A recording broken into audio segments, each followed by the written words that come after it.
Can everybody hear me okay so far? I got some headphones on and I don't usually use them with this phone, so I just want to make sure that I can be heard at normal voice. How's it sound so far? Cool, thanks, Julie. Okay, I'm just gonna pull up a few things here for myself while I let people trail into the room. So spare with me for a minute while I get this ready for everybody. Also, let me see here if I can. I think Ryan agreed to maybe co-host with me. I'm going to see if I can get him set up. See who else shows up into the room here, maybe. If anybody else wants to talk also, go ahead and just, raise your hand or give me a little shout out. We're probably going to keep speakers at for like the first quarter of the second, and then bring in questions as we get rolling along. I'll probably have one or two people like Ryan, maybe a few others, just kind of sit here to keep me on track and ask me some sanity check type questions, things of that nature.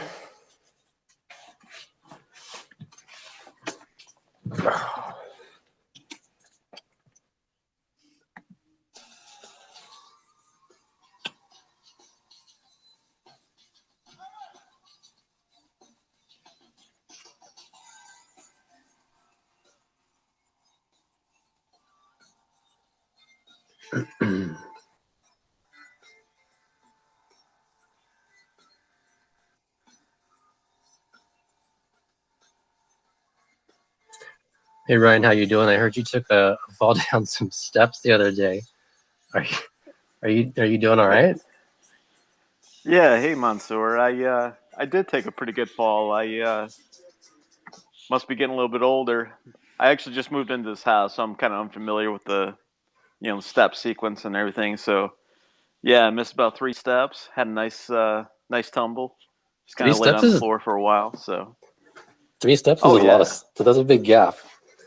Yeah, I was like Gandalf in the Lord of the Rings. I mean, I was falling for a long time.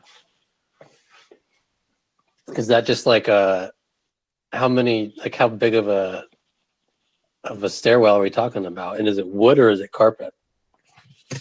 The stairs are carpet, but I hit the wood floor, so it's all good. How have you been doing? You haven't fallen down any steps, have you? No, I've been pretty good.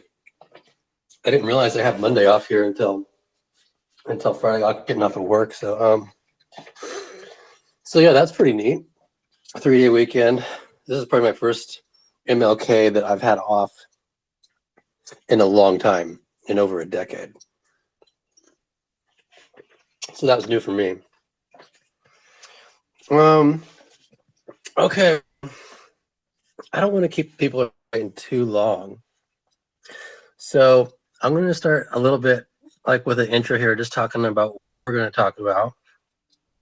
And as the title would kind of suggest, it's going to be Glenn Simpson.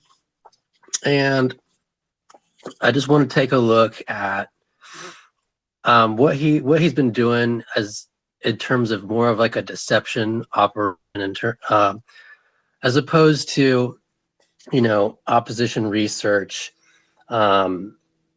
even just, shitty slanted media reporting. And if any of you guys took a look at that, that little clip of him talking about the Talmud, I would suggest and rewatching. So great, and kind of sets the tone for some of the stuff we're going to talk about.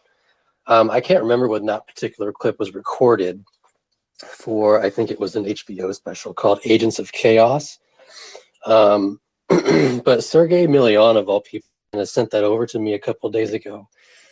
And I'm really glad he did, because it just really shows you how, 3, 4, 5 years on from everything that went down, Glenn Simpson and Christopher Still both are as smug as ever, and as confident as ever about everything that they did and everything that they alleged, and down to almost all of the claims made in the dossier, which is pretty incredible, as you can even hear from the reaction of the guy questioning him on screen about the Miami consulate stuff. So I just want to take a look at like why they would have reason to feel so confident after all this time and all these lies that have been exposed. And I'm going to submit it's because they're conducting an official, proper deception operation, where all this confusion and lies are just all part of the game. It's all planned, and none of this stuff is really left to chance. The reason I think this is going to be important and kind of interesting for us to talk about is I want to talk about some building blocks that kind of like have led to this Glenn Simpson topic. Principally, the framing of Sergey and Carter Page.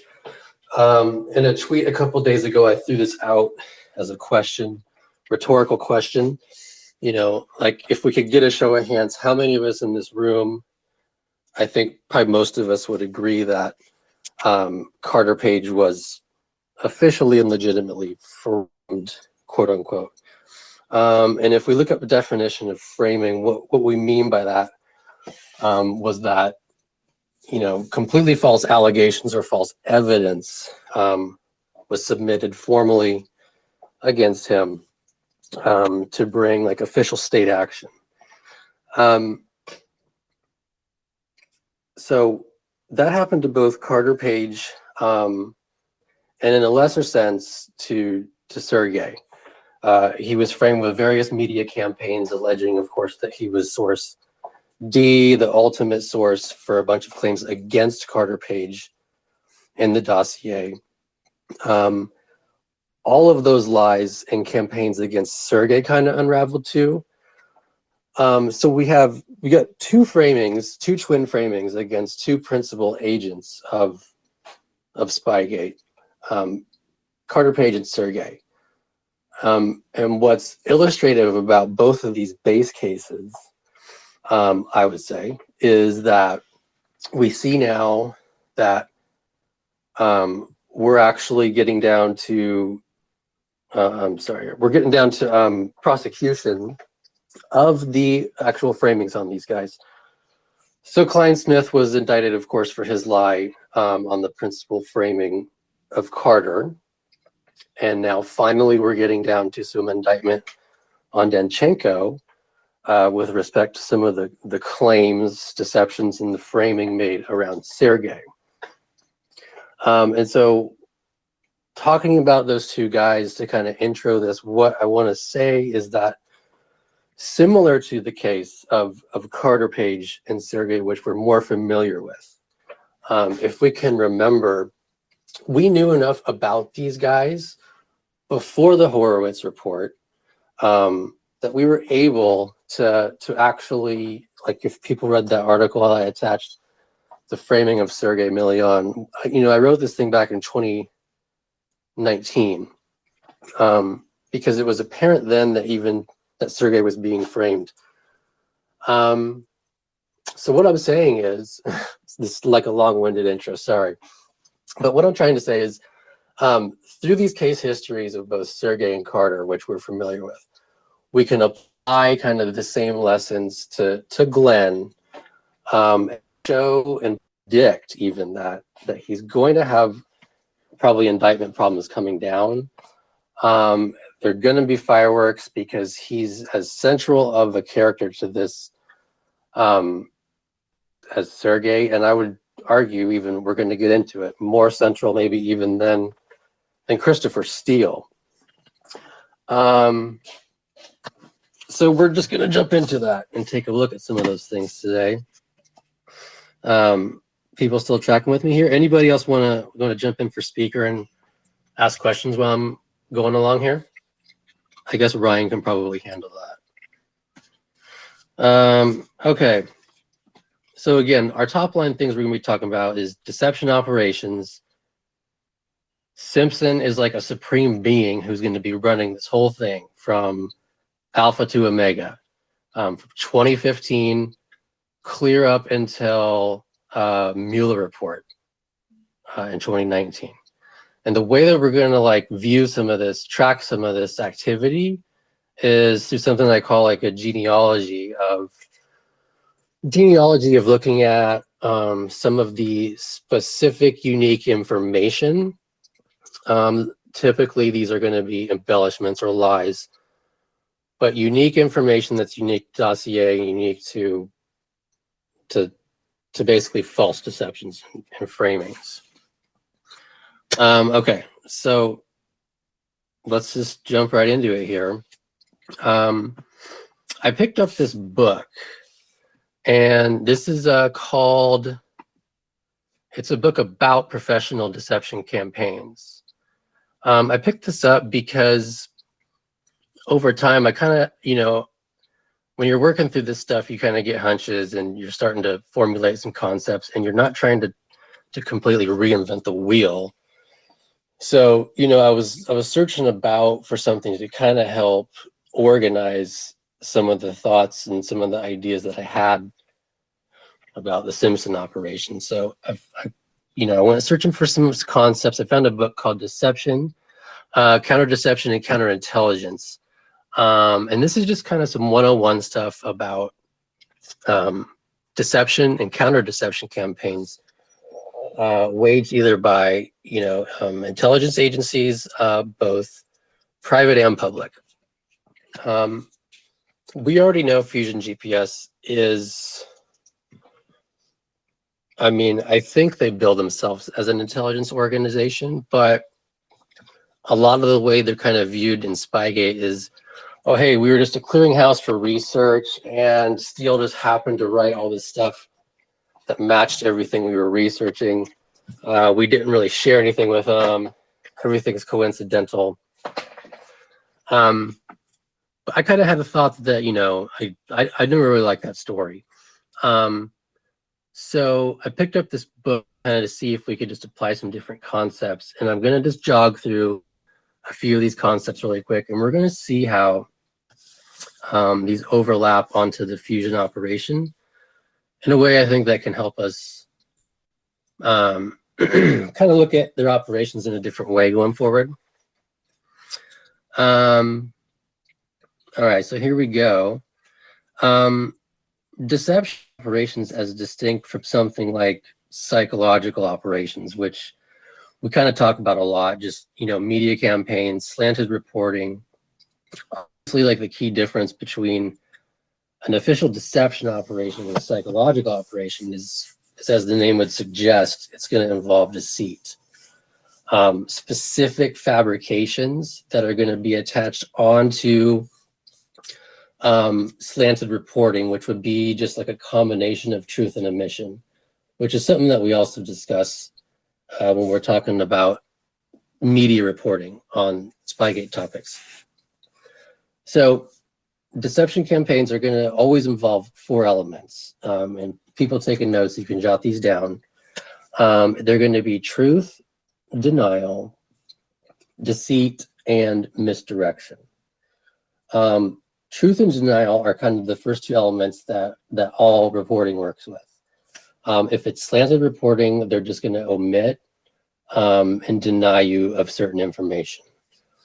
Where a deception operation really becomes distinct from just some of the dirty reporting that Fusion might help organize is where they start employing specific fabricated elements. And these are designed to misdirect your opponent to a very specific outcome. So it's not enough just to, you know, have like some really shady reporting about making the Trump team look dirty. A deception operation, and we're going to see this once Steele gets involved with dossier and submitting dossier to FBI. Deception operations are targeted very specifically at key decision makers to get them to take very specific actions. We're not just talking about influencing the general public here. We're talking about very specific operations designed to elicit very specific acts from key decision makers. Typically, this is happening in like a military context. As you can imagine, if they can get the commander of an army to think a certain way and actually take, improper decisions, that's going to carry a lot more weight than bringing like X amount of new forces to the battle. So applying this to Crossfire, I think we can already, imagine who the key principal decision makers might be, like in a targeted operation here. Obviously, it's going to be perhaps FBI, the Crossfire team, James Comey, possibly even other elements like a person I'd be thinking about is Harry Reid and all of the Gang of Eight that was briefed by Brennan, which brought specific pressure to bear again upon FBI. So we want to think about, instead of them just doing like kind of a generalized campaign, we're going to think and start looking for actions that are more particularized, more focused, like some of those ones we just talked about. And we've already thought about focusing on Harry Reid, who's going to in turn pressure James Comey.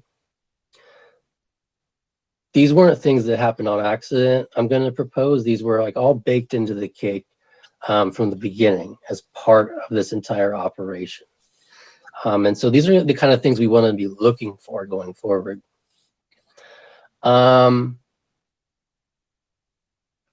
Building off of those four elements: truth, denial, deceit, misdirection. The deception campaign is going to be targeting specific targets like we just talked about. Typically, they kind of span three elements. There'll be defined groups, which are like voters, maybe like more specific groups, but those are kind of like general media operations. Again, the more targeted specific deception operations are targeted, again, towards specific decision makers who could take very specific actions that we're going to try to influence. But on top of this, protecting our key decision makers, of course, are going to be intelligence services. This is going to be true whether on the corporate level, again, or on the public level. So, even if we're targeting Harry Reid and some of these other decision makers, even surrounding them, there's always going to be intelligence units, intelligence agencies. And again, that's going to map directly onto the FBI in this case. And the reason I bring this up is because when we get into the nitty-gritty of some of the tactics of a deception operation waged by Glenn Simpson, what we're going to need to understand is that even for whatever decision maker he might be targeting, the principal agent that he is going to need to confuse always is going to be an intelligence agency, because an intelligence agency is going to be providing typically the decision makers with their information, and they're going to be protecting them from disinformation if they're functioning, in a proper manner anyway. Ryan, can you let me know if is this tracking so far a little bit? I know I'm kind of getting in the weeds here, but is this making sense a little bit at least? Yeah, I think so. I think it would help to kind of tie it in with a few examples. So as we started off kind of talking about Sergei Milian, and then we kind of switched gears and talked a little bit more broadly about sort of, a construct of classification. There's a few other events I think it's worthwhile to point out. So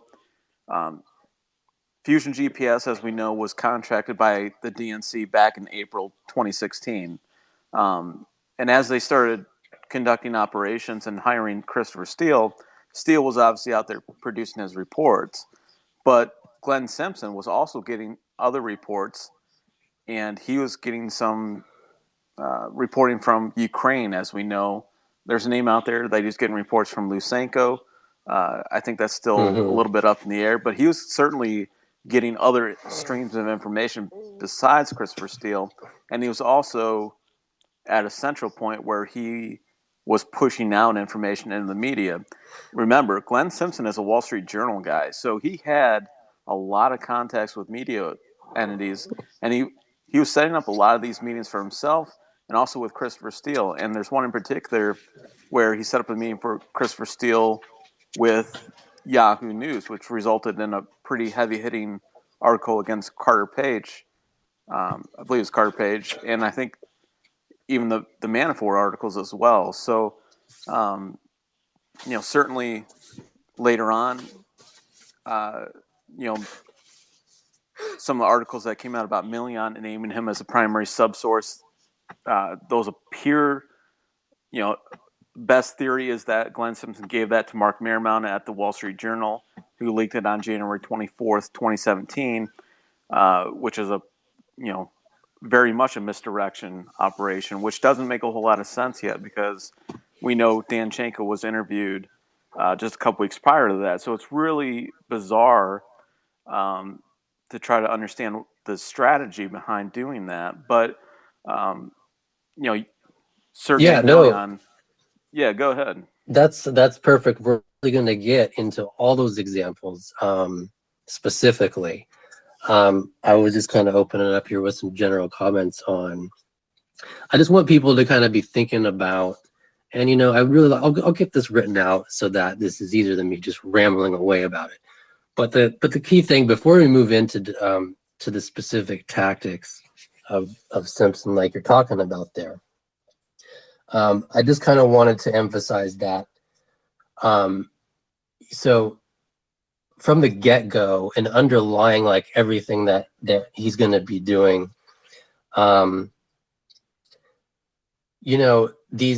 their operation is not like, they're not even postured in a friendly manner when they're bringing this evidence to the FBI, and that's the thing that's going to be bothering me the most. And we'll get into that. But yeah, let's jump right into some of these tactics about Simpson that you're talking about, so we can make this more concrete and less theoretical. Yes, Glenn Simpson was pulling in from all kinds of sources. And then he was also projecting deceptions in various ways through media organs and stuff. Some of the examples that you've brought up. Something that's bothered me is like those leaks that you talked about. There's a whole rash of leaks. The September Isikoff leak, the October leak to, I think it was, David Korn. Both of those leaks were, arguably operational, like joint operational leaks where Simpson's already working as a CHS for the FBI. And he starts leaking information to the press, not just about the fusion operation. Just to clarify, you meant Steele, right? Steele's the CHS. Yeah, sorry, did I say Simpson? Yeah. Yep. I'm sorry about it. Yeah, no. Okay, Steele's the CHS with the FBI, and he's concurrently working, jointly with Simpson's operations. So the minute that he begins leaking any information in September and October about even like a whiff or any kind of hint of an FBI operation going on, I don't hear this talked about much, but he's technically leaking FBI operational information. And so immediately we see at this point, this isn't just like, oh, that means he's like a shitty, CHS. He's working cross purposes. Like, this is literally, Fusion GPS is their own intelligence organization. And Steele is an agent of theirs who's working with the FBI. And the fusion operation is working at cross purposes to FBI. And I don't have the tweet on deck, but I've sent it around so many times. Like there's a text from Peter Stroke when they're examining the Alpha Bank allegations that began pouring in September, and they technically shoot these down, I think, within a day or two. And by the same day that Peter Stroke is reading the September Isikoff article, they've also in the same day debunked the Alpha Bank allegations technically, on a technical basis.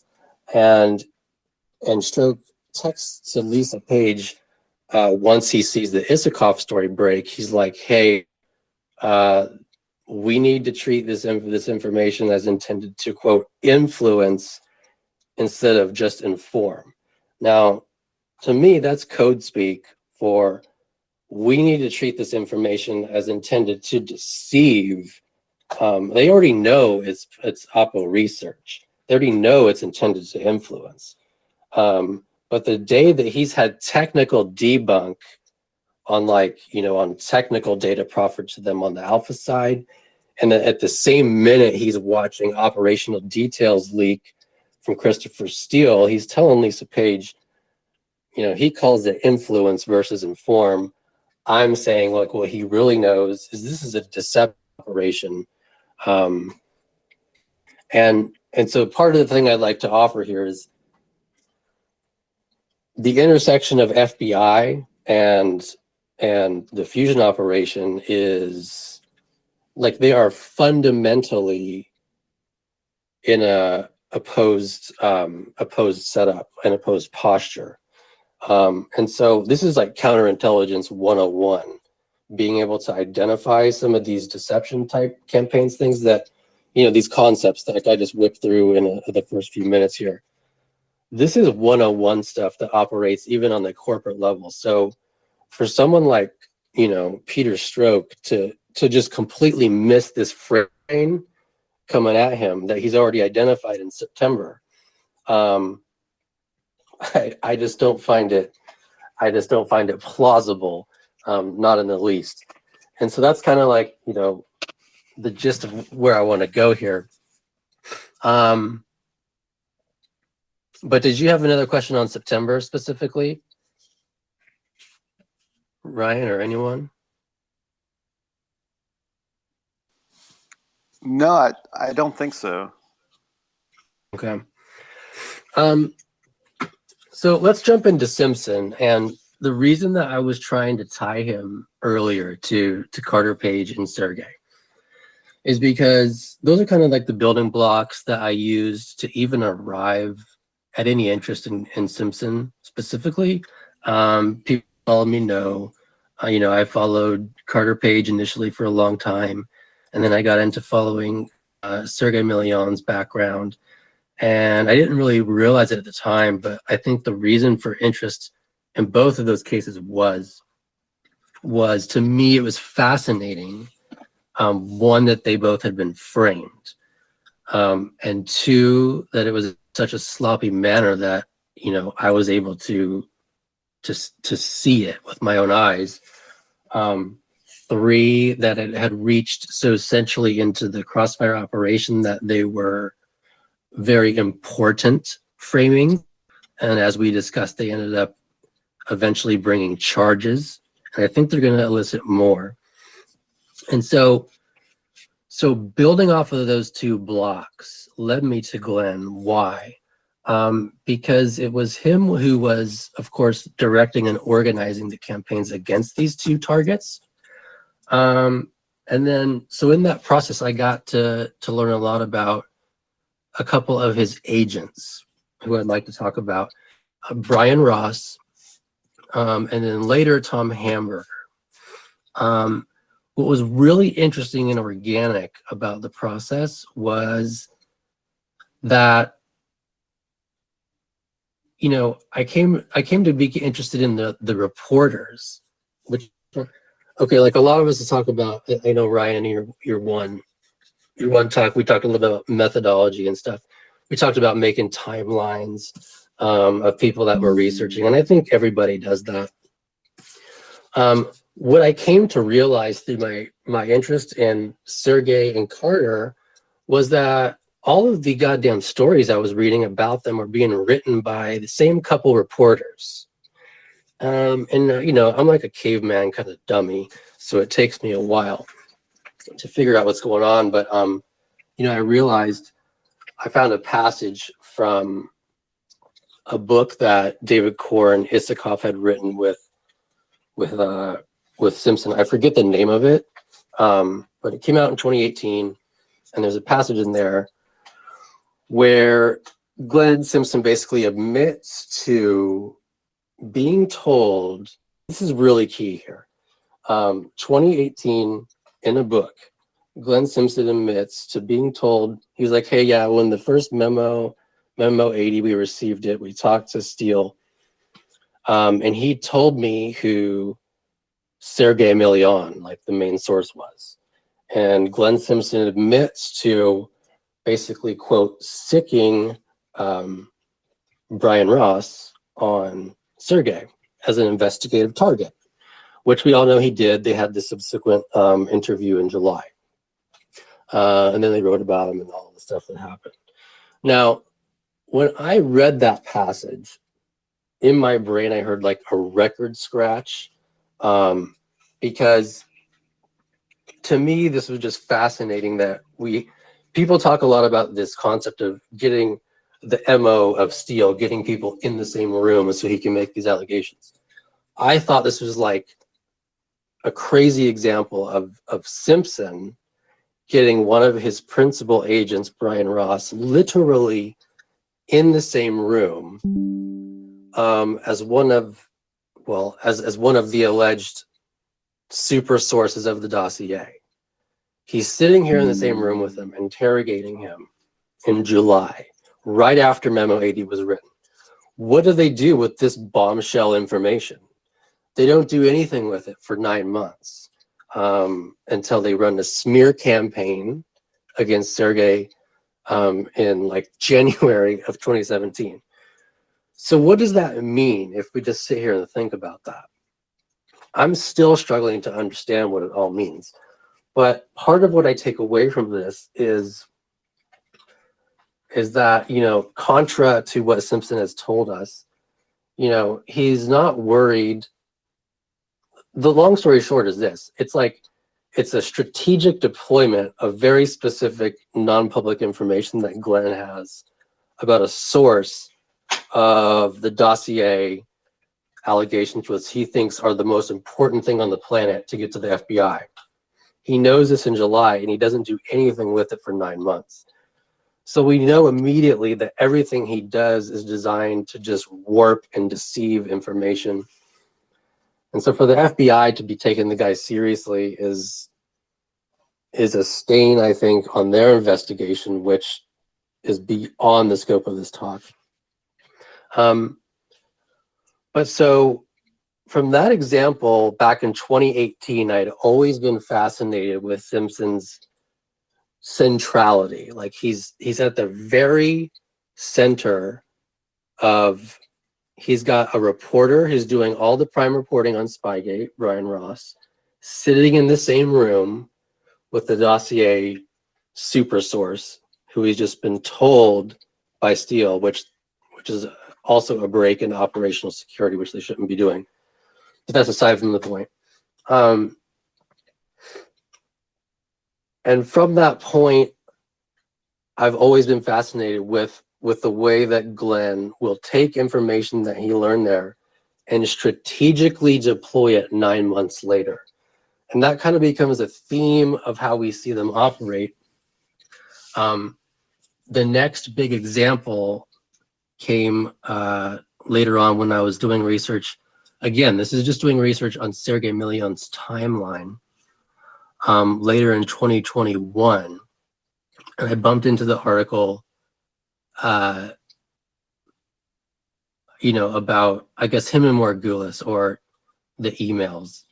And this was an article I wasn't familiar with, but again, as soon as I read this article, I heard like a record scratch in my head, because, I decided like, hey, I haven't, even though I know so much about Sergei Emelian and his story, this is in 2021. I know so much about this guy's story backward and forward, or at least I thought I did. But what I really knew is like, you know what? I haven't even truly done a full dig on his entire timeline front to back. So all I went in there and did is went to pull up a couple more articles, and I found this article from 2019, Tom Hamburger, Washington Post, talking about Sergei Milian, dossier, source D, all this, you know, it was like a real deep dive kind of article.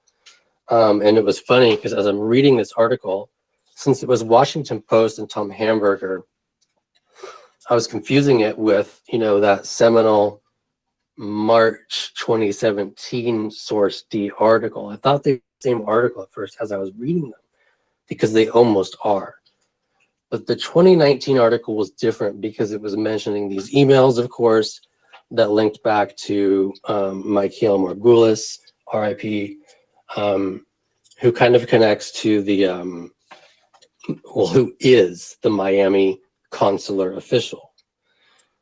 What was wild about this reading this article was I already been kind of like trained, or my ear was looking for Miami. So as soon as I saw Miami in the article, you know, we put together Miami consular and kind of pieced this together. And of course, they got all kind of obsessed about email intercepts and this whole thing. But after reviewing all this stuff for a few months, what's becoming more clear to me is it's not just about the email intercepts. It's Glenn Simpson controlling these very specific dossier narrative elements from 2015 all the way until the end.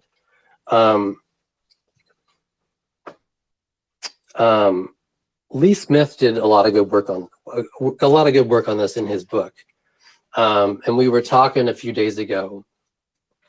So before Christopher Steele even got hired into the operation, as we know, there were both these Scheer memos, which had some of the Ritz compromise sexual activity rumors in them. And then we also had Glenn Simpson producing his own proto dossiers. All of this activity was occurring 2015 through like April of 2016 before Steele got hired. So something that's always interested me and something that Lee Smith did a lot of initial work on was the carryover. The carryover from Scheer memo themes and actors straight into proto-dossier themes and actors, which carry right over into Christopher Steele themes and actors. And if you want to keep going, like those even carry over into Mueller Report themes and actors. So this was wild to me, again, about Simpson not only occupying a central place with framing of Milian, meeting of Milian in July, but yet not revealing anything about him until 9 months later. But also he's got kind of like this alpha and omega characteristic where, you know, Glenn is there from 2015 all the way until the end. And it's his initial targets and themes that were chosen and researched as part of Nellie's research. They all end up kind of pouring through in a way that that I think is kind of suspicious. And so I've always been fascinated with that, with 2015 themes carrying clear through and even being then revealed in 2017 and beyond. So to take one example, I know when the other Julie was in here and did her Felix Sater talk, a lot of people don't really think or understand how Felix Sater is kind of tied into Spygate. And he's not in the Steele dossier. But the way that he ties into Spygate to me, of course, is that he was one of Glenn Simpson's first targets back in 2015, before Steele got involved and before, you know, I guess before he's being paid by the Hillary campaign. So a lot of people don't kind of care about this era, but I've always thought that the early era, the pre-Steele era, was kind of the most interesting stuff to look at. And the reason why is to try and understand how, well, first of all, trying to understand the improbability of themes and elements getting carried clear from 2015 into the dossier. I just thought was improbable, and hence kind of would be a characteristic of the fact that they should be false. But two, beyond just like a macro kind of carry forward of actors and themes, Simpson also has like a micro problem with carryover in time, and we'll see that kind of later, like with something that Simpson calls prescience. If anyone's picked up Simpson's book, it's called Crime in Progress. And in this book, he actually admits, it talks about and brags about how basically the stuff that I was just talking about, like how the themes and actors of his initial investigation came to be basically fulfilled and revealed. And he says that his investigation doesn't get enough credit for its prescience. And that's something I wanted to talk about because I think he's actually right in this respect. And this is something that I think maybe is difficult for people. If we got people on the fence about like the dossier, you know, is it true? Is it false? Again, going back to Glenn's little talk about the Talmud and how you can't take everything in the dossier literally. I do think there are elements in the dossier that are true. And I do think there are, obviously there's a tons of stuff in the dossier that are false. Hey, Monsieur. Sure. Hey, sorry to interrupt. I think you're starting to cut out just a little bit. I don't know if you want to check a chord. Okay.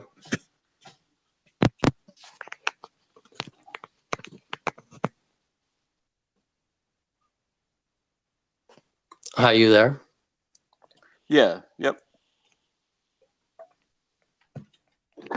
Okay. I don't know. Sorry if I was cutting out. It wasn't at first, but as you went along there, it started to cut out every 30 seconds, just for a second or so. It wasn't like we couldn't understand what you were saying, but I wanted to let you know just in case. Okay. Yeah, so let me kind of regroup here. Just trying to think how I kind of want to talk about this. Maybe something that we could talk about is kind of track it back to Sergei. I don't know how many people kind of like get into dossier stuff, but in Memo 80, the source D that Sergei was accused of being for the longest time.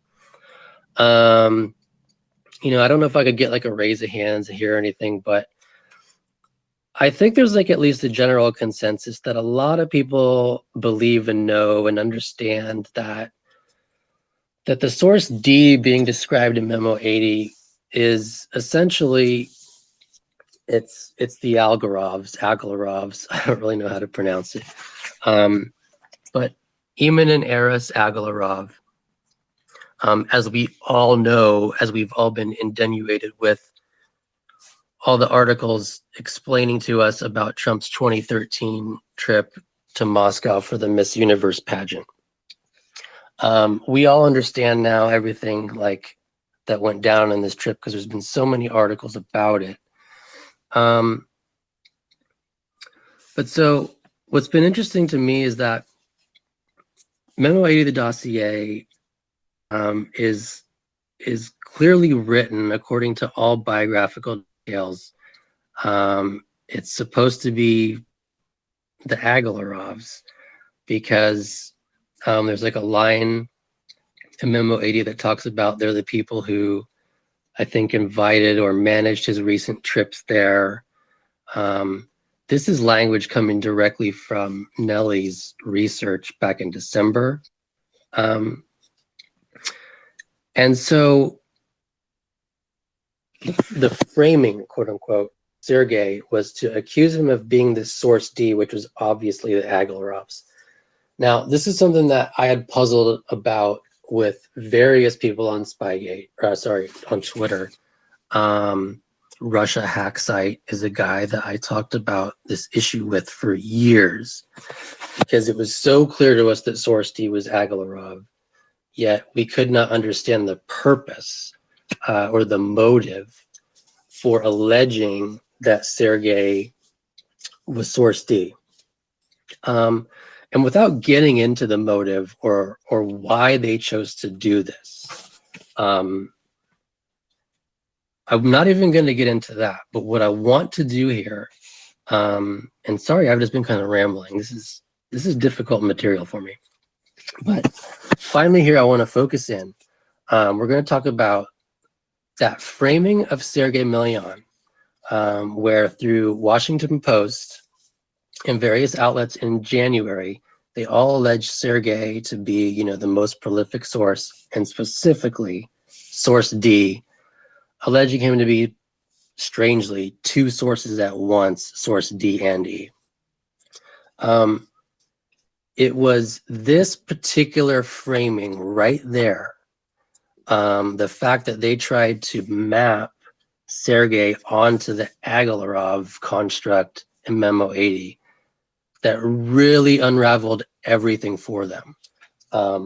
This is what brings Simpson specifically into the fold as being like inextricably linked to the dossier specifically, and then also deceptions surrounding it. So let's just look at this really quickly. Steele writes Memo 80. I think Simpson claims he gets it June 24th. And then Nellie Orr has recorded research on Sergei Milian and Michael Margulis on June 25th, aka the day after the dossier was received by Simpson. Simpson knows this is a problem, and he addresses it in his book. He talks about it's really weird. We were just researching him at the same time, but actually we were researching him back in December of 2015 when they hadn't.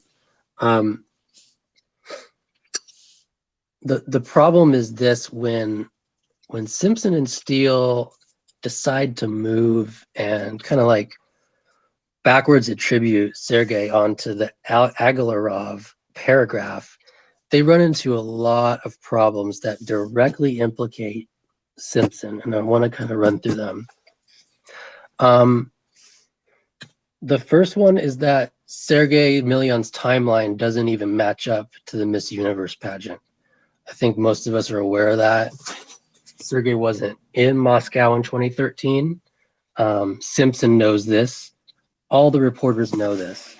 And that's why in Glenn Simpson's book with Isikoff and Korn, he admits this. He's like, there's a timeline problem. We can't find any evidence that Sergei was in Moscow during Miss Universe. But guess what? The guy's a boater and an egoist. So it's probably just, Sergei's problem. That was the 2018 vintage. When they blamed any kind of timeline issues on basically Sergei's mouth. Fast forward to 2021, and now that we've got Igor indicted and all the other temporal problems rectified, we now can look back at that same passage written by Simpson, and we can look at it in a whole different context and understand that, yes, even back in 2018, he was already trying to distance himself from attribution of Sergei to source D because he knew that there's a timeline problem there. In 2018, he could blame it on Sergei because he was just smeared and nobody believed the guy. But by 2021, what we understand was that his distancing from these temporal problems of Sergei in 2018 had nothing to do with Sergei's mouth. It had everything to do with he already understood at that time that they weren't going to be able to connect him. And he was blaming it on Sergei at the time, but now underneath that, what we really understand was all of these criticisms are appropriately directed, you know, towards Christopher Steele, because he's the one who's allegedly, anyway, bringing this product to Simpson. And even deeper than that, this gets into the whole, you know, did Igor Danchenko have Steele tricked? No, that's impossible because, you know, we have Nellie Orr writing certain passages of source D material. So there's basically a bunch of elements that surrounding the backwards attribution of Sergei Milian that were intentionally done by both Steele and Simpson in concert that make it impossible to extricate Simpson from either co-authoring of dossier elements and knowledge of Sergei Milian's like true position in terms of sourcing to the dossier. Something that we talk about in terms of this source D problem here is the crossover. A lot of people know and understand that source D was Agalarov's, but that eventually Simpson and Steele made a decision to attribute Sergei to source D, and people want to know, when did it happen? When did they decide to do that? Why did they decide to do that? I can't tell you why exactly they decided to do it, but we know exactly when they decided to do it. And this happened on July 26th, because that is the first article, I believe, in English language that mentions Sergei Milian, and it's written by Brian Ross. And in that article, I think it's tagged somewhere in a little tweet for this talk. But in the July 26th article, they're bringing Sergei online into the English language for the first time through Simpson's agent, Brian Ross. And they make an allegation in there, which is a lie. And they say that, you know, if you pull up the article, you can read it yourself. But they make an allegation that Sergei, or Sergio, as they call him, was in Moscow in 2013, which is just false. It's a false statement. But what's important is that that false statement is very specific. They're trying to provide foundation, at least in print somewhere, that Sergei was actually in Moscow in 2013, so that they pin him onto source D. So this is just a long-winded way of saying that. Let's look at the timeline now.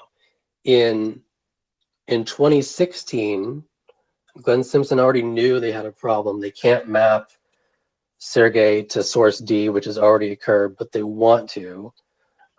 So he just has Brian Ross literally just allege that Sergei was there in 2013. And that happens on July 26th, which is really interesting because it's like 2 days before they even have that long sit-down interview with him. But the bottom line is, you know, Brian Ross didn't just make up that date on his own. And I've talked to Sergei. We've asked him, like, you know, backwards and forwards. He didn't give him that information. He wasn't there. And And again, that's not just like an accident. It was a very specific lie to attempt to tie him to a dossier memo, which had already been written, in late June. Again, we're in 2016 now, so nobody, no one knows that memo was just written or what the importance is of making sure that Sergei was in Russia in 2013. But Glenn Simpson did at the time, and he had Ryan Ross put that in there. And then by 2018, you hear him already distancing himself from that same scenario. He's like, yeah, we didn't know if we could even believe this, that he was, source D, because we don't have any evidence that he was there in Moscow in 2013. But he's an egoist and he's a boaster. So that probably accounts for the confusion. There wasn't any confusion. He knew it at the time. We can see evidence that he tried to correct it in print through Ryan Ross. And so those are kind of inculpatory kind of movements that we can identify. So that was Ross's kind of hand in the, I call it the conflation of Agalarov versus Sergei as source D. They began this in July 26 with Brian Ross, and then they continued it. They interviewed him 2 days later, and then they hold that interview, and then we see this whole new sustained campaign about Sergei being source D, not unveiled until mid to late January, at the same time that Igor Danchenko is being interviewed. You want to jump in, Ryan? I heard you jumping in here. Just for a point of discussion, I mean, it's a fair point to state that Sergei wasn't revealed in public as a primary subsource, allegedly, until January. But remember, in October 3rd, Christopher Steele had alleged that he was a source for this information. So it was an allegation that was out there, and certainly the FBI was aware that there was this allegation out there for several months before it was printed in January. So Christopher Steele, yes, he made the initial naming of Sergei Milian to FBI, at least as far as we understand, in that early October meeting. And that was my understanding for a long time, right? It was my understanding that Sergei had been basically just pasted on top of the dossier, almost as like an after effect, when, say he shows up in October with the FBI and they're like, hey, we need to know some actual sourcing for this BS because we're going to run a FISA with this. So give us something that we can work with here. If you read about that interview with him in October, there's a little bit of tension there, and he does not want to give up his sourcing, they say in the Horowitz report. He doesn't give up Igor's name, I don't think, but what he does give them is Sergei's name, like you said. FBI immediately opens up an investigation on Sergei, and we don't hear anything about it after that. We don't know anything about what they did. They didn't do anything. They didn't interview him. They let him leave, come and go internationally. My guess for that is that they already know exactly who Sergei Milian is from prior investigations into him. So they kind of throw him into a black box. But to your point of when his name was revealed, it was revealed to the FBI in October. And my thought was always that that Steele kind of just threw his name in there at the last second. Like I said, almost kind of pasted on top. But what I'm saying now is that, yes, his name was given to the FBI in October. However, he was already targeted and chosen as someone who they were basically going to target and smear and offer up as a patsied form of their sourcing, I think as early as July is what I'm saying. So yes, my initial understanding was always FBI got Sergei's name in October, but the public didn't really have it, at least in terms of a dossier source, until January. However, I guess what I'm trying to say is, like, my understanding a long time ago was that the dossier was just pure bullshit, and that Sergei's name was literally just pasted on top of it at the end, i.e., in October. Whereas now my understanding is that there is some actual intelligence that ties Sergei into the dossier instead of on top of it, and those would be his emails to Morgulis, which we can get into in a little bit. So I'm sorry, can you repeat that? You cut out. yeah, sorry. My understanding a long time ago was that the dossier was just like, let's just, for lack of a better word, call it 100% bullshit, and that Sergei's name was just attached on top of it, so to speak. Now my understanding is that Sergei is actually built into the dossier as early as July. But yes, his name was not given to the FBI until October.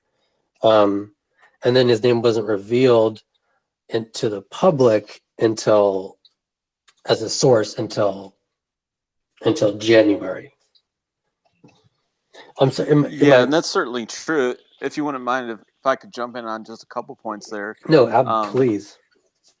So you're absolutely right that there is some unusual events in July, and the Brian Ross interview has a backstory that I would love to hear about whenever Brian Ross feels like talking about that. And while it's true that Steele brought Sergei, his name at least, into the investigation as a source in October, he had also offered him up just a week or so prior as an unwitting conduit between Trump and Putin, because he had taken allegations to Bruce Orr that Sergei Milyan had used the Alpha server. Now, whatever that means, I'm unclear on, but that was on September 23rd. And then just about a week later, on October 3rd, he was saying that, no, he's actually a source for me. So it's kind of a schizophrenic presentation that's so symptomatic of everything in Russiagate. And I would agree with one of your earlier points. I mean, I don't think there's any actual intelligence or sourcing behind any of this. I think, it came with a story. They gave it to Glenn Simpson, they gave it to Christopher Steele, and they just plugged in whatever they needed to fit a predefined narrative that the Clintons wanted to orchestrate. And one of the things I would point to is actually the Alpha Bank allegations. Now, Fusion GPS enters the story in April 2016, and this is just my speculation. If you look at the Alpha pings starting on May 4th, 2016, those did not just start on May 4th, okay? If you operate under the understanding that those pings are spoofed or falsified in some fashion by Clinton operatives, which is my working theory, they didn't just string that together. That wasn't just pulled together within a week or two. Planning for that must have started in March at minimum. So they had several weeks of planning, and that predates Fusion GPS, that predates Christopher Steele, and that means that Michael Sussman and Clinton operatives had really organized this to a much greater extent than we had previously understood. And then to your point about Sergei Milyan in particular, yes, they're doing something with him in July. It's really unclear.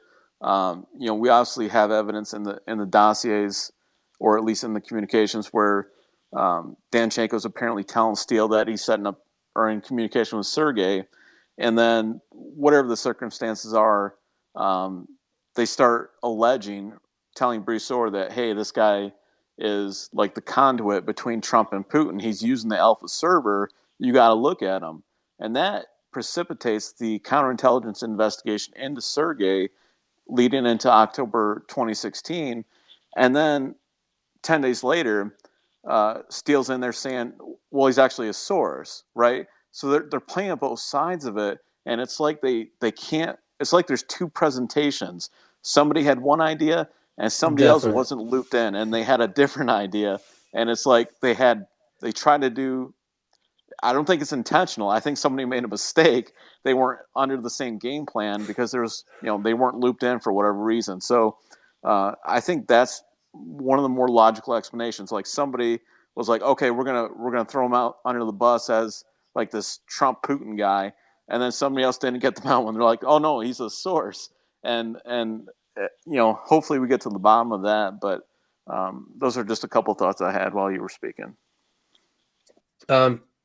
Yeah, you're definitely right that they do treat Sergei schizophrenically insofar as, when Simpson is asked under oath whether Sergei Milian was, a source for the dossier XYZ, he won't answer. And he says, I can't, I got to protect sources and methods. People's going to get killed. So I can't do it. Then that's 2017. Then he turns around 6 months later with Kornin Isakov in a book and is bragging about how Sergei Milian is like the ultimate source for the dossier and is spilling and smearing his name, all over the press. So it's his attitude is schizophrenic, but I don't think it's an accident. I think it's, it's diabolical and by design. It's obstruction of justice, if he's going to claim sources and methods to not give the inquiries any information, and then he's going to walk out, write a book, and just burn his alleged source. So yeah, the treatment of him is schizophrenic, but I think there's a reason behind it. And then maybe one more point, if you don't mind. Yeah, sure, go ahead. Foya fan just sent us a message, and Foya fan's on top of this more than any of us. But also, Sergei shows up in the notes from Kavalek on October 11th as well. So, September 23rd, he's with Bruce Orr, and he's the Trump Putin guy. October 3rd, he's a source. He's meeting with, I think, Gata and a few others. Right. And now on October 11th, he's telling Kavalek something else. So Sergei's all over that, all over the notes there. Yeah, no, absolutely. Okay, so let's jump in. Let's jump into that. And thanks for the questions, because that actually helps me think actually a lot easier. Okay, so once Sergei comes onto the scene around like late June and July, kind of everything in the dossier becomes linked to him in some manner or the other, in ways that are frankly kind of ridiculous. For example, like you brought up, trying to link him to the Alpha Bank situation is almost absurd, but they try to do it. And in fact, okay, so what's interesting about Alpha Bank, right, is it's a technical deception. It's coming in through what's his face and the technical team. We presume that it's like spoofed technical data, and you can observe Simpson kind of distance from that technical package. He's like, hey, that's not our shit. We didn't research it. Hands off. It's not ours. Legally, he's kind of sidestepped it. But what's interesting is they do admit, but at the same time, I instructed Steele to write about Alpha Bank topics just to see what he could find, right? And the memo, let's see, what is it? What are the Alpha related memos? Nobody knows. 112, and then there's also 139, okay? 139 is a memo that we've never seen. If you open up as a resource the FBI dossier corroboration spreadsheet or whatever it's called, you can view 139. The whole thing's almost 100% redacted. The 10% that's unredacted, though, We learn that it's about Alpha Bank. It's also about Sergey Milian. And so, you know, I just have a deep desire to know inside of Memo 139, because like you said, they're already making these tortured attempts to tie him to the Alpha scam, which is a pure technical deal. They're trying to tie him to it in like these just weird manners. And in 139, we actually get a taste that they might have done it, you know, in the dossier proper. We just can't read about any of it. I really wish we could, because I got a hunch that they made just wild accusations about Sergey working with Alpha. So yeah, it is weird they try to tie Sergey to Alpha. But what I'll submit to you is that everything after Memo 95, so for example, even the Cohen and Prague stuff, it's not there literally, but if you look under the subtext, I even think the Cohen and Prague stuff is a direct connection to Sergey. Why? Because let's see if I can recall. The whole gist of it is they're meeting. I don't know how to pronounce it. It's Rosso Nishjefa. I don't know how to say it. It's Rosso whatever. But the Russian thing, Rosso, is mentioned several times as the cover or the place where they're meeting with various agents. This all ties back to Sergey. This is another throwback to Sergey and Michael Magoulas all working in their kind of think tank organizations that link up together, and we're also investigated by FBI, which I wish Stedman would jump in here. He'd be all over that. I think one point, if you don't mind me jumping in again. Yeah. One point, just I wanted to kind of polish up a little bit, and the reason that I like to focus on Alpha Bank so much is that it's really the one key area among the dossiers that you can really say there's evidence falsified. Now, everything else we know is falsified, but here we have an objective standard where there's evidence introduced that's irrefutably incorrect. And as it relates to Sergey Milian and this allegation, all we have is this one sentence, and it's something to the effect that Sergey Milian had used the server. But if you think about the context of that conversation, if Christopher Steele walks into Bruce Orr's office and says, "Hey, Sergey Milian used the server," what's the first question Bruce Orr's going to ask? Well, how do you know? Like, where's your evidence? What am I supposed to do? What do I look at? So I have one FOIA request on this, and I hope I find out. I'd really love to know whether Christopher Steele walked in there with documents. Did he have evidence? Was there DNS activity associated with this allegation? And that's the logical conclusion that I would draw. We know everything around Alpha Bank is kind of stemming out of Rodney Joffe and his, kind of skeevy research team, whatever you want to call it. So I'd really love to know whether there was actually support that was given to Bruce Orr in support of that allegation. I have to imagine there was. I hope we get to find out, because that's going to be like a bombshell. I mean, it's never really been talked about, right? But if you can look at activity that was brought to the FBI and say Sergey Milian didn't do this, that's going to be a stake right through the heart of all these conspirators. I'm looking for it as you're talking right now. So yes, the connection that they tried to link Sergey to Alpha was weak, and it was literally that that his Russian, whatever his organization called, that his Russian organization website had literally used the same, I believe it was the same host, right? Now, if my understanding of that is correct, first of all, that's like ridiculous, right? That's like saying, Sergey Milian's corporation used Yahoo server or something, right? Like, whatever Russian server this was, it was basically a server that hosts like billions of websites. And so their connection was literally that Alpha Bank and Sergey Milian's organization both use the same like hosting service. Is that my understanding of it? Because that's insane. But on top of it, the one tidbit that is interesting was, and I think who's got the info? Fool might know.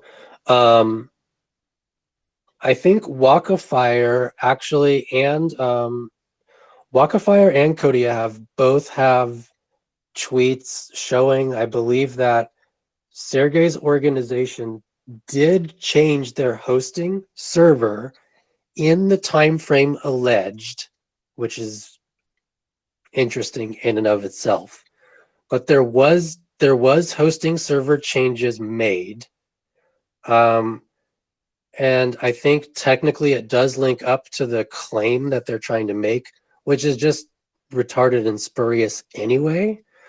But what is funny about it, and the reason I'm bringing this up, which is the funny thing to me, was if this is all true. I'm sorry, just a quick Go. point of clarification. You're talking about the organization that Sergey had. Is that what the one that you're Yes. referring to? Okay, that's a Yeah. little bit different. This is a little bit more specific to Sergey himself. But What were go they ahead. saying? What was the allegation? Yeah, this one was really individualized, and this was Christopher Steele talking to Bruce Orr on September 23rd, I believe, and he just said, like, point blank, he had seen Sergey Milian had used the Alpha server 2 weeks prior. Yeah. So yeah, that's the same. For him to bring that, I'm sorry, go ahead. No, yeah, that is the allegation. And what he's literally referring to, I believe, is that yes, Sergey Milian's website, his organization's website, like I think there is activity that he changed hosting services. But the funny thing is that, again, and somebody clarify this, but my understanding is that what they are alleging is that the conspiracy is that Alpha Bank and Sergey's organization website both are hosted by the same mega host Russian company farm in Russia, which hosts like, a billion websites. So it's like, what is the real connection there, first of all? But what I was going to say was that the more interesting thing to me would actually be on Sergey Milian's end. Like he actually makes a swap in activity, almost like, you know what I'm saying, at the same time that people like Joffe would be looking at it. So to me, kind of the more suspect activity. But just putting that aside, yes, we're both talking about the same allegation. Yes, it's very specific and even random, right? Like I think this is public information. You can just look up like who they're hosted by, right? But what's interesting is that anyone are looking at that very specific information in that time zone, and deeper, like I said, that on Sergey's end, that there's movement. So yeah, I think we are talking about the same thing. I just think it's one of those. My reading. Yeah, go Sorry, ahead. go ahead. No, go ahead. I was just thinking, I read it a little bit differently. My reading of it is not that it's an organizational premise, and I think there is that allegation out there too, and this probably reflects my own misunderstanding of the information because I'm not as smart as everybody else. But my interpretation of this allegation is that he is more or less like in the same vein of those Alpha Bank pings. Like that's really the connection that I make. Like he is part of this communication channel between Trump and Putin. That's the way I read it, which brings into question like the amount of evidence you would need to falsify that and this type of accesses and things of that nature. But again, I'm probably blissfully wrong on that. Anyone else here who wants to jump in on this, that would be great. I think we're obviously talking about the same thing. I think it's a little less technical than you're thinking, actually. I obviously can definitely understand the confusion, But my understanding was like, this is funny. It's almost like what you're thinking is what they want you to think, but the technical means by which they're trying to make the connection is, I think, actually what I'm talking about, and which is why it's like really, really weak. But I could be wrong. It's just all happening in that same exact time frame. And look, I'll tell you straight up, like, I don't do any work on hacking or any of that stuff because I intentionally stay away from technical elements for that reason. But every time I dug into this story with various people like Cody and because I can't remember the keywords, but I'll shoot you the tweets shortly after this talk. I know Cody pulled up some tweets on it, and so did Waka, because they have the actual IP data, and yeah, it's murky for me. But every time I looked into it, I just laughed, and so that's all I can tell you.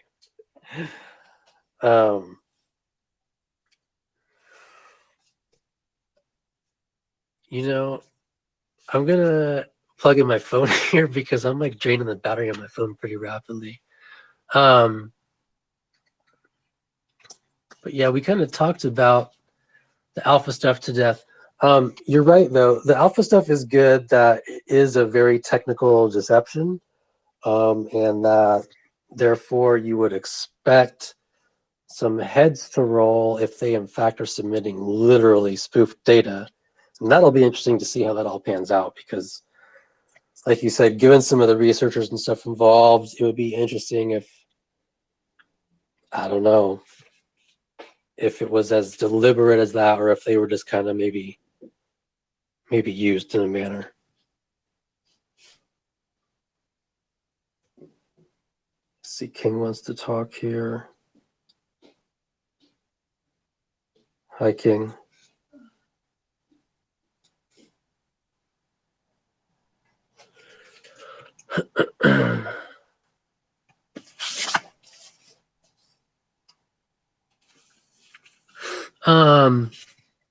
Anyone else have a question at the moment, or I might just go start talking about something else. Something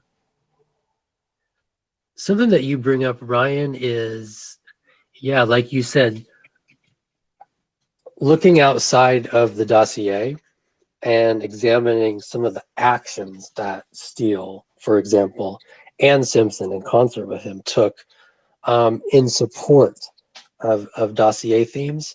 So specifically, yeah, like hitting Bruce Orr as a channel of influence, and we don't know how deep or what the hell Bruce really did with his information besides the 302s that he was passing to small team. But yeah, I didn't pull up any of this information, but some of it I do know off the top of my head. They made some really strange and specific verbal allegations to Bruce Orr in like September, October, November. Steele and Simpson in concert, alleging to Bruce Orr such things as Sergey Milion's association to Alpha Bank, using the Alpha Bank servers. Allegations about Carter Page, and he was supposed to be working with an intelligence officer, Yatsenko, who was like a Russian business partner of his. So these were ancillary allegations made. Like, there's a whole ancillary kind of branch of supporting allegations and information made verbally to principal actors like Bruce Orr, and Ryan brought up earlier Kathleen Kavalak. That's a cool topic to talk about because, so one of the things I like to do when tracking like these different deception topics is basically just arranging every layer of evidence that we have in a stack. and then viewing how the allegations kind of change over time as they go through different layers of evidence. And so, for example, Kathleen Kavalak is a wealth of information, and I urge anyone interested in just tearing up the dossier to go look at Kavalak testimony there, because he sat down with her, Steele, sat down with Kavalak. This is like a week after he just gave his October 3rd interview with FBI. He doesn't want to tell the FBI anything, okay? He comes into Kavalak's office, though, and he talks to her for like 2 hours. And thankfully for us, she takes really good notes, both handwritten and typed. And man, those notes, we should just do like a segment on those, because they're really revealing.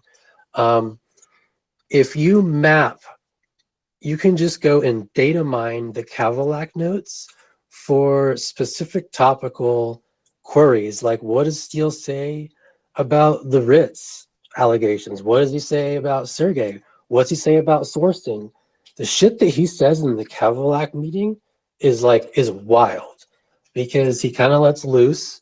He lets out way too much information, and when you cross-reference it against like other various claims, you know, it's just devastating. Like if you were like a prosecutor cross-examining him.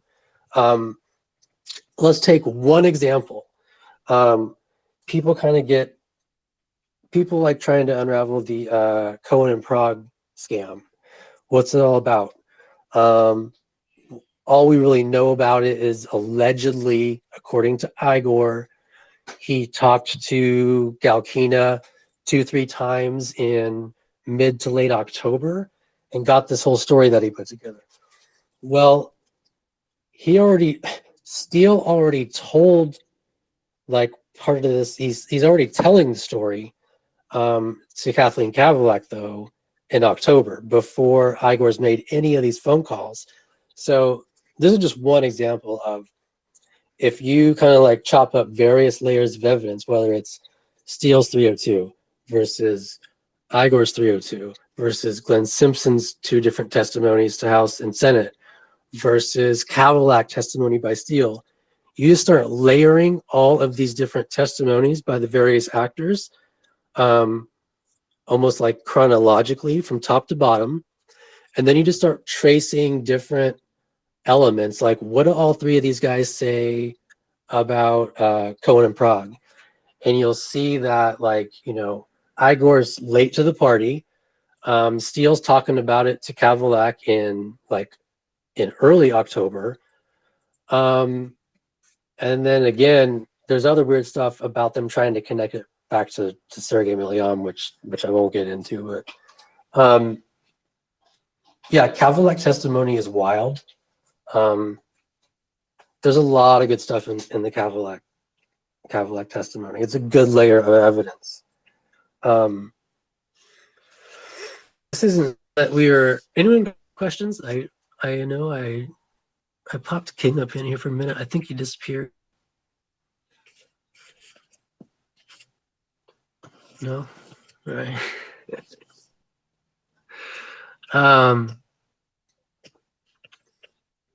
Let's see, what else are we talking about? Okay, this is a difficult kind of topic to talk about, but it kind of blends into the Kavalak thing and mapping multiple layers of evidence. This is a thing I like to do.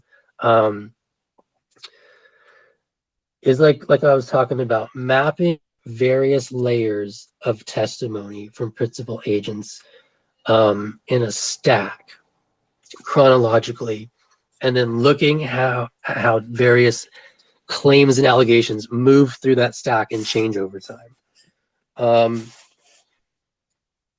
When we do that kind of like on a broad level,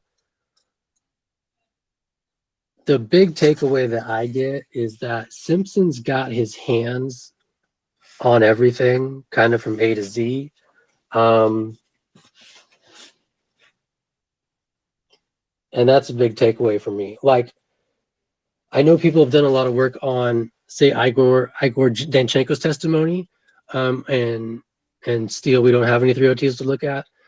But gosh, if you look at Glenn Simpson's testimony, in relation to some of these concepts, dossier concepts even, Glenn Simpson just rambles and takes ownership of a lot of these concepts more than I think Igor Danchenko even does, which is interesting. Like, I think you guys saw the tweet from Lee, or no, it was from oh gosh, who was that from? Someone asked him, why does this sound like Glenn Simpson's taken ownership of basically authoring this portion of the dossier? You know, I think it's because essentially he did. So I think that's kind of why we get this smug attitude from him.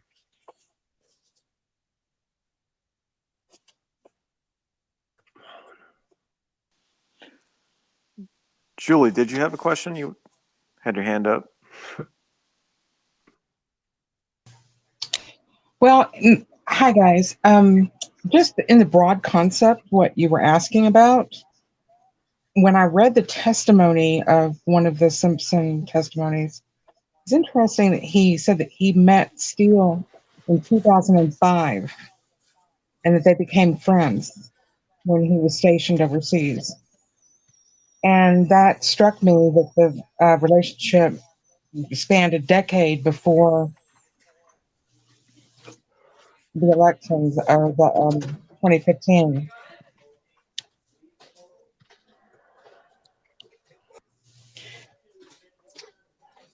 Yeah, that's accurate. Well, I think they were kind of running in the same circles a little bit, because I think it's Fusion GPS. They were hired. They were doing a lot with kind of Russian oil, gas interests as well, and I think they got caught on the other side of Bill Browder.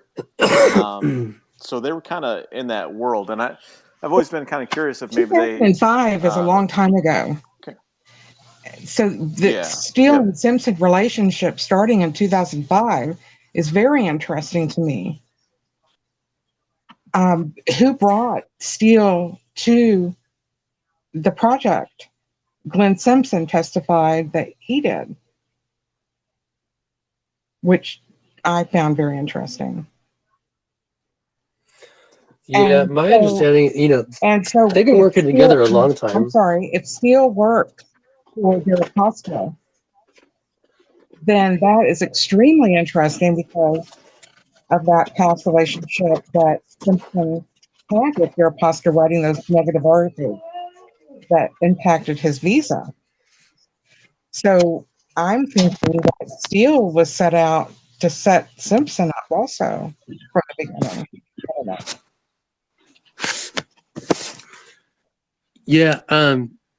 Yeah, Julie and I have been talking about this on the side about Deripaska influence. And what I'll say about Deripaska influence is, yeah, I think it kind of should be noted more.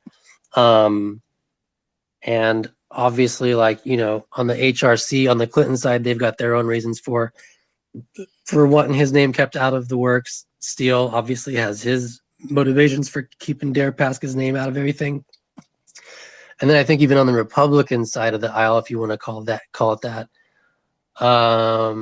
you know, they kind of noted his involvement and the possibility for his influence and his provocability for influence operations. I don't know why it isn't stressed more. I don't have any. I'm not trying to downplay that influence at all. It does get kind of outside, like my personal like expertise, though. I appreciate that. The last comment I have is, it just struck me that Glenn Simpson would not verify anything. He was a reporter for decades. That's all they did. They tracked sources and verified them. And so this information campaign that Steele was peddling, and he was working on behalf of Glenn Simpson, speaks a lot. I mean, that is like prima facie. That's all I want to say. Yeah, as a broad point, I would agree. I think the diligence. I think the diligence by everyone involved, FBI, Simpson, anyone alleging that that they bought. I'll just say I don't find a lot of the discussion, unfortunately, from Shipwreck. I just I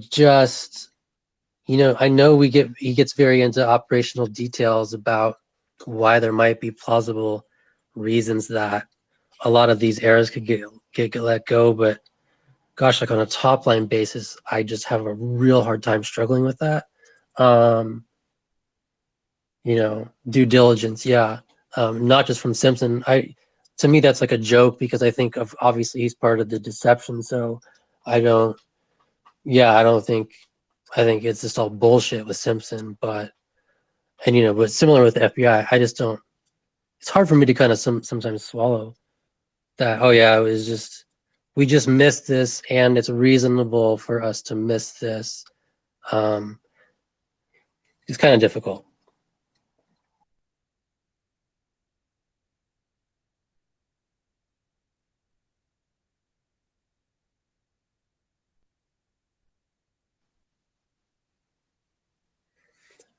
Hey TDS, I just approved a couple people. If anyone's got a question.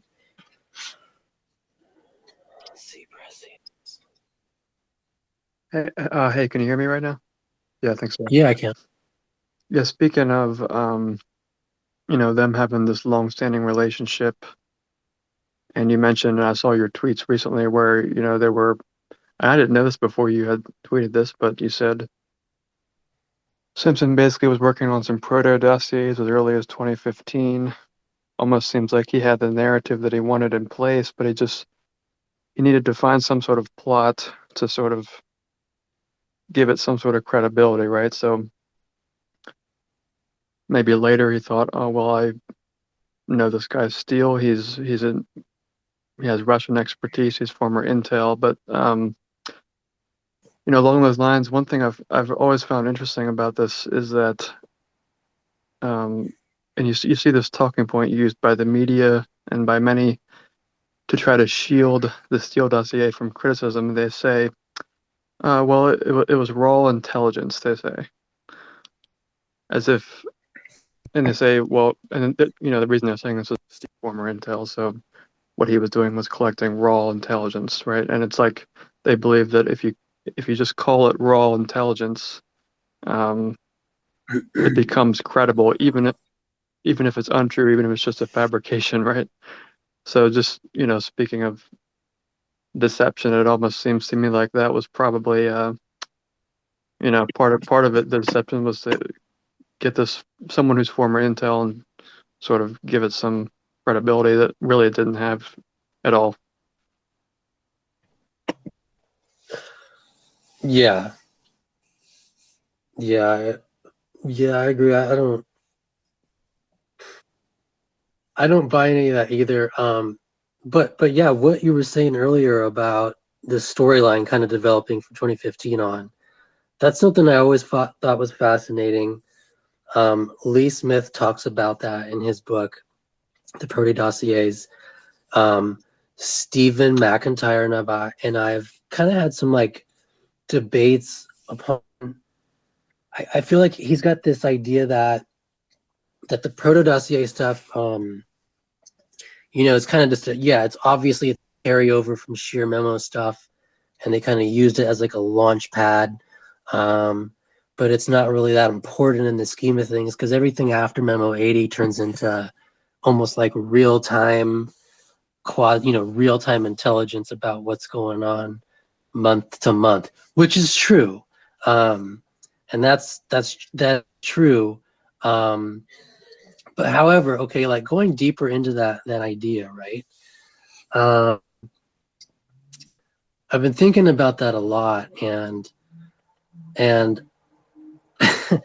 what's really strange is I've been doing like a lot of digging into, again, like genealogies of some of these, even just the ideas of like something as basic as Trump and the Miss Universe thing, right?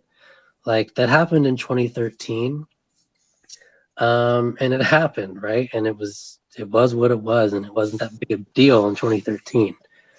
And then so I kind of did like detailed researching to kind of see, okay, so like when is the next time that it crops up, and why, and who, and what's the context, and what the hell's going on?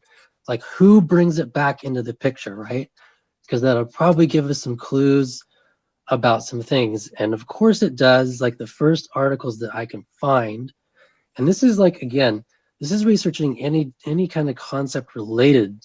Like if you make a little concept cloud of like, you know, Miss Universe, Eamon Eras Agalarov, you know, Trump Moscow, and just see when the first articles start surfacing. Lee Smith did a lot of good work on this in his book. Now they all kind of erupt like, well, the Manafort stuff starts erupting like right around April.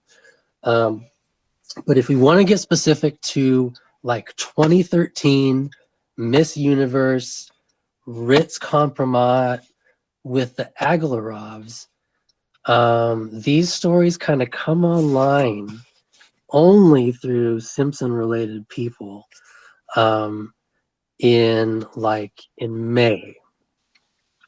Okay, and like what's really, there's an article by Michael Crowley from Politico, and there's an article by Hamburger from the Post. And now what's interesting about Hamburger's article is if you read down like later into it, and you got to do this with a lot of articles, you know, like let's say the article about the Aglarovs from Washington Post, Tom Hamburger is posted. It's posted June 17th, which is like 72 hours before Memo 80 is written on June 20th, which is interesting. But if you read down in the article, it also tells you that some of these quotes are something that they've obtained from the Aglarovs. They've obtained these quotes from an in-person interview with the Aglarovs at their Nobu restaurant in Moscow earlier that year. Okay, so now if you scour, and I looked for this earlier this week, like I can't even find an event that they would have been there for to interview them. But the point is this.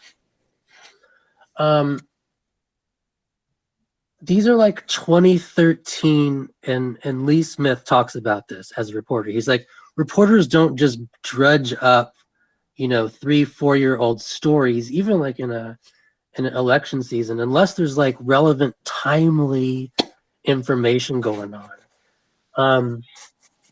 So it's like, why are these guys even bringing up Agalovs like in April and May of 2016, right? Off of a story that happened like 3 years ago. But part two is, you know, I have decent reason to believe that the Agalarovs were obviously tipped off or knowledgeable about the fact that they were being hunted as a news story, specifically in reference to Donald Trump in the election season, as early as like, who knows when, like April, May, which gives them plenty of time to concoct or construct their June little, you know, email situation. Mansour, if you don't mind, I think I have a few thoughts to share on that. Sure. So as far as the Aglarovs go, I mean, I think the only reason they really come into the story is because it's an extension of the original tract of the Clinton efforts, and that was to try tie Trump to like mobsters and Russian mafia and, you know, shady business deals. And there were some other business deals besides the Russian, Miss Universe pageant that they kind of were mixed up in, is my understanding. But Yeah. as far as this idea of the salacious Russian prostitute story and them having any nexus to that, I think we really got the answer with the Chuck Nolan information that we obtained from one of the indictments, and that is, Chuck Nolan was sitting there, at the Ritz Carlton, with Igor Danchenko, and that's really the nexus. That's the generation of. You're talking about the June one? Yes. Yep. Yeah. Okay. So, well, interesting. So two things there. Obviously the compromise was never, or the situation that Trump was said to have been, the videotaped, like that was never alleged to have been happening like real time in 2016, right? That was always alleged to have like gone down in 2013. And the story, I guess, is the Russians have this tape that they've been holding since 2013, right? Just holding the compromise over his head. But that's when it went down, was 2013. The thing that ties it to like real time, obviously would be like, the June meeting with Donald Jr. that happened in June, and that was set up by those same people, by the Agalarovs. So yeah, it's the same people, and there are two things happening at the same time. I think we're talking about a couple different things. So we probably are. Yeah. So the Trump Tower, yes, I think the Aglarovs have some nexus to that, but that's kind of a narrative defeating event. That's why it never really blew up into a story in 2016. They didn't leak that because it demonstrated that there was no well orchestrated conspiracy of cooperation. If that was leaked out, it would have just killed their narrative. So hold, just so 1 second, just so we're clear. Which tower are you talking about right now? Like the Cohen, about Natalia Vitskaya and Renat, whatever his name is. Yeah, that's something else. So that's not what I was talking about originally. What I was talking about was the June activity with Chuck Dolan and Igor Danchenko, and they were just kind of hanging out at the Ritz Carlton, and that seems to be the nexus of where these allegations were sourced from. And we kind of have some indications that all of these salacious allegations in Report 80 are really tied back to Chuck Dolan, and whether they originated, whether Chuck Dolan had heard some rumors or whatever was the case, or if he just made it up, if Igor just made it up. No, okay, so yeah. Whatever the case is, I think that's the nexus, and it's not really anything to do with the Aglaros or anything else. Well, okay, I understand what you're saying now. I absolutely think that it's 100% at the same time.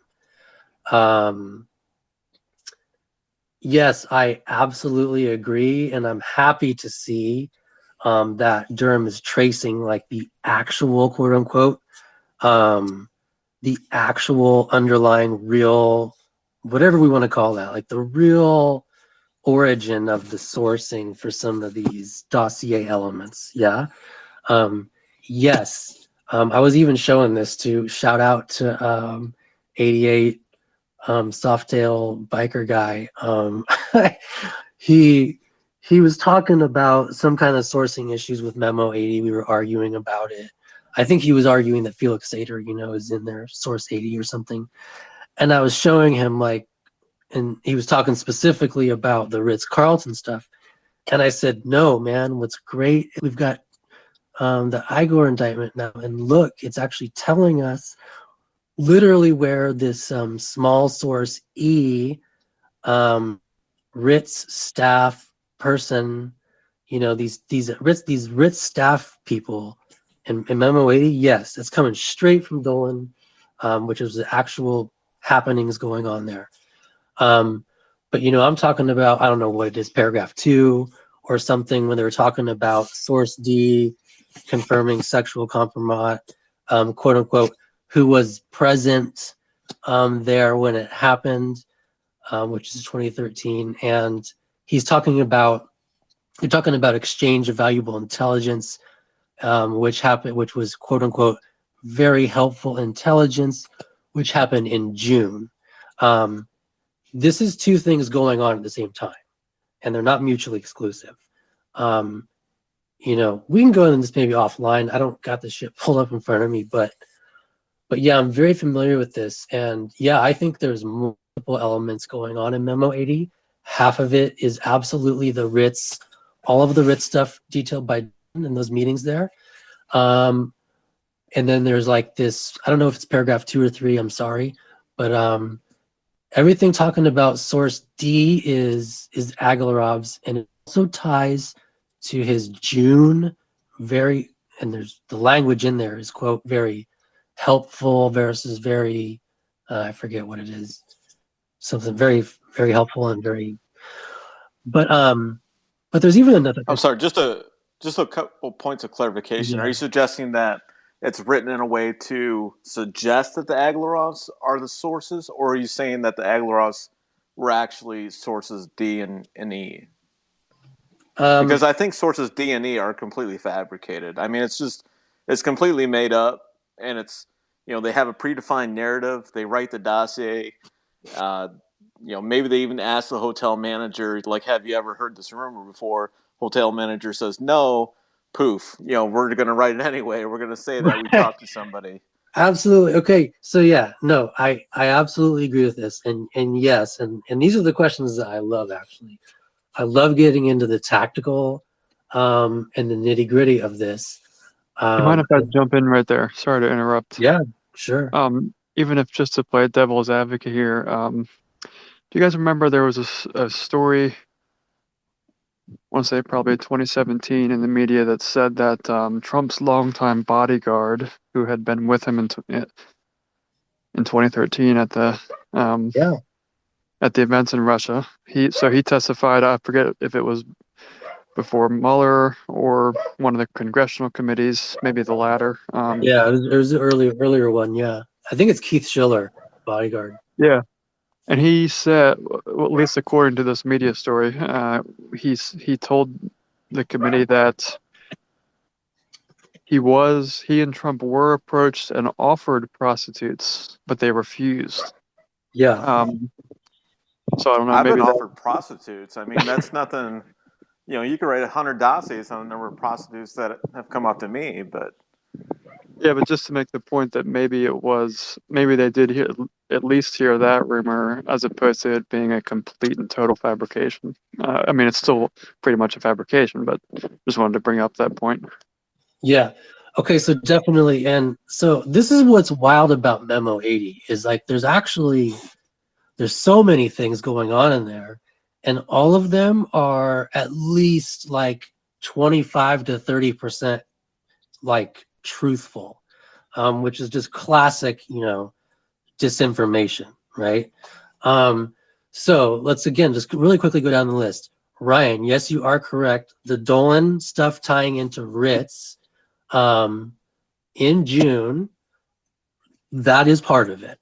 The stuff that TDS just mentioned about Keith Schiller testifying that there was a literal physical approach. Now this is wild. How did they get this intelligence? That there was a physical approach in Trump's small team by some kind of members of the Aglarov camp offering women to Trump. And no matter what kind of context, I don't give a shit. But the fact is that it tracks to his testimony, right? So the question is, how the fuck did they know that, right? That to me is the interesting question. The fact that it tracks to his testimony at all is interesting in terms of like an intelligence element. And then we keep going further. So those are two things in Memo 80. A third thing is... You're assuming that's true, though. You're assuming those allegations are even true. But Keith Schiller testified that he was approached with the offer and he turned it down. So what I mean is that there was an element of truth there. And I haven't even gotten to the fourth level, which is maybe some of you guys will recall I don't know when this information broke, but it was later, like 2019, 2020, 21. We heard again, now this is coming through Korn and Isikoff, I think, in their book, that, oh, hey, guess what? We're finding out now, we're confirming some of these sexual compromise charges, and we found out that Trump hosted the Aglarovs at the Vegas Act Club, and this was actually right before Trump's trip to Moscow in 2013. He hosted the Aglarovs first in Vegas, and apparently he to this Vegas nightclub where they have these really racy scenes where they simulate urinating, on other strippers and stuff. And this is just like, this is like normal fare for this club. They ended up getting shut down for probably that and some other, like, who knows what, prostitution, drug charges, typical fare for Vegas. But the point is this, this Vegas Act Club thing, Trump is documented being there with Aglarovs. It's where they struck the deal to host the Miss Universe pageant, which subsequently they went to, and then he got the offer of women in Russia. But preceding even the offer of women in Russia, which Schiller testified to, there was this Vegas night club scene where Korn and Isikoff now, I can't pull up the book quotes, but I'll paraphrase. They went and did all this fucking diligence and interviewed people from the act from that when they were there at the time, and they're like, oh yeah, we remember seeing Trump and his crew come through, blah blah blah blah blah. So they did all this diligence and they did all this fucking legwork. When did they do it? Did they do it before the dossier was written or after, trying to corroborate? But the bottom line is, Memo 80 has at least, like, it's 4 or 5 layers deep of various elements at different times and places, that kind of are all mushed and pushed into Memo 80 that are all half true. Is that making sense to everybody? I would disagree with that. I mean, it's written so generally. You throw enough against the wall, and if some, you don't get to say some of it sticks. It's either right or it's wrong. And the point is, it's all wrong because they had no point in which they could have accurately described anything. They had no basis, no intelligence network. Look, there was nothing in place for them to deduce it. And so throwing a million guesses against the wall, and then you don't get to say one of them's true. You're either right or you're wrong. And in this case, because you have, they're wrong. And don't get me wrong. Like, they're all fucking wrong. They're fucking wrong, right? Well, I don't think you get to parse it out, right? You can't say, well, it's half true. Half true means you're wrong. This is what I'm saying is, like, I'm not trying to prove the dossier is true. Again, like, this is what's so funny about Glenn Simpson's, like, Talmud fucking quote is like, oh yeah, it's this, it's that. You can't take it too literally, but guess what? I'm right. And you're a fucking idiot. You just don't understand. Like, that's built in. That's what I'm saying is, like, this is built into the product by design. This isn't like a bug. This is a feature of the dossier as a disinformation product, right? These arguments that we're having, the fact that the dossier can be interpreted, right, in 2 different ways at the same time as both, yeah, there's true elements here, and no, this is fucking complete bullshit designed to ruin someone. Like, those are not mutually exclusive, is really what I'm trying to communicate here. Not making any sense? But also, sorry, I was going to make one point. No. Well, with 80, I've always, like, read it, and, like, this entire, like, salacious part with peeing on beds and stuff like that, if that would have happened, like, if Trump would have, like, even if it was real, like, I would have cared. Like, it's Trump. Like, I would have been like, oh, he peed on bed. Like, he had strippers or prostitutes pee on a bed. The only thing that mattered was if he committed treason. I wouldn't have cared if Donald Trump shit all over, like, Michelle and Obama's bed. Like, and it was on camera and Putin had it, like I would have been like, okay, like he might have made like a little bit of a mistake there, but like, what is his policies, you know? So like the entire like 80 and all these other stuff, I'm like, who cares? Like if it happened or not, it's not that big of a deal. It's not like until later when he started like the accusations of him colluding with Russia for like the WikiLeaks stuff. So like you say, it's like is this real or not or whatever? Or like whatever's 80's significance was. I always felt like 80 didn't have that much significance at all. I think that's a Yeah. good point, Fool. I mean, we there are videos that I've seen of Hunter Biden smoking crack and fucking prostitutes, and there's like no damage whatsoever to Biden. So Right, yeah. good point. It's like, yeah, I've seen Hunter Biden commit way more crimes than anybody involved in anybody we're talking about right now, but he does. They're just like, oh, it's just Hunter getting FJs while smoking crack wherever he wants to be. It's like, that's fine. This, I mean, obviously, if it's Don Jr., it'd be a different situation, but I think, but yeah, again, don't get me confused. Like, okay, in terms of import and legal, yeah, no, look, like, let's not get it twisted. I'm not pulling back and arguing that the dossier has some kind of like hidden, excuse me, hidden truth, or that that the allegations are maybe even important, right? Again, all I'm trying to do is illustrate, just kind of put some color on, really just like literally add some color and some hair on to like the depths of, again, this, I call this like a genealogy, right? With taking like a full comprehensive look at the multifactorial, the whole fucking enchilada of where some of these concepts came from, and to the extent, and now look, and it's like, I'm not doing just like a backwards propagation trying to like find how I can, prove each line that the dossier is, true or not. Again, let me stress that like these particular layers that I'm speaking about right now with respect to Memo 80, like we're only talking about Memo 80 right now because that's just what we started with. But like these 4 or 5 layers that we've already started discussing with operating within Memo 80, it wasn't like I went out hunting these things. These were like post dossier, revelations deployed by, again, like Simpson specific actors, Cornyn and Simpson, Cornyn, Isikoff usually.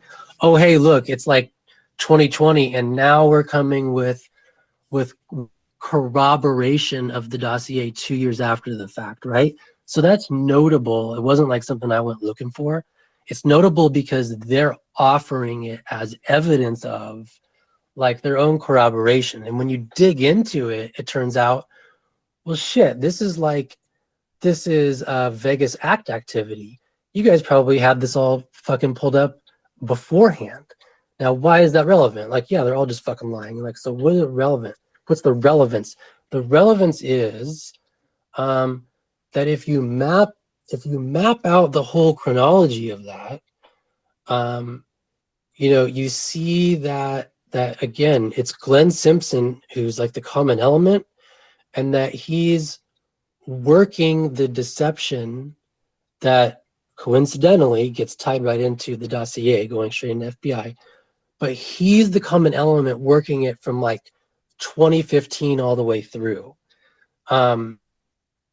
with knowledge of it the whole time. And so what I mean by that is like the bottom line is like the legal inculpability for Simpson, it seems pretty overwhelming if you look at it.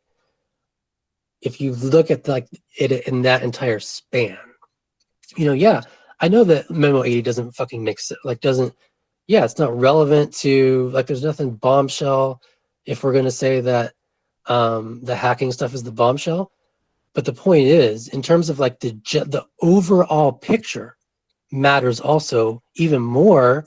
Like, right? We're always talking about, oh yeah, the SOLs are running out for these specific acts. And the only thing that's going to save us is the entire enchilada conspiracy. And that's, I think, kind of what I'm trying to look at here is. Well, I always thought like 80 was, it was like the main focus. It was always weird to me. They're like if you think about the dossier, anybody else who's like hasn't read all of it, all they care about is there is PP on beds. Not that there was like collusion or anything. It's like, why was that the main focus of the media and anything like that? When that's like not illegal at all. Because but like that makes sense because like Simpson and all those guys are like, look at this part. Blah blah blah. I mean, it's just visceral, right? It's just sex. It's just, that's all, the only fucking reason. It's just like a headliner. But yeah, if we don't want to talk about Memo 80, like let's talk about a different memo. Like let's talk about either Page and Memo 94, or if we want to talk like Memo 95, you know, I look at Memo 95 different, I think, than you guys do. Obviously, fool. I think you know that. But again, I don't think like, let us just look at Memo 95. The thing that's striking to me about Memo 95, which for review is, you know, it's got the hacking elements in there. It's got this weird pension program disbursements being made. It's got the weird allegation about the Miami consulate that's, you know, that Glenn Simpson's laughing about in that clip. Guys want to talk about Memo 95? So the thing that attracts me, or that I think is crazy about 95, and probably everyone knows this, is that in 2019, again, Tom Hamburger of the Washington Post, which I didn't mention this in the background because I'm shitty as a public speaker, but you know, some background of all this is that in Simpson's book called Crime in Progress, he admits that Tom Hamburger is like a best friend of his. He can be trusted, that he told him about the dossier operation. He says that he didn't tell him until July. I think that's a lie. But the bottom line is, like, he is an admitted, knowledgeable person of dossiers as early as July. And then he goes on to end up writing a bunch of very seminal articles about, you know, like dossier sourcing through Sergey.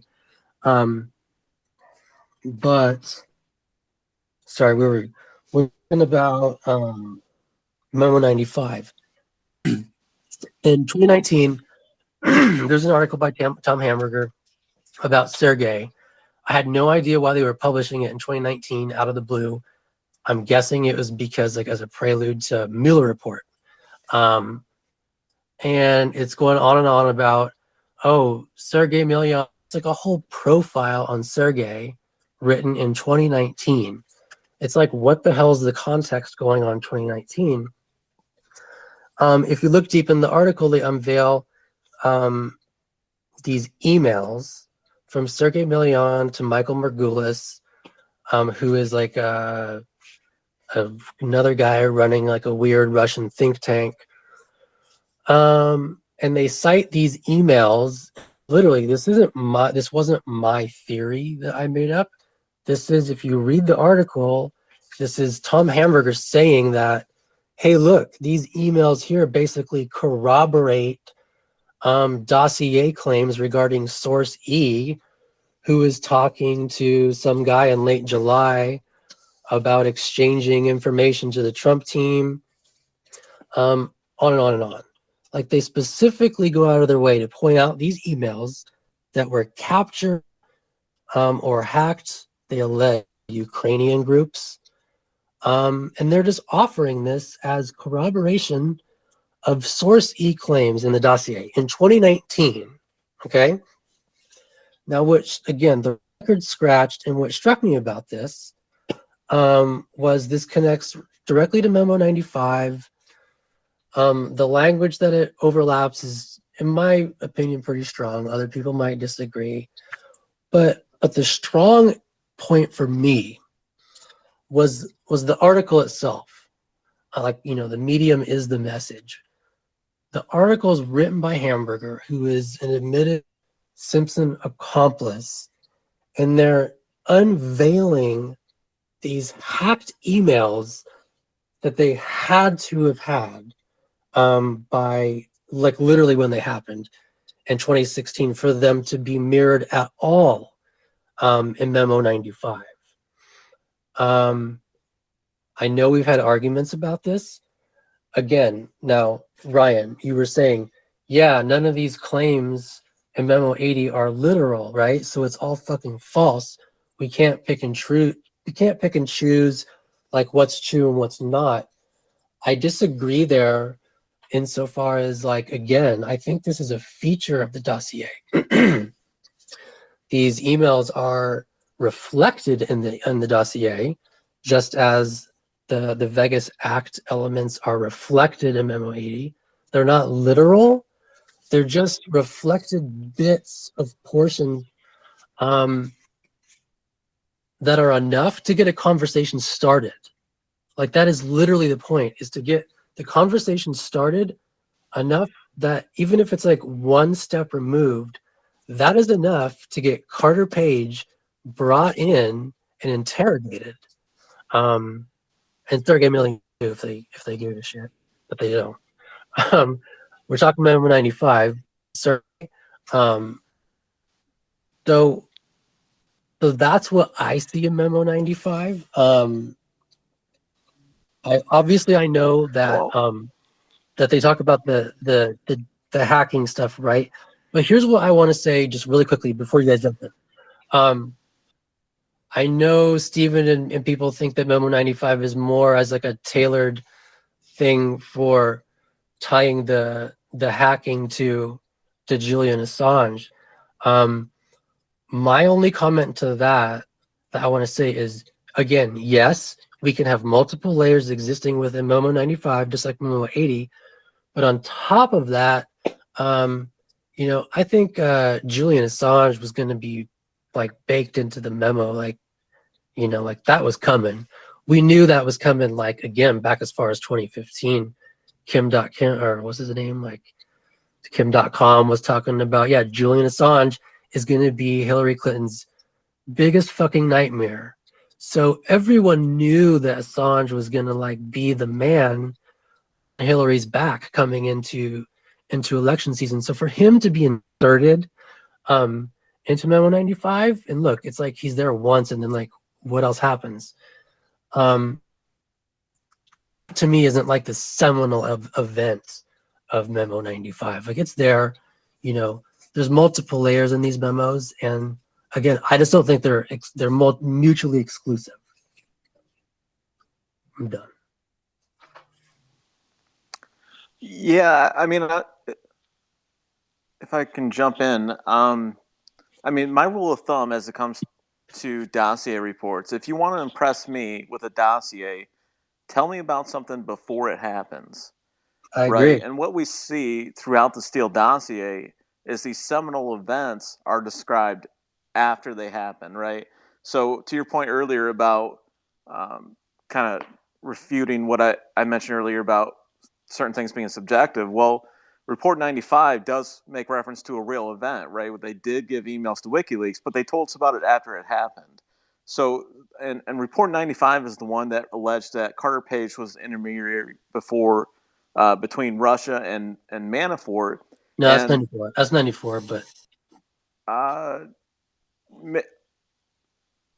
think it's 95, but I think it comes down to Carter Page had, like, never met Manafort. Like, they didn't know each other at all.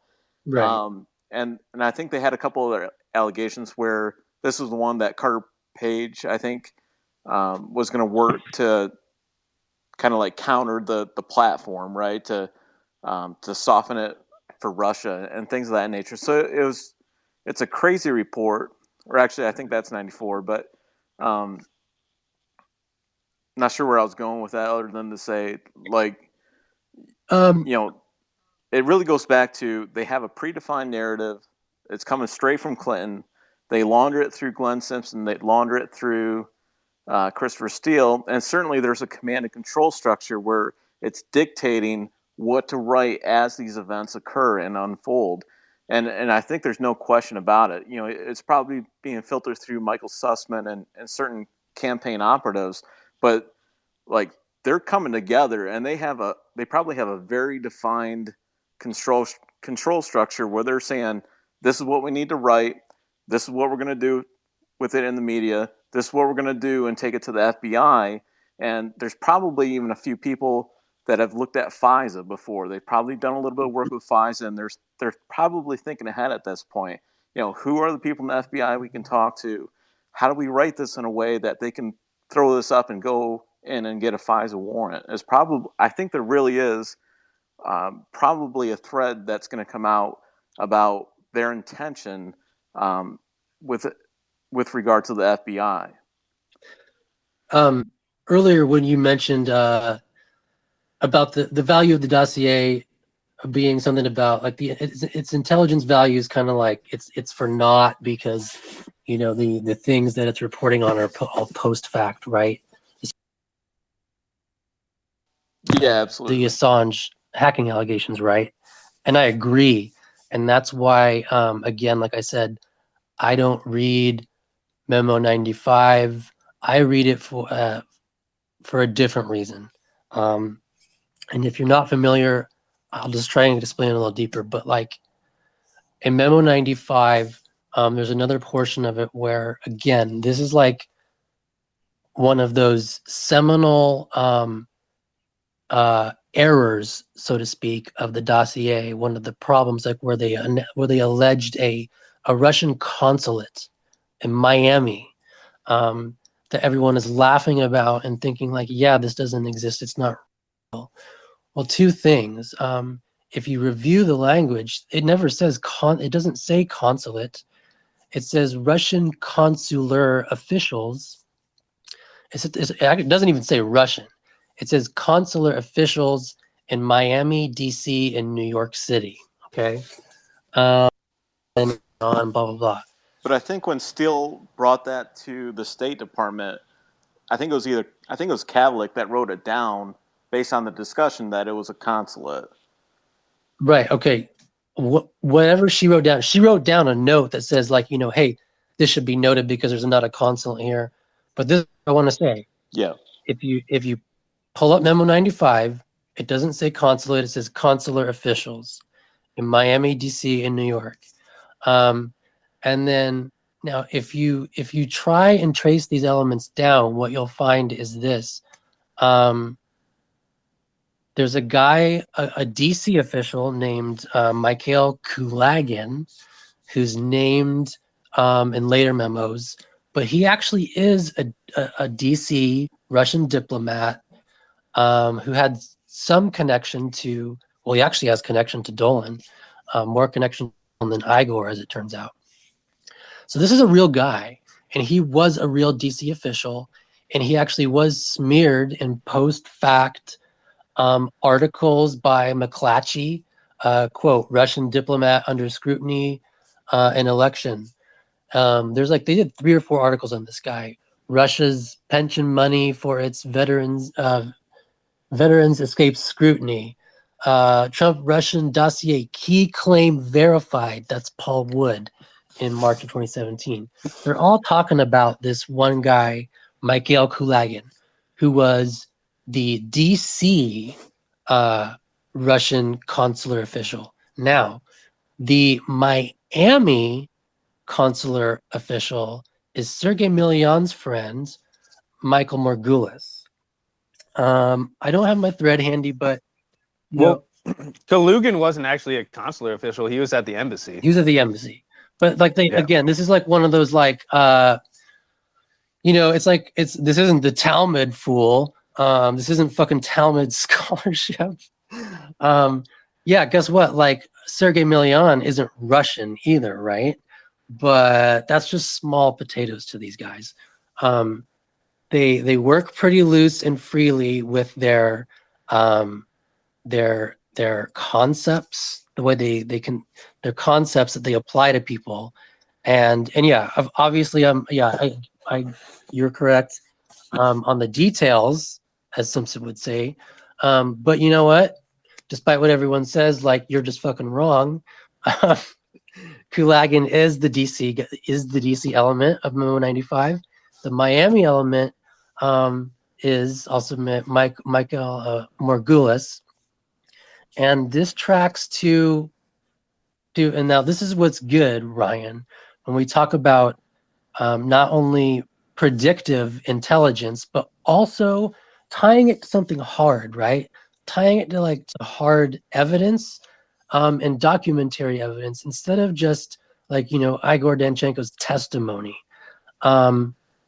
This is why I get really interested in trying to tie dossier elements to specific emails that we can trace, because they're documentary, and we don't need to hear what their shifting testimony is, when they were written.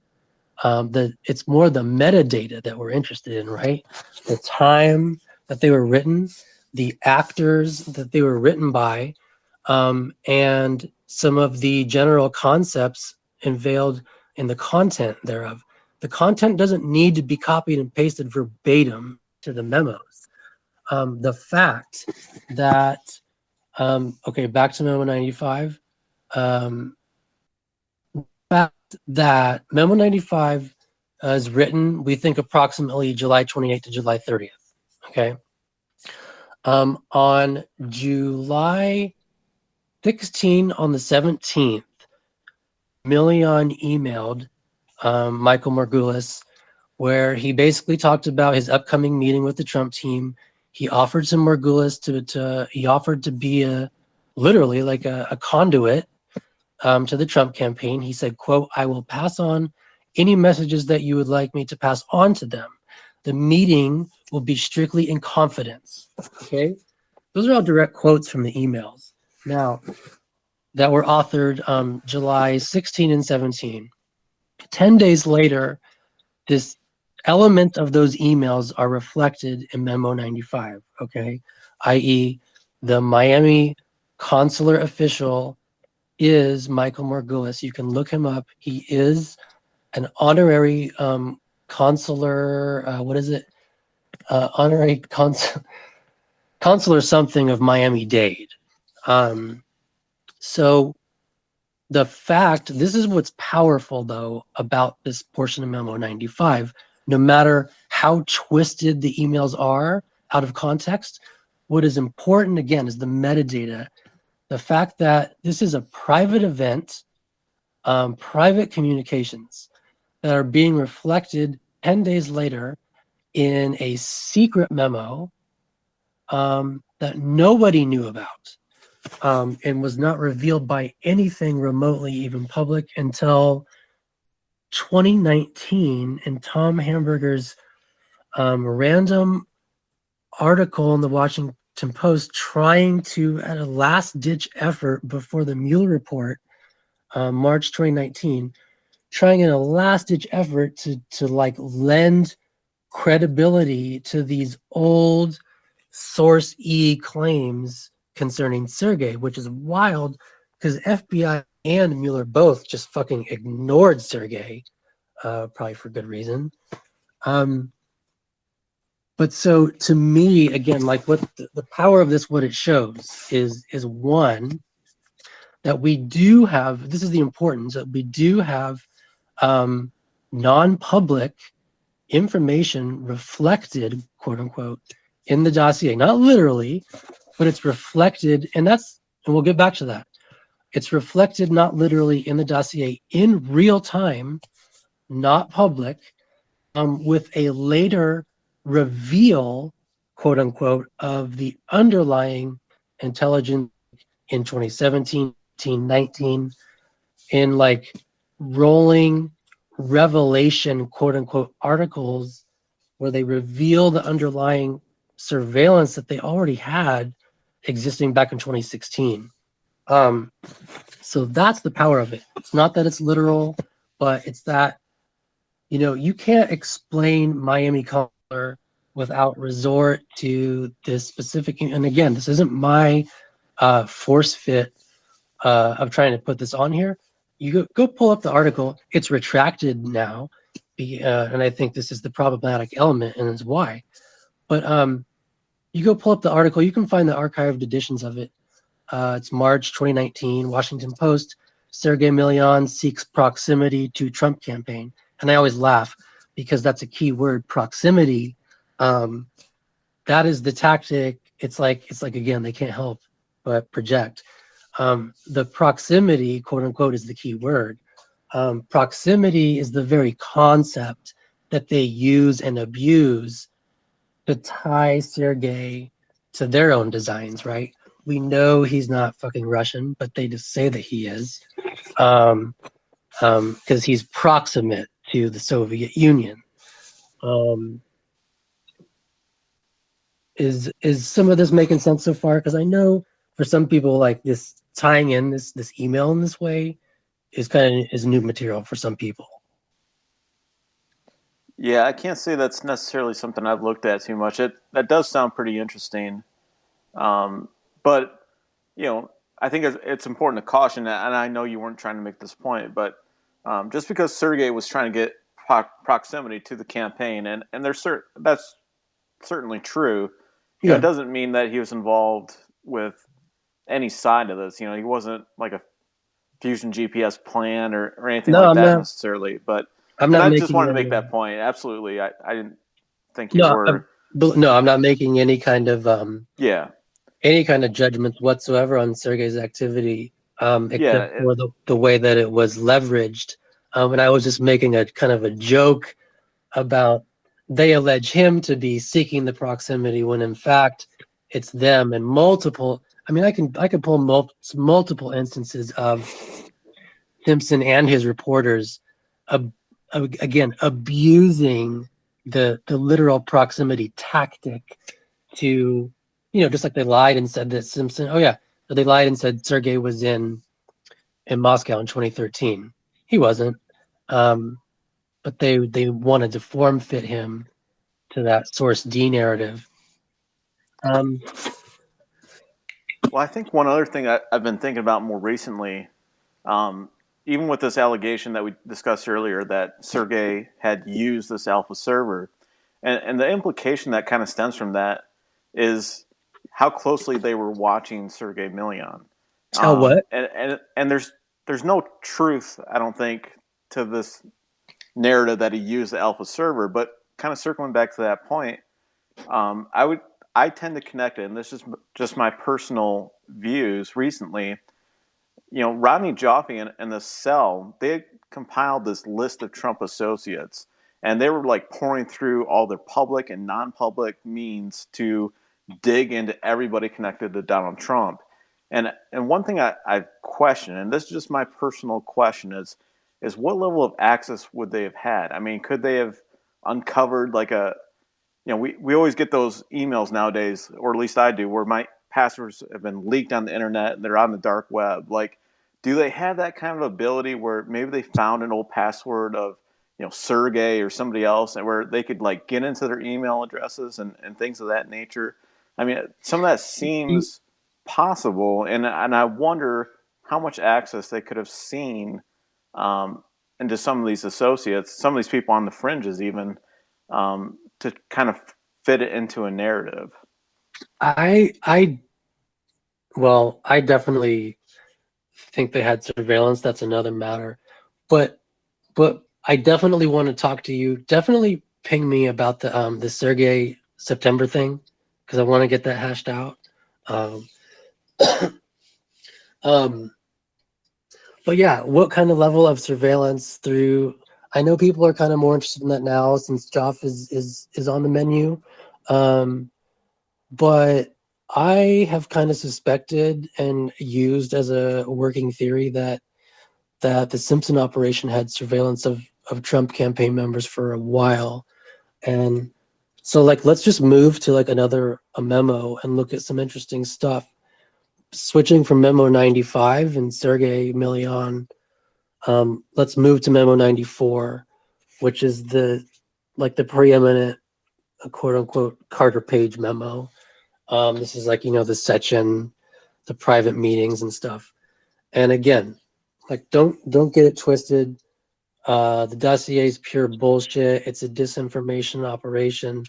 However, I do believe they're combining, again, like, I don't know people who were here for the opening of the talk, but we talked about there are four elements of deception, and truth is the principal component, because you can't get someone to buy your con game or your deception until you've kind of habituated them with with a lot of bona fides or a lot of truth beforehand. So the dossier is going to be the ball game, right? Like I think it's going to contain partially true elements. So let's move to Memo 94, which is Carter Page and his secret meetings with Rosneft and brokering, the 19% sale for, sanctions lifting and on and on and on. I'm going to read, I posted this earlier, but I want to quote from Simpson's book here, right? And again, this is Simpson's book written in 2019. He talks about how his research ended up, again, we're going back to like post hoc corroboration of these original claims. So this is what Simpson is talking in 2019 about how the corroboration was working. And this is what he says about Carter Page in Memo 94. Page is a key intermediary with Russian officials, another central revelation of the dossier. Steele's sources said Page met privately with key Kremlin officials in Moscow in July to discuss sanctions. He was also said to have met with officials, state oil giant Rosneft, so he could broker fees, forthcoming sale company shares, blah, blah, blah. The sale was little known at the time Steele described it. I think we would disagree with that. Like, it's public. It was out there, that 19% figure. But he keeps... but it later came to pass as he described. Page, now this is where it gets interesting for me. Page adamantly denied claims he made in the Dodge dossier, but records later revealed that soon after his trip, Page sent emails to the Trump campaign reporting on, quote, incredible insights and outreach I've received from a few Russian legislators and senior members of the presidential administration here, end quote. According to Mueller report, those contacts included a quote, private conversation, end quote, with the Russian deputy prime minister. Okay, pause.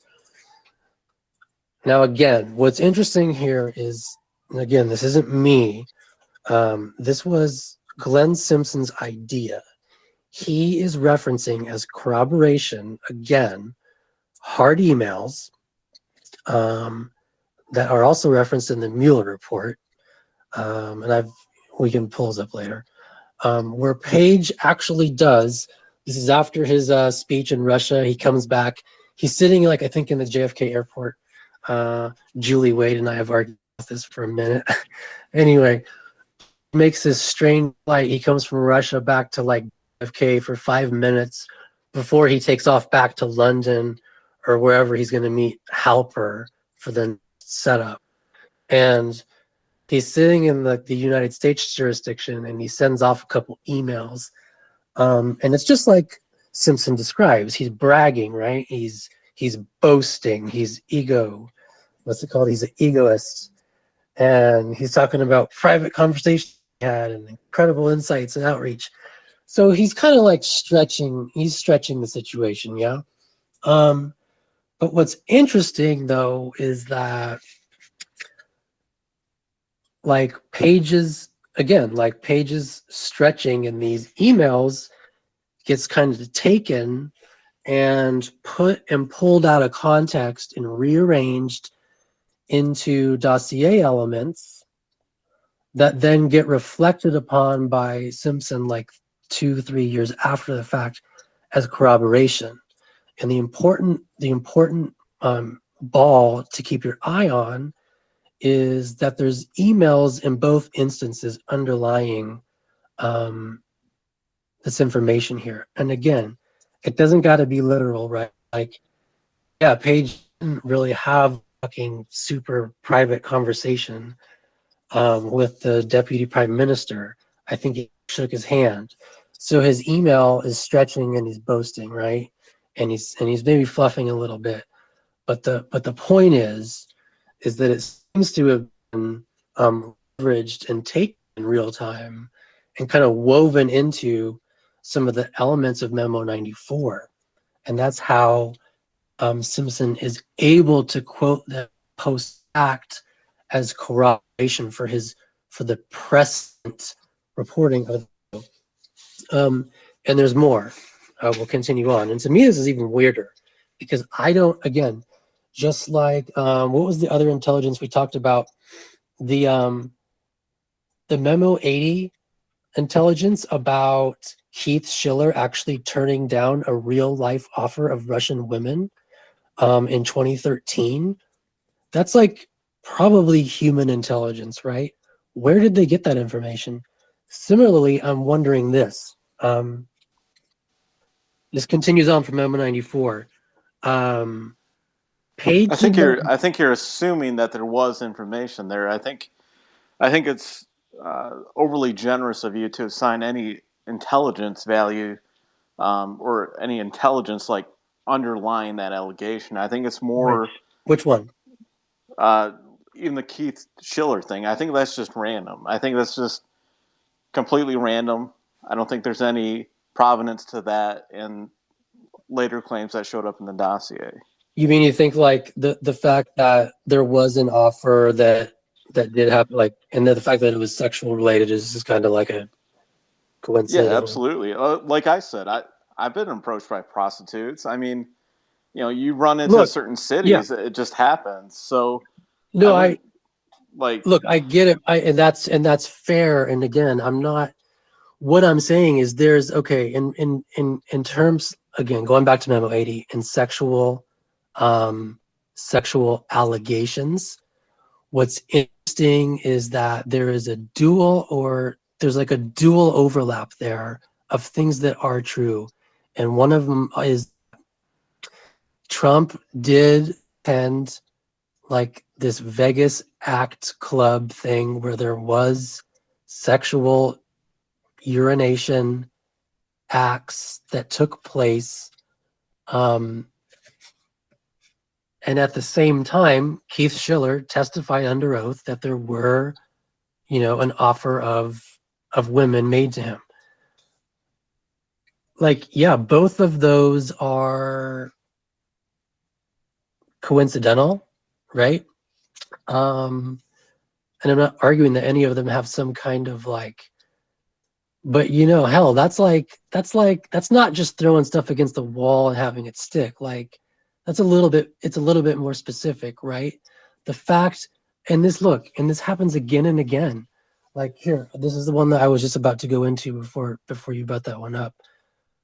Going back to Carter Page. Okay, they alleged he met with freaking the CEO, Sechin of Rosneft. Yeah. Of course he never met with him. But if you dig into the story and the testimony, it turns out that like he met with some I guess his PR, like the guy, I don't know who the fuck it is, like the head of the PR department of Rosneft. And he did have a meeting with him. It wasn't exactly like secret and private. It was kind of like a public function. But this isn't exactly like I mean, I didn't know about it. I don't think most people here, even sitting here me talking to, kind of know about that connection. But the point is, and this is what Simpson says about it. I'm going to quote now from his book. In testimony before House Intelligence in November 2017, Page reluctantly acknowledged that he had met with a Rosneft executive about sanctions and the company's sale of share deal. His categorical denial was ultimately reduced to a quibble. The dossier was wrong, he complained, about whom he met with. It was Rosneft head of investor relations, he said, not the CEO. Okay.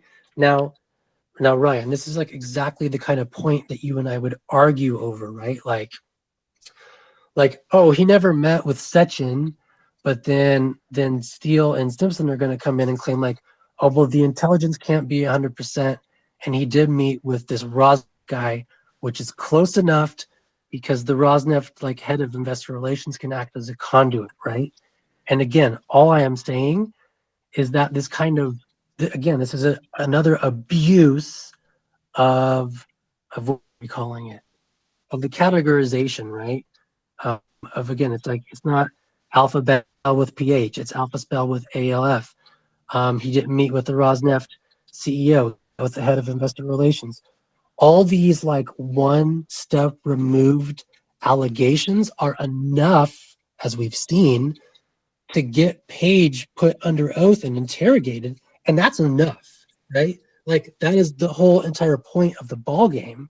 So this is what I'm arguing over and over is I can find example over an example over an example of it's not trying to throw shit against the wall to see what can fit.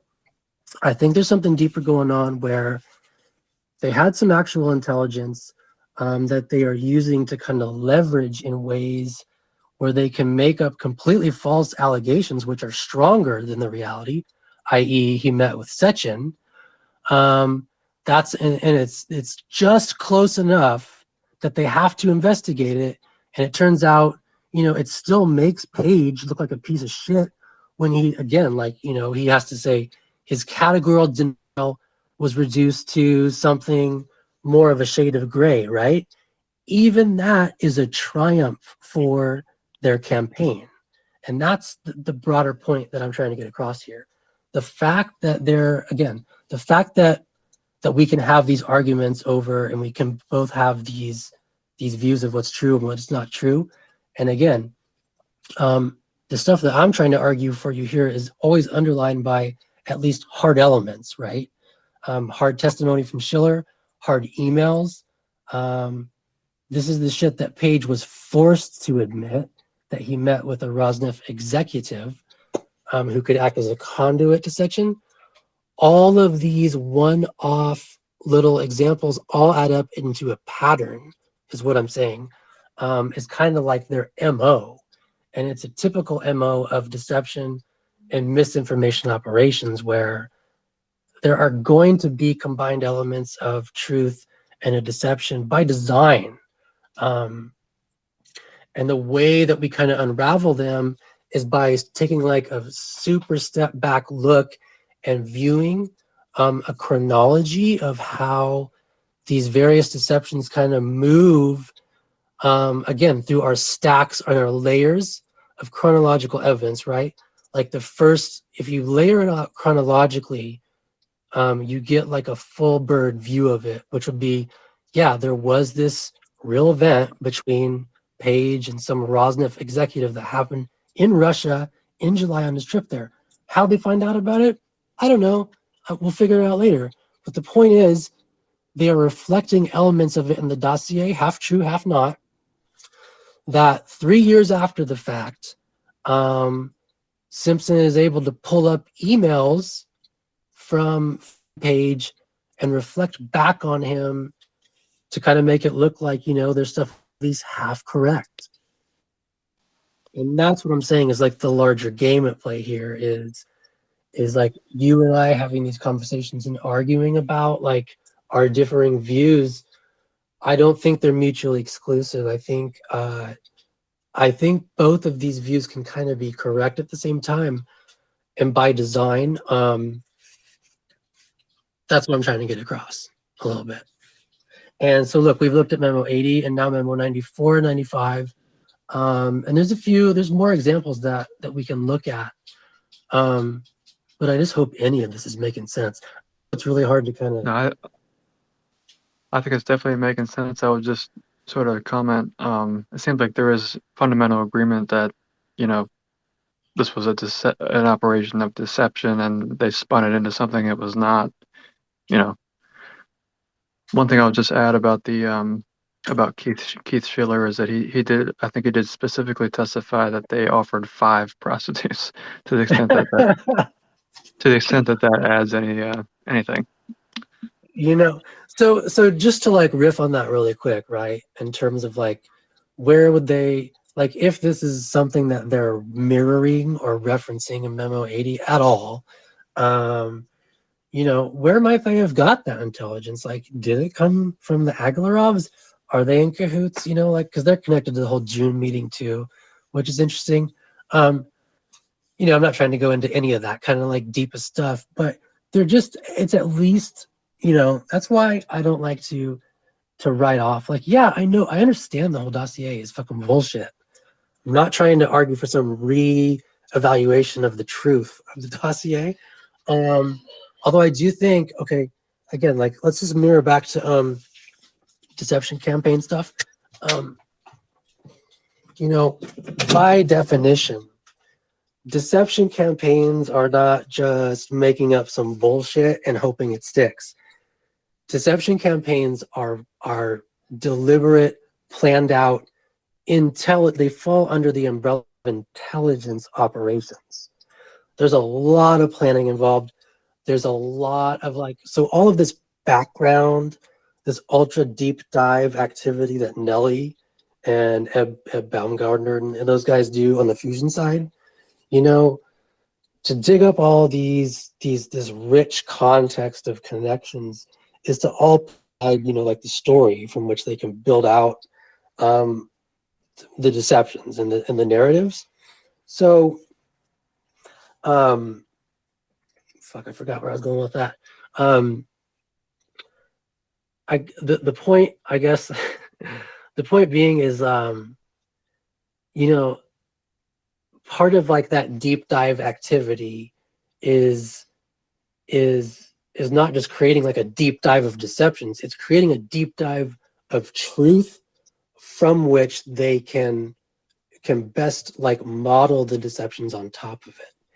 And what I was going to say is, since a deception operation is an intelligence operation, like by definition, they're usually carried out by intelligence outfits. Like they just kind of come hand in glove with surveillance going on their targets at the same time, because of course, you want to know everything you can about them as you're deploying the deception. And I'm not using that as like any kind of argument to suggest that that's proof that they had the surveillance. I'm just saying, like, to kind of think that they were just making up, like, when you say throw shit against the wall and hope that it sticks, I'm saying it's a bit more targeted than that. Well, sure.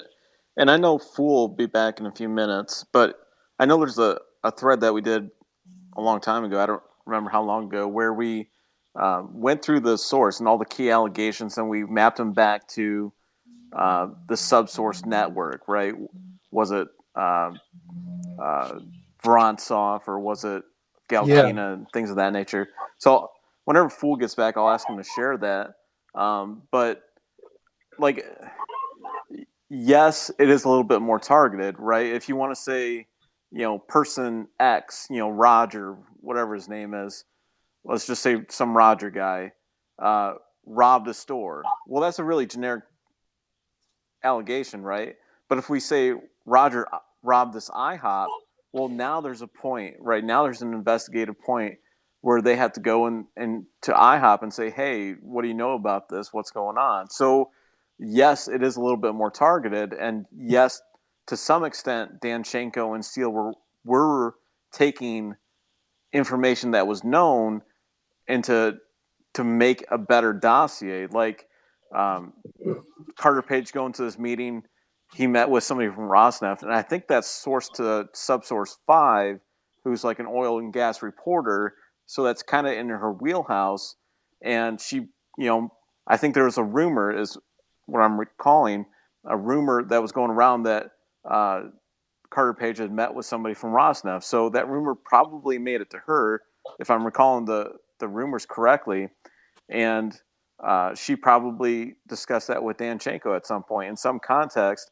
And from that, they were able to craft a narrative that was harder to refute, right? Now they have a lead that is somewhat verifiable that they have to go and check, and that gives it some weight. It gives it some provenance. And I think there's a couple people. I don't know if you want to go to questions or comments. Yeah, I've let in a couple speakers, but hey, really quick about when you talk about the quote unquote rumor, the rumor that Page was said to have met with some officials. That's a perfect thing for you to bring up. It's a great segue because, again, if you dig into the genealogy, again, of this whole cluster of concepts surrounding, like Page, July, Rosneft, any rumors, rumors, literally. Run the text search of rumors, Carter Page meeting, July. Comes up, the first article that you're going to hit is ABC News, and it's the day of his speech on July 7th. Both ABC News was reporting, of course, because they're tied through Brian Ross, but they were using the Russian correspondent. His name, I think, was Patrick Revel. Cody Av and I have talked about this guy a lot.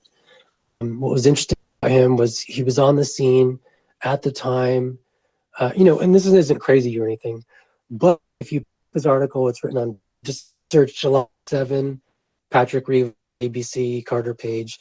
You will see the genesis of the quote unquote rumors. It's him who authors that sentence and that line, backed by what? By what sourcing? Nobody knows. It's not going to be mentioned because rumors aren't backed. They're just inferred and they're just lofted up as defamatory. But it's funny that you mentioned it though, because yeah, the Memo 94 wasn't written until a couple weeks later on July 19th, right? So yeah, there was time enough for Igor Danchenko's story to be plausible, right? That he made a phone call. Yeah, we did all this tracing to his alleged sources. And by the way, all of his alleged sourcing now is bunk, except for the stuff that's been now confirmed through Dolan. So, but his story for Carter Page in July was that he had a poolside phone call with Galkina on, I believe, the 16th, which is a couple weeks after the visit. So enough time for the news to percolate to her, right? But that's all moot because, like I said, if you keep peeling back the onion to the original source of where that quote unquote, especially when you use that word rumor, I think the word that Patrick Revel uses is speculations, but that was all began by ABC News the day of Carter Page's speech. They speculated he would be meeting with Russian officials, and it was a big deal that Carter Page would not confirm or deny it. So that was the big speculation. That was the day of his speech. And again, that's my point, is the deeper you dig into kind of the hair of some of these stories, when you lay out the full chronology of any of these key concepts in these key memos, I find that they often trace back to a Simpson affiliated media reporter. So that's just what I would say on the rumor stuff there. And of course, the whole sourcing through Igor to Galkina and that media source is blown, right? She testified that she never even fucking talked to him. So as an aside, for people who don't know, I think almost all of Igor Danchenko's alleged sourcing in FBI 302s is just a cover story. We can see some of that already unraveling through his sourcing through Dolan. And even what's her name? Is it? I get him mixed up. Galkina, yeah. Galkina she was involved with him, but almost as a sub source almost of Dolan's, really, right? But the point being is that everything that Danchenko told the FBI, everything that I can think of off the top of my head right now, everything that he told the FBI was lies and cover stories, right? For all of his sourcing for sources 1 through 6. Maybe, You, maybe that actually undercuts what you and I were saying, though. If Danchenko lied about who his source was, then he completely made up the entire allegation from the get-go. He which didn't have a what kernel of allegation? information, Well, right? all the sub-sources have signed sworn affidavits now where they assert that they are in no way sub-sources for Danchenko. Right. So that's what I'm saying is like all of Danchenko's like story, his whole entire narrative story to the FBI about, hey, I had these these 5 childhood friends sources, and yeah, like Steele kind of bended a lot of my information and twisted a lot of it beyond what I really said. Even that is all bullshit. To cover for different sourcing, which was now revealed as Dolan and or maybe Galkina in a different way. But the point being, and I think he's also covering for much more, like those various emails that can be sourced to Sergey Milian and some of the stuff about Carter Page's visit. None of that shit came from Igor or Galkina after the fact. Like those came from very different sourcing, and that's what I'm really interested in. I just think that Igor is literally a paid. He's not a patsy. He knows what he's doing, and I think he played a role, and he told them a story to provide false sourcing, like red herring sourcing elements, for where the real sourcing came from, which is yet to be uncovered. And a note on that, though. What's interesting, though, about it, it wasn't just a complete bullshit story. What is kind of interesting, we're not completely sure, but like, you know, some of the stuff actually does track, like, right? Like he did probably make actual calls to Galkina. He did make email outreach to Sergey, just failed, right? But he did have actual physical meetings in June, in his June meetings with Vorontsov and Abshiev, source 1 and 2, right? So what I'm saying is he took kind of like not great pains, but he took decent pains to sort of manufacture plausible sourcing actions. Like, yeah, hey, look, I can point to these phone calls on my call log that I made to Galkina. That's where I got all this shit. Reality, it all came from Dolan. Hey, look, I took this trip to Russia in June, and I look, I got a photograph with Vorontsov and with Abshiev. So they told me all this shit. Turns out, again, this all came from Dolan and some June meetings with the Ritz people, etc. I think this goes on across the map, including these emails from Trump associates. I'm not saying I don't know where they came from, if it came from Steele, Simpson, how the heck they got the information, especially some of this weird information about, how'd they figure out, that. Because if you dig into Page's testimony, Adam Schiff like really pins him down about his meeting with this Rosneft executive, who I guess like Page was like friends with in the past. And he asks him like very pointed questions about how he set up the meeting. Was it through a phone call? Was it through emails? Was it through this? Like they get down into the nitty gritty about like the literal contact methods by which this meeting was set up. It's interesting reading, but point being, I think in a nutshell, I think Danchenko's covering for alternate sourcing, which we've already seen revealed, and there'll be more of that. Could I jump in right quick? Yeah. It sounds like you're confused about where all the sourcing is coming from, and it seems like a lot of work that Steele did to link little things in between each note, that actually is true.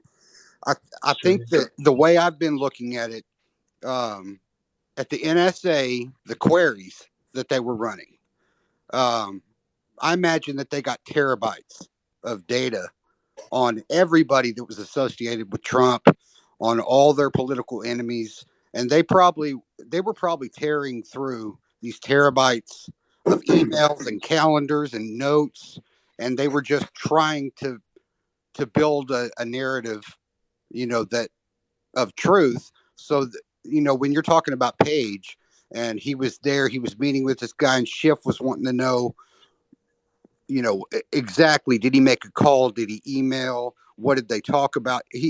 Schiff probably had all of that. Yeah, all of his exactly. documents. Absolutely. And yeah, to your point, the database query stuff, of course, I think a lot of people know. We've talked about that a lot. We just don't. We know that illegal access was obtained for these 702 databases. We don't know if Fusion GPS happened to be one of those contractors.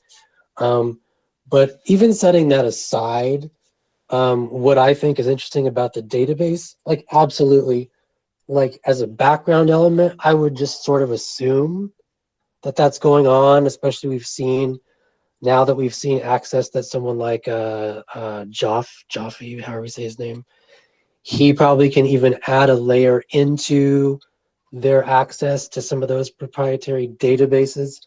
But on top of that, I don't, some of these emails that I see reflected in the memos, June through August, are kind of occurring in real time, and that's kind of scary to me because, that's a little bit. That seems like, I'm not a professional or anything, but it seems like a step above and beyond just kind of some static, database querying.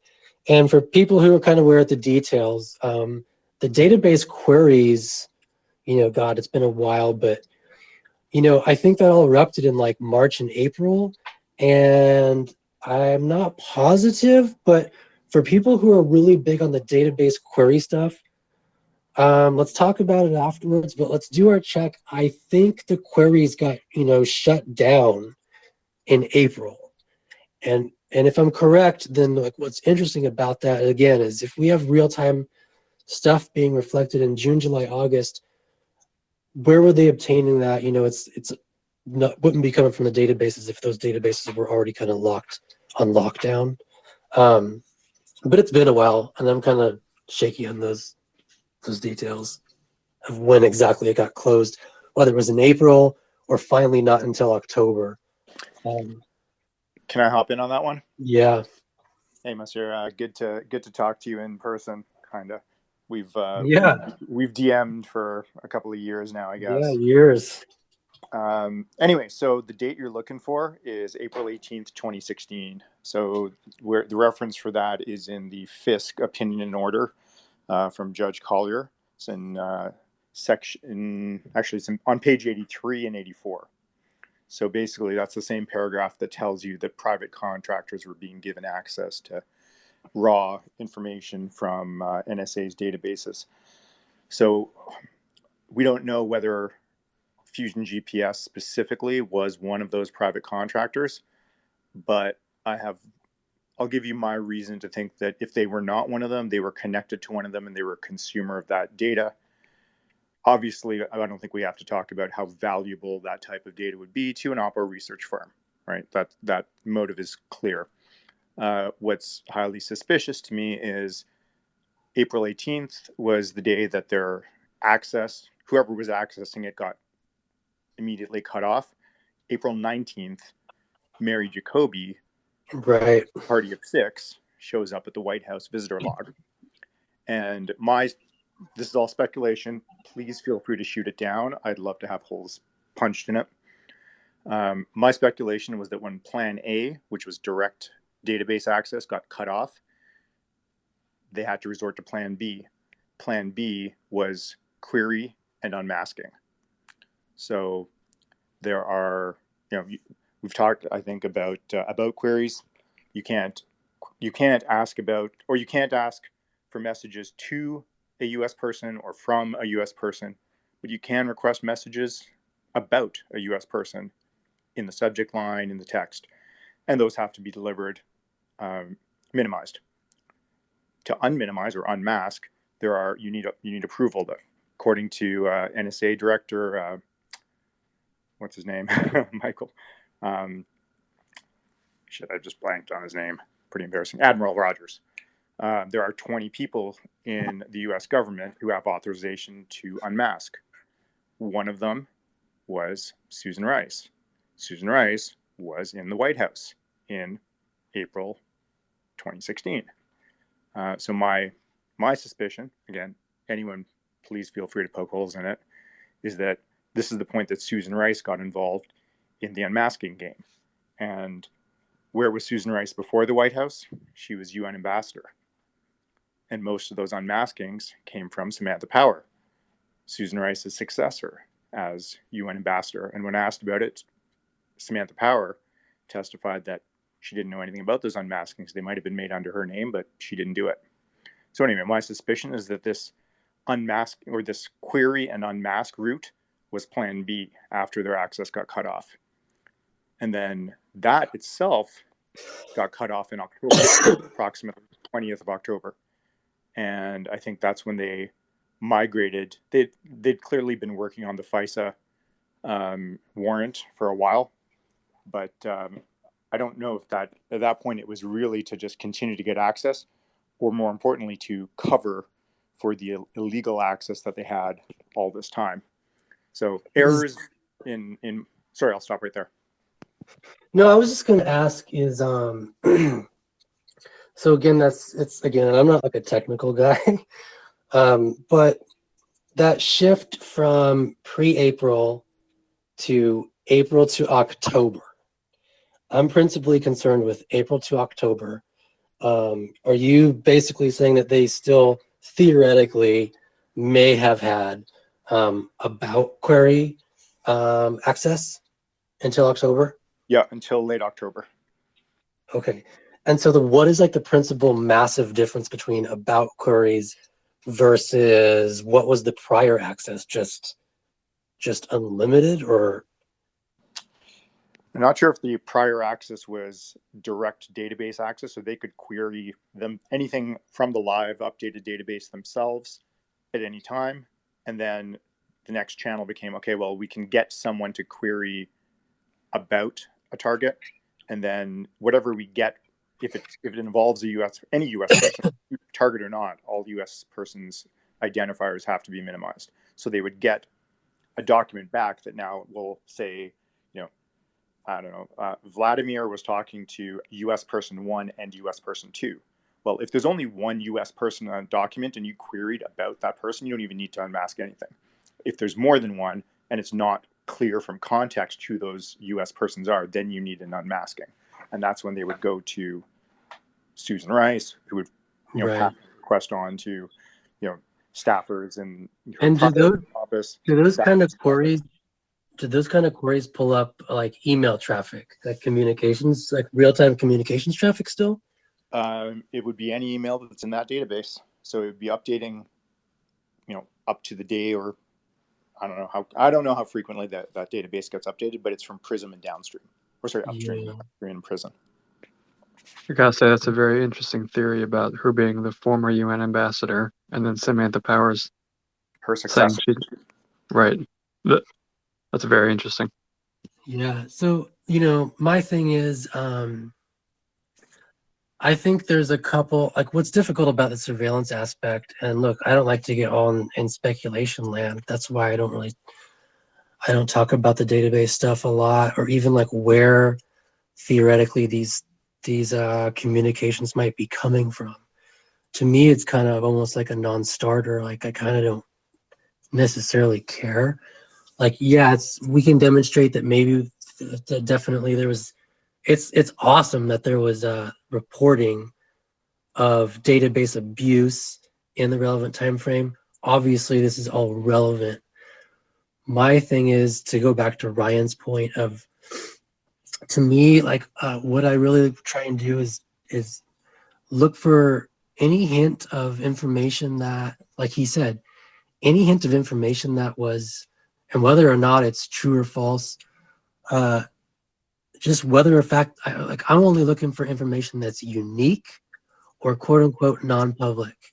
And what's interesting to me is that, like, the fact, again, I want to stress this, the fact that like 2 years after the fact, the evidence that is being proffered as corroboration for the various claims in the dossier, oftentimes are emails. And a lot of these emails are being proffered by Tom Hamburger. I just on my account retweeted, a graphic, which I'm sure like most of you guys have seen. And it kind of just lays out, this is laying out different layers of evidence in a chronological fashion. This is that, like, different colored squares thing. And all this is doing is kind of like laying out in chronological fashion the underlying non-public events, and then how they got reported and picked up later by Tom Hamburger, and then also at the same time reflected in the memos, which is a cascade of coincidences that, I'm not even trying to explain where they came from. I just think that the stack of coincidences is too much to attribute it to something other than some kind of surveillance, since they all trace back to emails. And so I just think it's worth a closer look.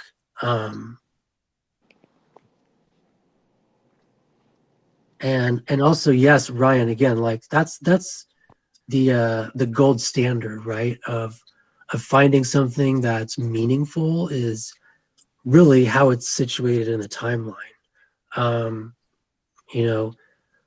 Is there anything whatsoever in the dossier that does represent real-time reporting of non-public information? And I think there's a couple elements in there that are. And it's some of these oblique references to underlying email conversations which don't get revealed until like 2 years later as corroboration. And like looking at that time loop is kind of, you got to step back and view the whole information loop of how that information traveled to kind of see it operate. But when you see it operate the same way, you see Tom Hamburger reporting on it the same way time and time again, it adds up to something kind of bigger than just like, hey, yeah, look, this kind of is just like sort of corroborates against it.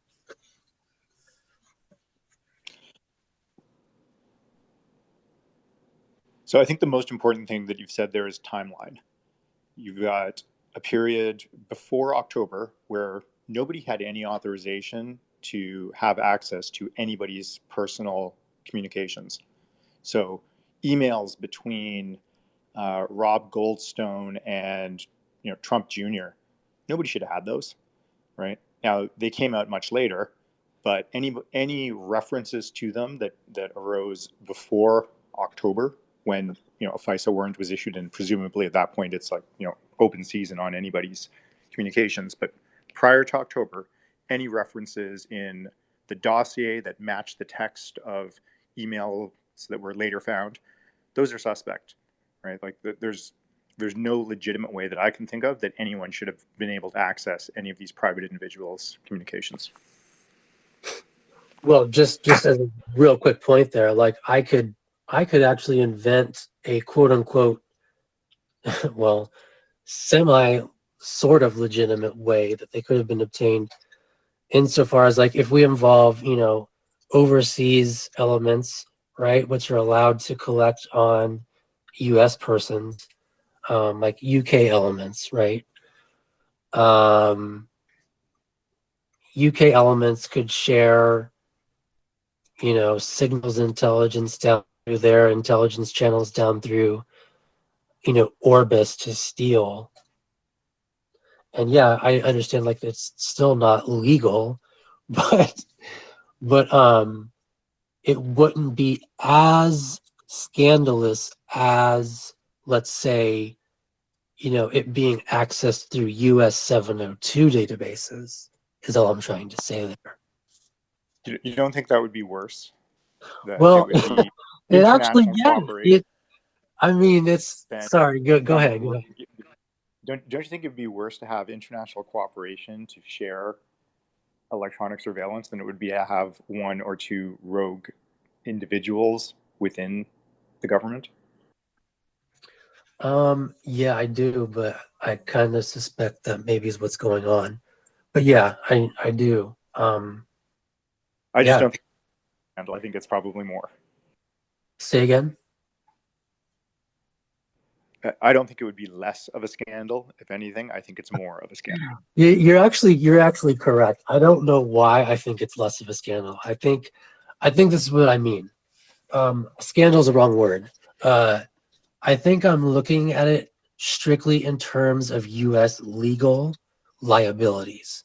And so a way to skirt that would be to completely stay off of US 702 and just pull it in backdoor through UK. And yeah, that's a fucking scandal. But like, what are you going to do about it legally? Like after the fact, like, what are you going to do? How are you going to trace it down? Like, just the fact that I'm even proposing that, some of these emails might have been vacuumed up and inserted is like completely out in left field for a lot of people here. And so we're talking about, we're getting into the sourcing of it, which I don't even ever do for this very reason, is because it gets so speculative that all of it is scandalous, right? Like even me talking about that there might be genuine communications intelligence situated in the dossier is a fucking scandal for most people. They don't want to hear it. On either side of the aisle, even our side, the so-called Republican side, I just don't think anybody wants to hear this because it doesn't look good. Nobody wants to hear that the dossier has any truth in it on the Republican or the Trump side. That we all want to believe it's complete bullshit, which it really is. But so any kind of intelligence at all, especially communications or signals intelligence, being put into the dossier is a scandal. And that's why I think it's fascinating. And so, yeah, the ultimate sourcing of it is going to be a scandal no matter what. And that's why, to me, 702 versus UK is like splitting hairs at this point.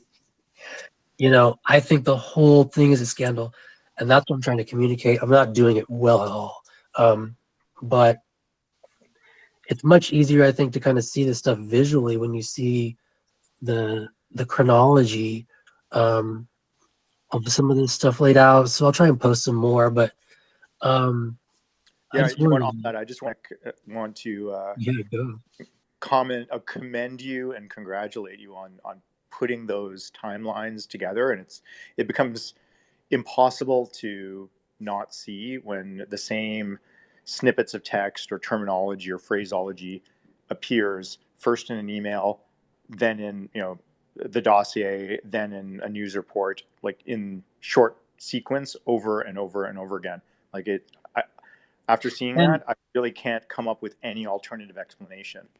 I obviously I'm of the same opinion, of course, but I know a lot of people are not. But what I will say, something that has been sort of corroborative of at least this idea that I'm proposing, I think, which magically has been the indictments on, I guess, Danchenko, right? Because this is the first taste that we're getting of some, like he's Durham, he's explicitly detailing for us what the underlying actual quote unquote real quote unquote sourcing was that Ryan was pointing to earlier. Some of these meetings that happened in June, some of these emails, I've got them written down. They're in my graphic. Quote, GOP friend of mine, Ukraine revelations. This is all about the Manafort being ousted, memo 105. This was great kind of quote unquote revelations, as Simpson would call it. Revelations showing that what we're talking about here isn't so crazy, because Durham is giving us the first taste of illustrating that what Danchenko claimed to FBI regarding his sourcing was bullshit. Yet what was underlying it wasn't him just making up some shit whole cloth. There was actually Dolan writing some actual emails to him about Ukraine corruption revelations. Several senior Trump players close to Trump wanted Manafort out. That's direct mirrored language of Dolan's emails to him. And then same thing in Memo 111. Information about that Kulagin guy returning from the embassy, being replaced by Bondarev. This was information. Now, this is what's funny. This is information coming from Dolan, literally, though, coming from a meeting he just had at the embassy, which, if you want to get all Russian conspiratorial, that's the closest we're going to get to Russian contacts or disinformation, coming directly from these physical meetings that Dolan had in Russia with the embassy, going directly into emails to Danchenko and then into the memos. So what I'm saying is it's nice that we're seeing Durham kind of use some of the same methodology that I've kind of bumped into by accident, which is finding these emails and how they kind of trace back through time, through dossier, through reporting, all the way back to the original events. So yeah, I think we're going to see more of this. And I guess all I'm saying in a nutshell for this talk is that, once you look at this whole timeline of these emails through dossier, through Danchenko covering, providing a cover story, through what Steele said to Kavalek, through what, ends up being reported in the Mueller report, and then Tom Hamburger's articles, is that Glenn Simpson has his paws on this shit from the very get-go, almost every time. Because strangely, if we go back to this graphic, I know people aren't staring at it right now, so I'll just try and explain this verbally. After Danchenko's cover got completely blown and they all turned in the affidavits, I noticed that Steven and some of these other people kind of said, oh yeah, it was all bullshit. He's an accomplished author and he just made up all this stuff based on real-time events and reporting and then embellishments. So it's all just kind of off the cuff, embellishment stuff. And what they point to as evidence of this are very specific articles. And what's funny, yes, that's true. There was an article written on June 17th by Tom Hamburger about the Agalarovs before there was any mention of them or hint of them in Memo 80 3 days later, source D, right? So yes, there is public reporting about Agalarovs to kind of support a notion of a dossier author just cribbing off of the latest, like you said, as soon as the story on Assange breaks, bam, it's a Memo 95. Well, people try to say, okay, yeah, Memo 80, we can trace it 3 days earlier. There was this article about the Agalarovs. So that's your explanation for Agalarov being source D, Monsieur. Same thing with Carter Page's 719 memo on 718. There's an article people point to, again, Washington Post, by Rogan. I don't know his first name. Trump campaign guts anti-Russian stance on Ukraine. That sets the table, right? For, oh yeah, they gutted this whole thing on the sanctions because Page got the 19% Rosneft. On and on and on. If you look, if we just do a one step deeper analysis, yes, there were public articles there that the memos could have been based off. But if you look at every single article they point to, they're all controlled by like Washington Post Simpson acolytes. And 726, again, is like the introduction to Sergei Milian right before Memo 95 on 728. They follow this very specific pattern. And then also interesting, unfortunately, Walker-Fire's not here, but he found an example of this in Memo 102, which is a Dimitri Simes email to Jared Kushner on August 9th. And this was to discuss an upcoming meeting to address, quote, meeting to address foreign policy advice and how to respond to Clinton-Russia-related attacks. And then he emailed Jared Kushner a, quote, Russia policy memo on the 9th of August. And this is in the Mueller report, page 109. It's cited as one of the Russian contacts that occurred in August for Kushner.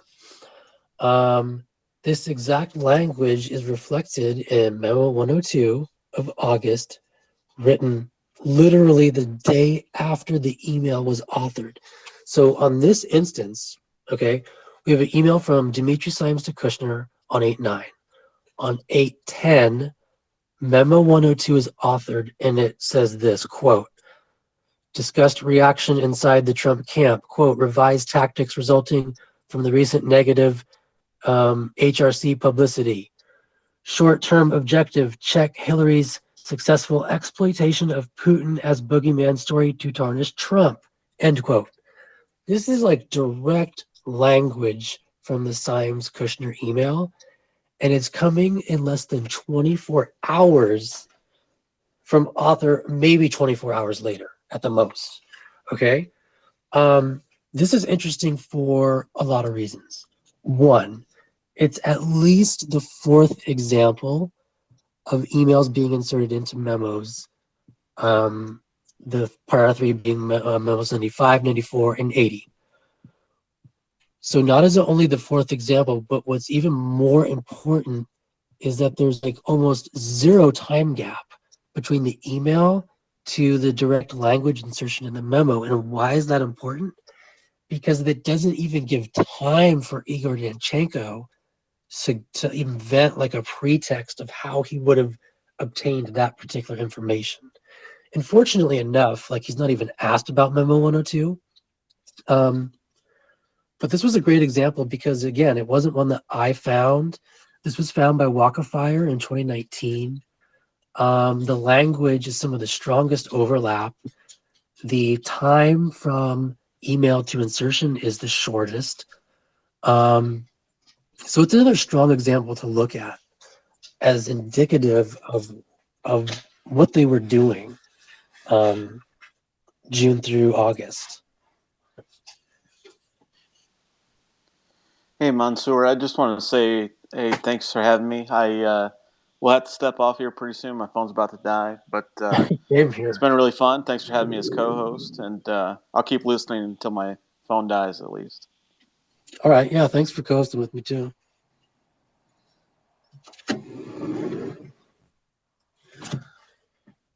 Is there anybody who has any questions? Because I'll probably be wrapping this up pretty soon here too, I think. By the way, I just wanted to thank everyone who showed up here tonight. I'm really a big fan of these spaces, talk, chat, place thingies. You know, there's not many of us who do this Russiagate research stuff. We are a tiny crew across the entire planet. And so, you know, I know Fool Nelson knows. I've been talking to him for years about this. I I was always really a big fan of kind of trying to get some more kind of like collective group discussion, cross discussion type thing going on. I'm always a big fan of a lot of the crosstalk that goes on in the comments below some of those monster threads that we used to have back in the day. Because I was just talking with a buddy of mine today about like mining old Twitter threads clear back to like 17, 18, 19 from our follow list, mining some of those threads for just thought processes on different concepts that we're looking at still today, all these years later. And it's always the back and forth commentary underneath those old threads where we usually get some of our best ideas and insights. So I always thought it would be a cool idea if we could get some of this going on, you know, like in a real life context. And since none of us live close to each other, the spaces thing is kind of the closest that we've seen to it. So I'm glad that people show up and co-host and, you know, sit here and spend their time. I know it's like boring, and public speaking is not, I've never done this before in my life. Didn't go off as well as planned, but you know, like it's really difficult to deliver all these concepts. But I'm glad that you guys made some time to kind of sit here through some of it tonight and offer your time, because I think it's important historically. Some of the stuff here that we're doing, some of the stuff you never know. You never know some of the tiniest little factoids or pieces of information or thoughts that you heard, or a question that you heard asked, or some stupid thought that someone said made you think about something in a way that you never would have thought before. Oftentimes I find are the some of the keys to some of the bigger, deeper insights here. So I just thank everyone for being here and kind of keeping these conversations alive, especially this late in the game. You know, we're sitting here like, I don't know, 5-6 years on now, but we still got some fireworks to come. I think we still have you know, I probably didn't make the case very well, but I think Simpson's got some indictments coming. If there's any way that this guy gets extricated from the scandal without an indictment, I just don't even comprehend how it would be possible. Yes, I understand most of his actions were conducted by other agents for him, but he testified to some shit under oath that was just completely misleading, and obstruction of justice, obstruction of justice in the extreme. You know, given everything that he knows and everything that he's been operating from 2015 onward. So yeah, thanks for everyone showing up, and anyone got any questions, probably now's the time for them, because my wife's getting kind of anxious and I need to probably sign off in about 30 minutes here.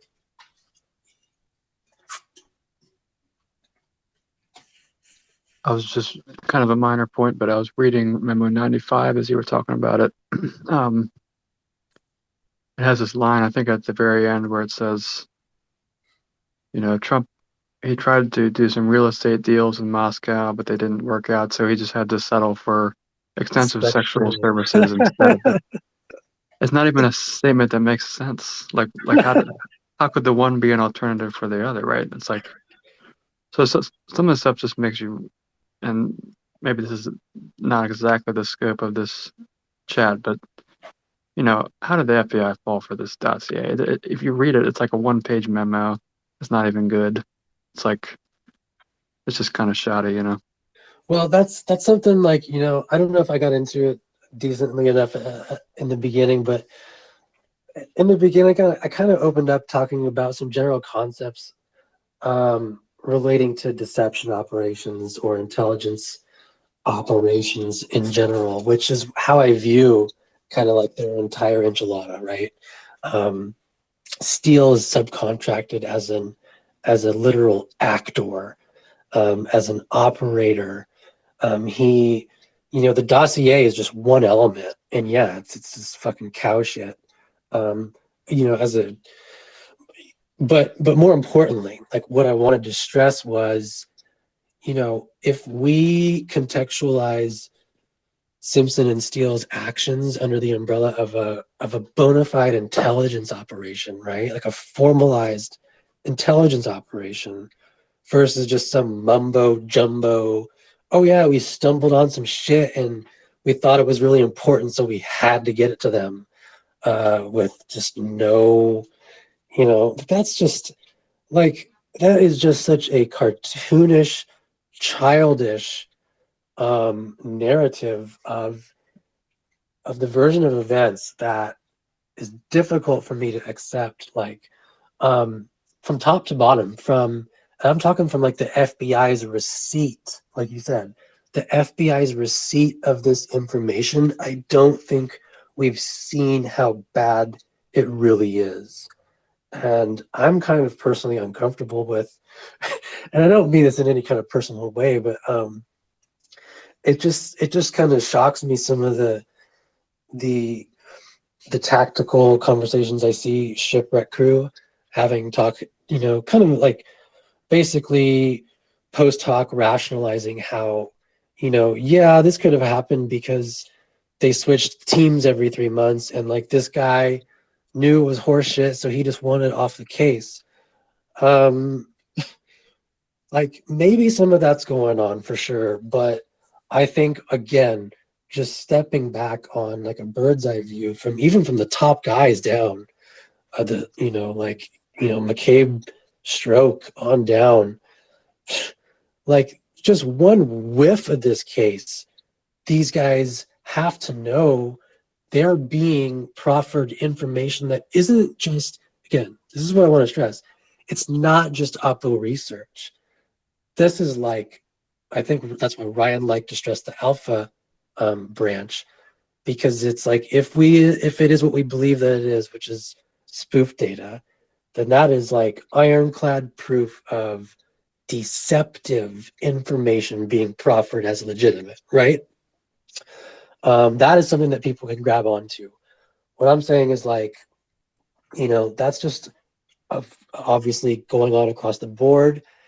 And the FBI has reason. We're talking about, like, I don't know why I have to be the one stressing this, but, we're talking about like the preeminent law enforcement agency, counterintelligence division, receiving this information, right? Not being like to pretend that they could not see through this at a glance. Even the way the report is written, with absolutely like no no detail as to level of credibility of each source, is just like, it's not even written the way that intelligence products that I've ever heard of are written. The whole thing is a mess. So for the FBI to even be entertaining it is like, I just want to say, illegal. It's a scandal. It's like, I don't, getting into, I think, so what's funny is like, when Ryan says to me, he kind of is feeling uncomfortable that maybe I'm trying to parse out truth and falsity within the dossier. And he's saying, no, it's just all a pile of shit. Like, yeah, I agree. It's funny because now I'm saying the same thing about the FBI. It's like their posture by design, like they are postured to like be red alert for deception campaigns. Like, this is like what they live and breathe. So for them to say, yeah, Steele just fucking fooled us, it doesn't pass the smell test, is all I'm gonna say. Being deceived by oppositional intelligence agencies is all that they do for their jobs. So Steele and Simpson fall under that same rubric, and they can't be fooled by them just because like they're not Russian guys. It's not how it works. Yeah, I mean, it's half of the FBI's job to be a counterintelligence outfit, which is exactly what you're saying. They can spot these things, right? It's their job to spot it. Yeah, not only that, but like they know that like they are a constant target of such operations, right? Like, mm-hmm. which they were, and I don't have the tweet in front of me. It might be in the stack, but here's a beautiful tweet from Stroke to Lisa Page on September 23rd, which is the same day the Isikoff article broke, where Steele initially broke protocol and leaked operational details to Isikoff. Okay, this is happening on the same day that they got a technical debunk of the alpha shit. And Stroke kind of mentions to Lisa, he's like, heads up, we got to take these, he quotes the Steele reports. He's like, at the minimum, the Steele reports are now meant to influence versus just inform. Now, duh, right? It's a layer deeper than that, though. Like, it's not influence versus inform. It's deceive versus influence. Influence doesn't even need to be spoken about, right? It's oppo research. Obviously, it's influence, but from the moment they get a technical debunk of alpha, combined, and again, this was being combined. I think there was white papers mentioned, right, that were accompanied with the alpha data. I'm pretty certain that was a Fusion product. So, they've already identified a deception campaign, and that's in September 23rd. Not only have they a debunk on technical alpha data, but they now have Steele leaking operational. This is FBI operational details to the public. As another aspect of their influence campaign, which is, again, this is the important note. It's all working contra FBI, because what they're doing now is they're using their co-agency with FBI. Like straight up, what we're looking at is Glenn Simpson now is able to use Christopher Steele as a human intelligence source, pulling information out of FBI for Glenn to pump into the media now.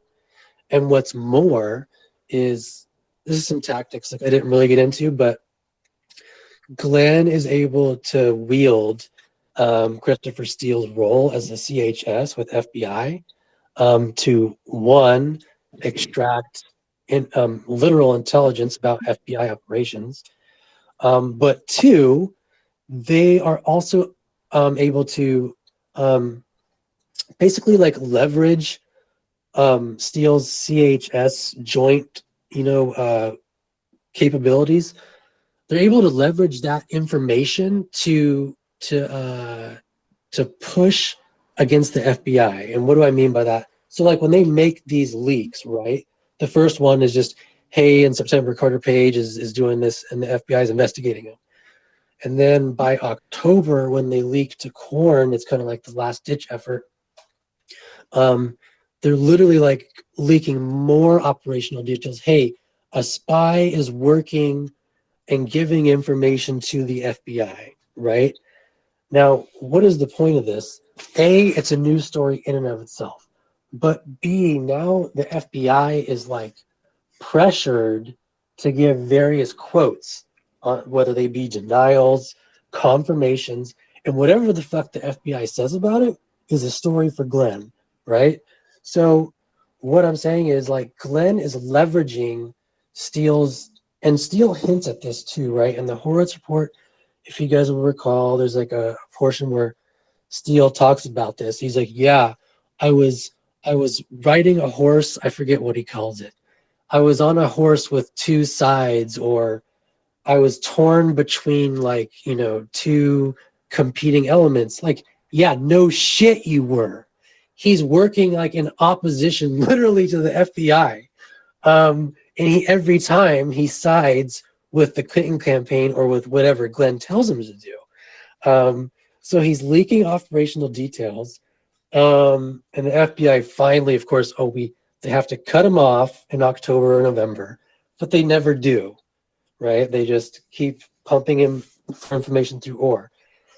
But these guys continue to leak operational details to pressure FBI for quotes. For example, in February, the Washington Post posted an article about like the investigation, basically. Saying like, I forget the name of it, but it's like Comey this and that, and they reveal some of the stuff about. It's so interesting because this is in February 2017. Everyone has just learned about the dossier. Oh, there's also FBI and some weird investigations going on. Washington Post comes, I think, like early February with some article kind of unrolling some of the details, right? Hey, here's Christopher Steele. This is who he is. He was working for Fusion. He's an FBI guy. And so what's interesting is in February, we have internal FBI emails, Peter Strzok to the small team, where he is in receipt of the story in February as kind of like a heads up, because again, they're asking for quotes. And what it is Tom Hamburger, working as an agent for Simpson, emailing Peter Strzok saying like, hey, here's some text for the story that we're about to run. It's all about Steele and his interaction with you guys, and this is what we're going to say. You guys offered to pay him money to corroborate dossier stuff, but you never actually paid him anything. He worked for you guys during FIFA. He's a credible source for you guys. You used him before. Can we get some quotes? This puts them in such a compromised situation, right?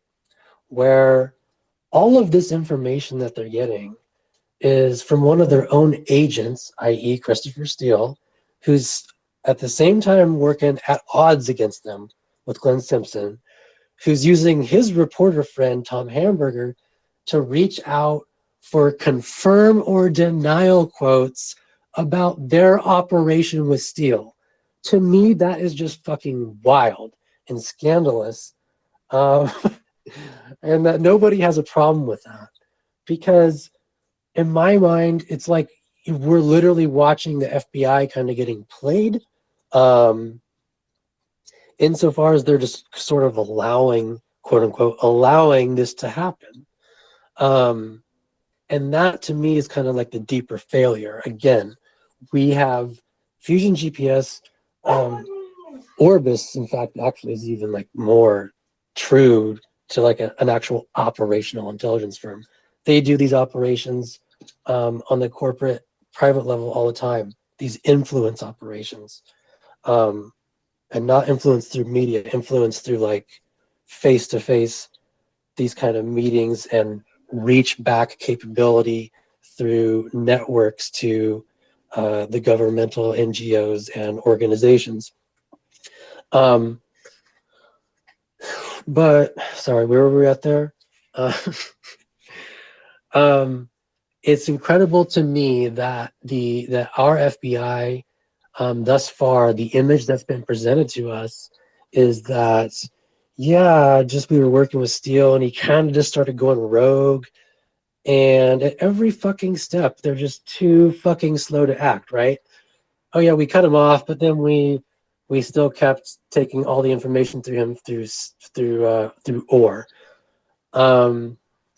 Yeah, we finally figured out who Igor Danchenko was, but we didn't get to interview him until like 2 days after the second FISA had already been renewed, coincidentally.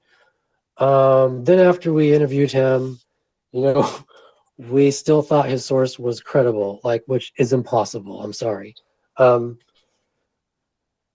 There are just so many red flags that on a bird's eye view level of the FBI's treatment of Fusion and Steele as their own intelligence, there's counterintelligence campaign waged against them, that that goes into a whole discussion about FBI culpability, which is beyond the scope of this talk here.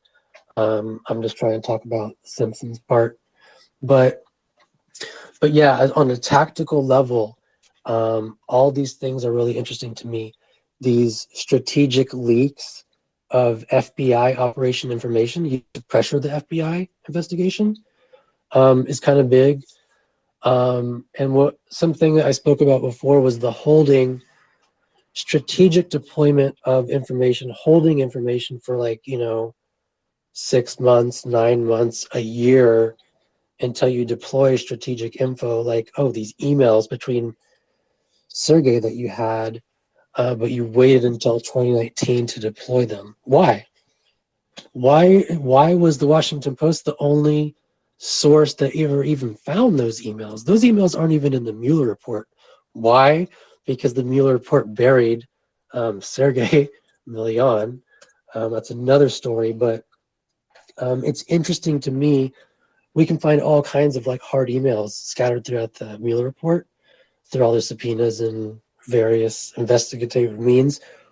But these choice emails that I've been kind of talking about back and forth in this discussion that link, the primary super source of all dossier allegation, or of all Carter Page memo allegations, i.e. Sergey's stuff, those hard emails are some of the most choice emails in Spygate, because they trace clear through source E in Memo 95 to Sergey Milian. They're confirmed, authentic emails that exist and are real, and that were captured or hacked in some kind of manner, but they're not cited in Mueller. Well, that, and I think, overall, I think your theory is a very, your sort of operating theory on the Steele dossier is a very interesting one. And personally, I feel like that April 9 email from Kushner almost seems to me like the strongest, like how do you even argue against that sort of evidence that you're citing? But if it's true, okay, they had access to these emails, and that was the basis of their dossier claim. Then you have to wonder, okay, well, how did they have access? I just kind of doubt that Steele by himself or Simpson by himself would have that access, right? So I just go back to the Obama administration's reverse targeting of Americans via their contact with foreigners, because we can go ahead and spy on those foreigners, right? So yeah, I'm that's my takeaway, is that I'm convinced by what you say. To what you said though, again, and this is the natural question for anyone is okay, well, if this is going on, well, where could it have come from, or where did they come from? I don't posit any kind of solution to that. And I apologize. That's fair enough. I just don't. For me, it's more important. It's hard enough just to kind of get people to kind of even take a look at maybe thinking that this kind of evidence might exist. It's difficult enough just to get people to look at that, right? So, and proving that beyond just me making a speculation has taken a lot of work to kind of line things up chronologically, cross-reference a bunch of different things, make a bunch of circumstantial arguments, line up a bunch of all this, getting that layer deeper into where did they get it, or who was it, Simpson or was it Steele, and where did it come from? Man, I have no answers for you. I just have zero on that, and I don't even attempt. The only thing that I will say that I do think is kind of interesting, and this will go back to something that Julie Wade mentioned earlier about, we got some evidence of Steele and Simpson having a relationship back as far as 2005 or whenever it was. I don't know. Yeah, these guys have worked together, I think, hand in glove for a long time. But what's interesting to me about, if we're going to entertain any kind of question about if they had surveillance, where might it have come from, or who might have been the source of it between Simpson and Steele, the only thing that I can offer to you, because I don't like to speculate about it, The only thing that I can offer is Felix Sater. A lot of people ask, like, what's Felix Sater got to do with Spygate? He's not in the dossier, so like, what does he even like matter? Part of the reason I think he matters is because, again, this talk is about Simpson, and so Sater was a target of Glenn Simpson's in 2015. Back before he was hired by HRC and back before he subcontracted Steele. I'm always obsessed with like the pre-Steele stuff. But so the bottom line is this though, like, so what that he was writing about Felix Sater? What's interesting about it to me is, of course, that he was writing about Felix Sater at the same moment that Felix started cooking up the tower deal and started sending all of these hotkeyed emails about Putin can win it for us, and just what I'm talking about. The bottom line is that Simpson, I used to call this heat mapping. If I look at a timeline of like a mega timeline of Trump-related stories and events, I see that like Glenn Simpson's reporters that we've talked about, which are just, I'm going to narrow it to just Brian Ross and Tom Hamburger as kind of like a sort of conduit, or as like as a handprint of Glenn Simpson, right? So they start writing about, like, obsessively writing about Felix Sater from like September, October, December of 2015 until the Agalarovs kind of emerge as a theme in like April and May of 2016. So what I'm saying is, like, the only thing that they had on their plate for like 9 months, the only thing that you'll see that they reported about was Trump's associations to Felix Sater. That's like all that it was at first. And why do I think that's important is because, it heat maps, or it overlaps, it correlates. I'm not saying in a strong way, but it correlates like in a macro sense, again, onto activity underlying real events, real-time events that are happening, which is like the tower deal emails, right? So I can sort of picture an idea, at least in theory, working theory of, if Simpson had access, this kind of real-time access, as far back as 2015, it kind of makes sense why he just gloms on to Felix Sater as an investigative target, because that's the only shit happening at that time. And it's kind of some wild shit happening, right? Like, they're doing the tower deal. Those emails, we've seen them all now. Again, this is yet another hard email revelation that's revealed multi-years after the fact as corroboration of, this is not dossier activity, but it's corroboration that Glenn Simpson was investigating the same subjects at the same time that it was happening. Now, did he write some story at the time like, hey, Felix Sater is doing a Moscow tower deal with Cohen and they're hiding it from me? No. What he does is much more subtle. And what he does is he has his reporter agents reach out to these guys for quotes and for stories on topics that are quote unquote about the topic, but not dead on the topic. So, for example, I've traced back the lineage of all the ABC reporting and other reporting on Sater back in 2015. And it kind of they begin, like, the ABC report on him occurs like in December, I think, 10th, 2015. But if you read that report and other subsequent reports that reference back to it, you'll find various phrases where they say, Trump's attorney Garton told us in late September of 2015 that they had never, worked with Sater in years, right? So you got to look deep into the subtext, but what you find is that they were you know, we have evidence that they were calling up, getting quotes on record from Trump organization attorneys, like for the basics of the story. Like, hey, Felix Sater, are they still working together? Like, what's going on? They don't make it too pointed to give up the game, but they get just enough.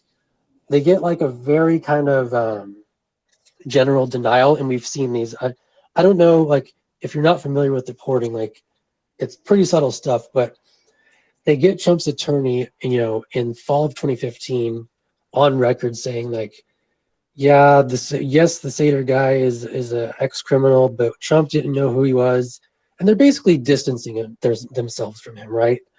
Which seems sort of natural. But again, so like what I'm stressing is Simpson is pressing for quotes about Trump and Sater relationship at the exact moment that a new relationship is budding. And Simpson is seeking confirm or denial quotes from Trump's legal representatives on the record in an era that spans September to December of 2015. And this is exactly when the Tower deal emerges. So to me, it's always been suspect, right? Like that Simpson just happened to be studying and targeting the exact target who's conducting behind the scenes private events, and he's able to solicit quotes confirming or denying activity, which again, and this is the same profile, which later get deployed or revealed again by Washington Post reporters in 2017. And yes, it wasn't in the dossier, but oh, hey, look, they had this relationship going on the whole time, and they downplayed it and they lied about it to us reporters, which isn't illegal, right? Do you think that Trump's attorney gives a shit about making a denial, like an attorney style denial, to a reporter? No, because it doesn't matter in a legal context. But then once it's reflected back with these revealed emails, it always gets reflected back as quote unquote partial corroboration of, Simpson's prescience. And again, this is coming straight from Simpson's book. Since Sater isn't in the dossier, right? Simpson, in his own book, Crime in Progress, talks about how Sater was an early target of theirs. He was a natural target because he's got this whole history with Trump and he's a dirty guy. And that is all true, as a great pretext for why he was researching Sater at the same time. Absolutely, right? They can coexist as that's a plausible pretext. But when we go a step deeper, what ends up happening every time is that then these underlying email communications end up supporting that underlying narrative. And that's a pattern that we see over and over and over. And, I'm not trying to say like it's not proof that Simpson had the communications at that time, right? It is, it's just, it's correlated activity, right? But what I'm saying is, and I've been looking at this for a while because it's meticulous activity. If you check on each story, like on a hunch, right? Say, okay, well, let's dig into the story and see if there's any way we can prove whether he did or did not maybe have eyes on Sater at this time period. What are all the things that we can look at to see that maybe would suggest that he did, and all the things that suggest that he doesn't? What I'm saying is, over the months, I'm finding the evidence is compounding towards that he seems to have this same kind of real-time intelligence on some of these targets, which loosely manifest as reporting at the same time that underlying events are happening, and deeperly manifest into specific claims and language in hidden private dossiers that can trace directly onto these later deployed emails. Those are the strongest examples. but Sater being like heat mapped by Simpson in 2015 is like a lighter example of that, which is, I hope that makes some kind of sense.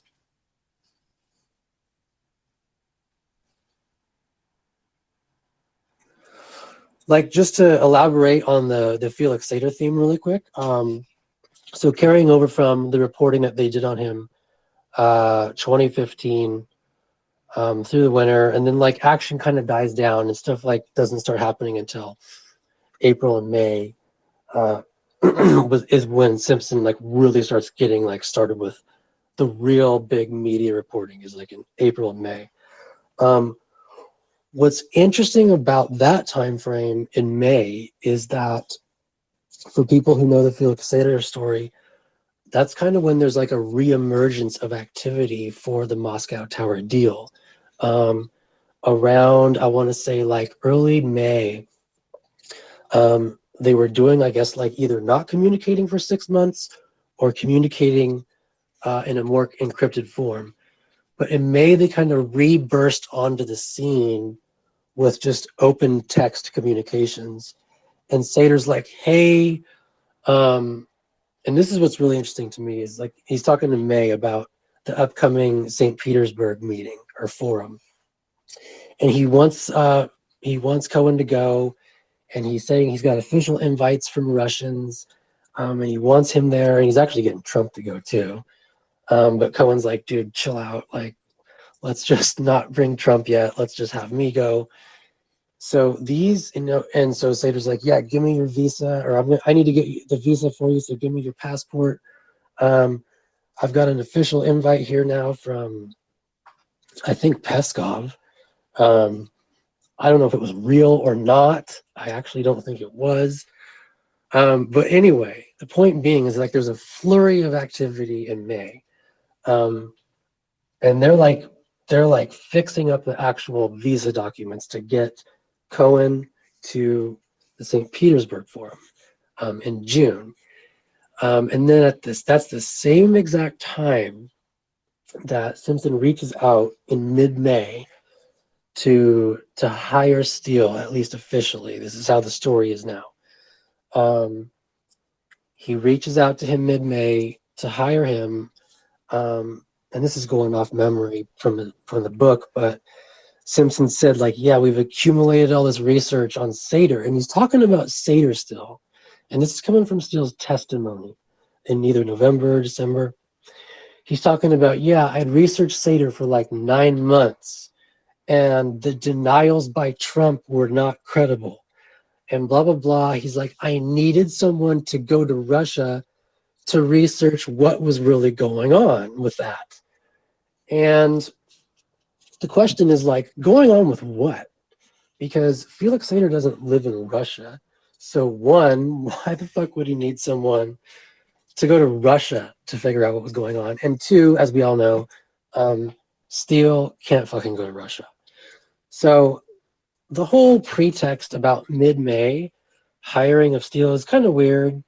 But I think it's interesting that it tracks with like heightened activity of Sater about to send Trump's attorney, Cohen, to the same SBEIF meeting, that I think it wasn't Vorontsov that went to that. Sergei Milian ends up there, pictured there with Deripaska. A lot of stuff goes down at that economic forum, but which is not surprising. Like, it's a huge event. But I do think it's kind of interesting. Like, look, this is pure speculation, so this is nothing. But part of me looking at the timeline, if I think that Simpson was tracking Sater and Cohen, and he sees them suiting up to go to the St. Petersburg Forum in mid-June, then he immediately contacts Steele and says, holy shit, I need you. I need some kind of resources because I don't have enough international outreach. Can you get someone that that can maybe like photograph these motherfuckers in Russia when they go there or something? All we know is that Steele gets brought on board in that exact same time frame, within like a week or two of Sater and Cohen discussing making these travel plans to St. Petersburg. Fortunately, I guess for Cohen, he never ends up going. He canceled at the last second on June 14th. And by June 14th, guess what? Igor Danchenko has already been hired for the job, and he's already there. Now, whether he got pulled there because of the Dolan meeting, of course he did.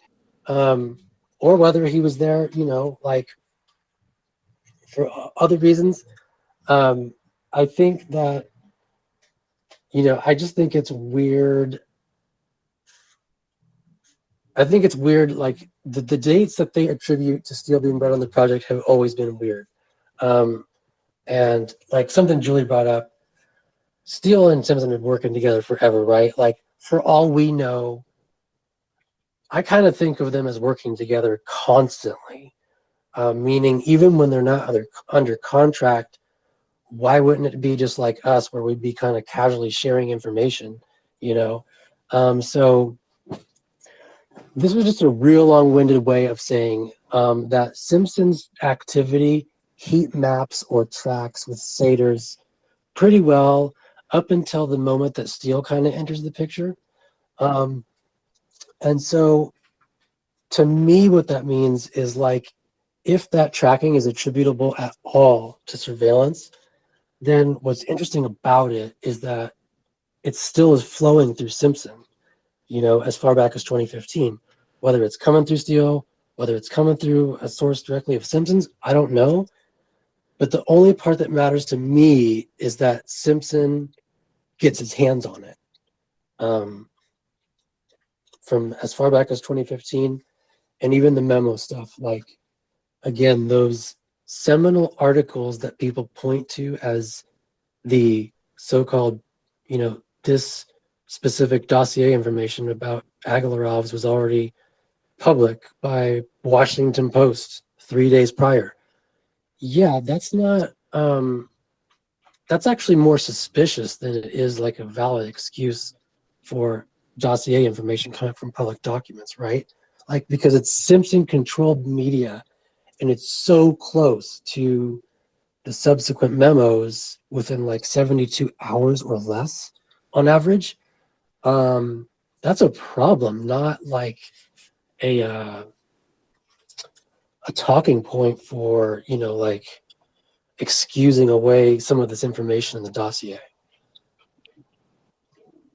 By the way, and just to say, like, that makes a lot of sense what you're saying about Sater and sort of suspicious timing. When Steele wrote in Memo 95 that there were real estate attempts in St. Petersburg and Moscow, was that public in any way when Sorry, he wrote that? Say that again one more time.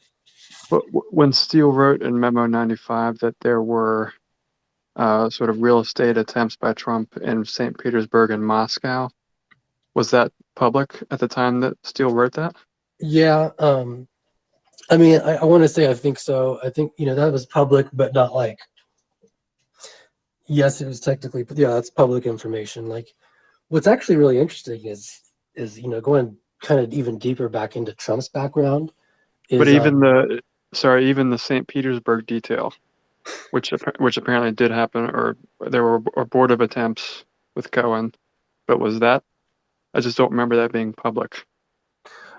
Okay, state it again one more time, just for clarity. So Steele wrote in the dossier, there were attempts to maybe do a real estate deal in St. Petersburg. But at the time Steele wrote that memo, was that at all known in the public domain?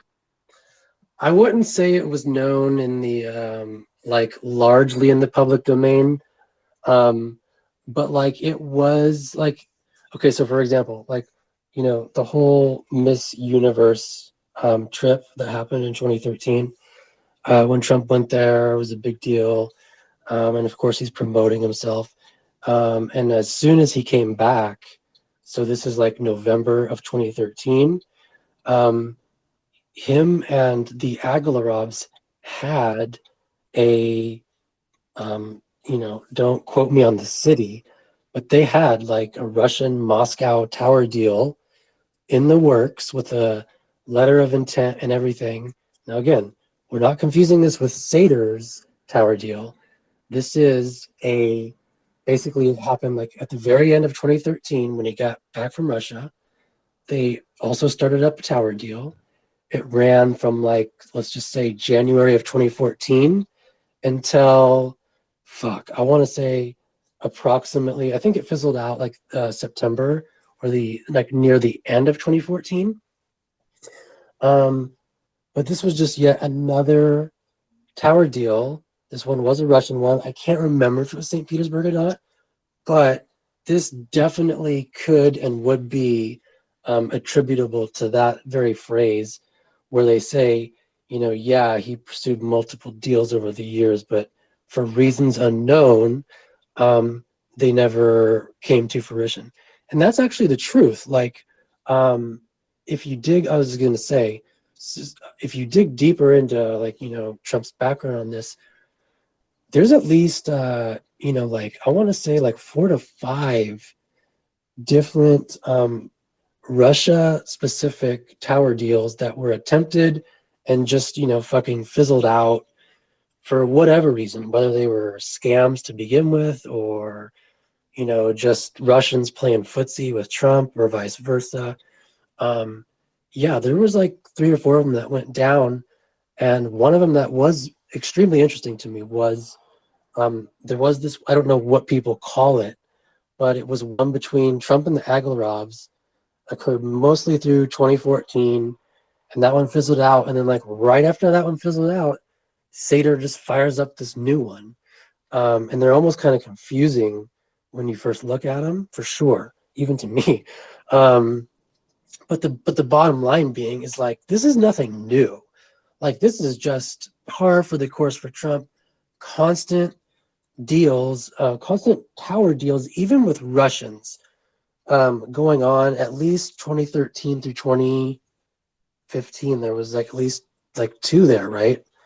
And so when they make that phrase, yes, there have been various deals turned down for reasons unknown.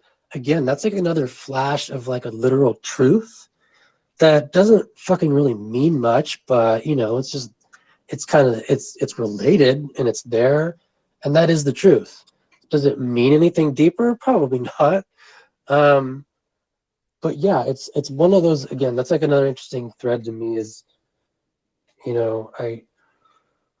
part of the exercise here, I call it these genealogies, is like tracing these various elements of truth and falsity within the dossier. Isn't to like rehabilitate any kind of credibility of the dossier per se. It's more to get like a complete bird's eye macro view understanding. So almost like that chart that we alluded to earlier kind of maps some of these information flows, like a few of the key ones. I'm just telling you, the more and more that you look at each of these key pieces of information, they trace back usually to something that's, I'm not saying incriminatory or anything, but it's just interesting and usually revealing about, quote unquote, let's just call it sources and methods, as it were, of how some of these various ideas ended up in the dossier. Because again, most of these things are tracing always back to Simpson reporters, very specific events. We're only talking about a handful of actors and events, and they're like the Aglarovs and Miss Universe, Memo 80. Memo 94 is Carter Page in Russia in July. Memo 95, at least the half that I'm talking about, is Sergei Milian emails and interactions with the Miami consular official, Morgulis. And then Memo 102 is the one that Walk of Fire found, which is a great one, which is August, Dmitry Symes to Kushner, which is, I should say, I haven't had enough time because there's just so fucking much. but I haven't had time to even dig into, like I reviewed Mueller really quick and realized that they kind of like leveraged Syme's contacts with I think a couple other players, like they did with Kislyak. And so, I haven't even gotten into to some of these other players. But like I was going to say, I'm not trying to untangle every single line of the dossier.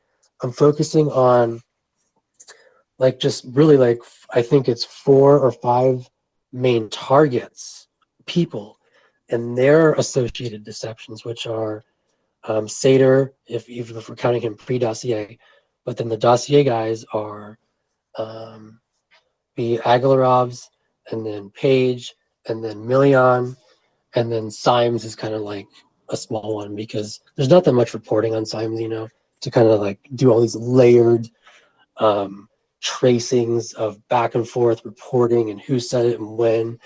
For that rich kind of detailed look at these rich historical genealogies, you got to look at these specific players like the Agalarovs, Carter Page, and Sergey, because there's like a wealth of information written about them. So you can hit like multiple angles and kind of see how their specific deceptions develops.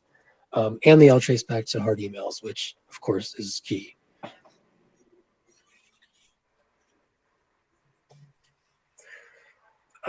Anyone got some questions here though? Because I've been on a while, and I'm gonna have to close up probably pretty soon. But again, I'm just glad everyone's here because, and I'm really glad for Ryan here earlier hosting, making this into kind of like a semi-weekly event. Because I kind of think these chats are cool, even though they're kind of difficult to host. But I like hearing feedback from people and talking to you guys personally. So thanks for showing up.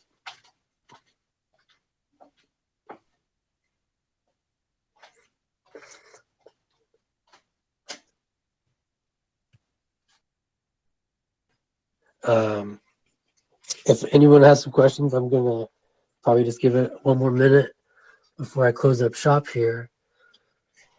So, Waka, you got anything to say? I always thought I'll try to follow up this chat too, since the tweet's going to stay there. I think for a couple weeks. Oh shit! I hope this was recorded. But I'll try to follow all this rambling talk with some writing. I'll just say that a part of this exercise for me was to speak out some of these ideas to kind of get them out of my head.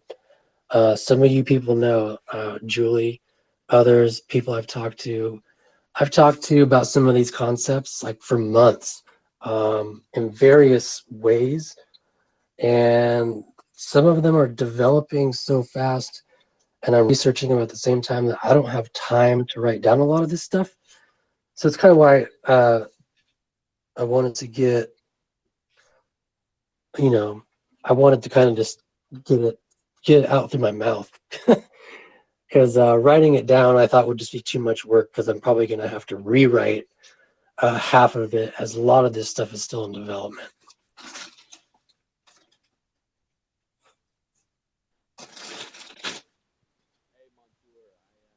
Well, hopefully the Durham report will be a bonanza for you researchers, by the way. And I mean, I know we all want criminal indictments, and, I'm in that camp, but if he writes it in the style of the Mueller report, he'll just kind of give us everything that he found.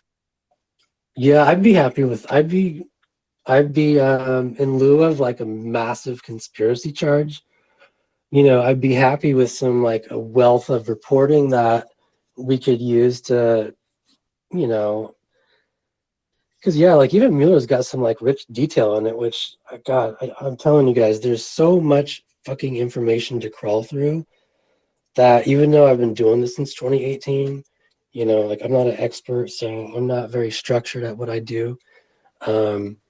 Even once I'm like looking at a topic, it's just like there's so much information that I haven't even taken like a thorough dig into the Mueller report because even the stuff that I'm finding in it already, some of these emails I think that kind of trace to events are so powerful that I get pulled in other directions and have to look at other things. And then it's hard to even find my way back to the Mueller report. So yeah, if Durham can come with a fat report that's chock full of new data for us, like that'd be great. He fucking better. Part of the reason I'm trying to sort of bring attention to this surveillance aspect, if it exists, especially emails being embedded into the dossier, is because if the FBI missed this and the inquiries missed this and the Mueller report didn't catch it and no one's talking about this shit and I'm the only person who is, then that's a problem. And I'd like to, if it's accurate, elevate it to a level prior to Durham report such that he's forced, hopefully, to at least acknowledge an aspect of it. And maybe you think that's kind of like a funny goal to have in mind, but I kind of think it's not completely out of the reach. I'm not talking about like bringing charges to people based on my evidence. What I'm talking about is like similar to Carter Page and Sergei Milian, you know, before the Horowitz report was written on the Carter Page FISA, like we had predicted here on Twitter a long time ahead of time that a key aspect, this is a key aspect of Carter Page's exoneration, quote unquote, was going to have to center around his agency affiliation. At least that was a prediction or an argument of mine. And that came to be like, that was seen to fruition, not only in the Horowitz report, but also in the subsequent charges of Kleinsmith. So what I'm saying is like, I think we might be able to deduce like similar stuff here going on. If we can, like, if I'm able to see that there's a pattern here that like is indicative at least of at least a few captured emails, like Durham needs to explain to us why, either like why that's not true, and show me how it was sourced somewhere else through Dolan or something, or he needs to show me, you know, why the fuck this was missed by the FBI. I need one of two answers. I need different sourcing shown to me to explain this language that's mirrored from the emails, or I need him to explain, you know, where it came from. But and also I'll say I think that we might actually have some traction there in Durham because in Igor Danchenko's indictment, shit, I don't have it in front of me, but there's a line he makes reference to this quote unquote. He says there's another allegation in addition to the ones about him meeting Sergei Milian that were false. He said there's another allegation in Memo 95 about consular officials from Miami, DC, and New York City making financial disbursements to Russian hackers. It's alluded to as another allegation, quote unquote, that was made. It's just hanging out there, though. So is he going to look into it? I think so, if it's mentioned in the indictment. So that'd be great.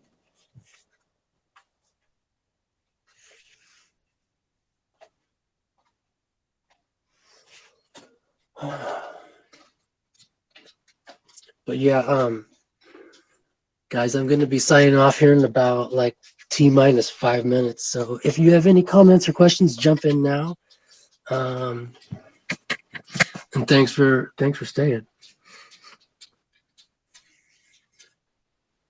Hey, Monsieur, just a comment, not a question. I missed a big chunk of the beginning of this. Apologies, but just want to say kudos to you. You're uh, very focused on this aspect of it, and I think that is really good. And you've got a lot of good research here. I hope the listeners tonight were able to pick up a bunch.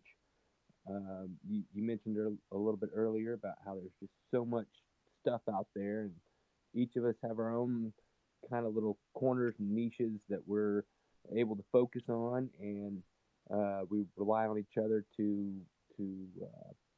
focus on the other aspects.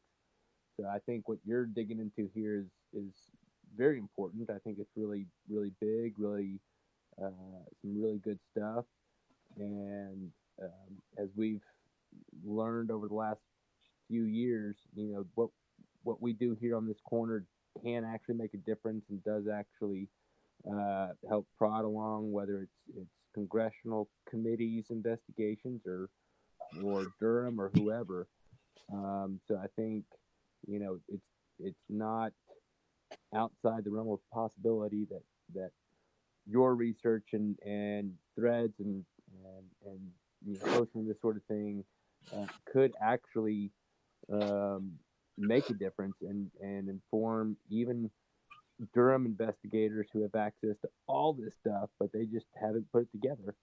Um, I think that this is extremely interesting stuff that at least should be looked into, and I'm hoping that Durham and his folks are. So thanks for all the time and energy you've been putting into this and for hosting this, and it's fascinating stuff. I hope that um, anyone who did have their emails surveilled or hacked or anything do get ultimate vindication at the end. And I think that what you're doing is very admirable, and I hope I'm speaking for most people on here that we appreciate it.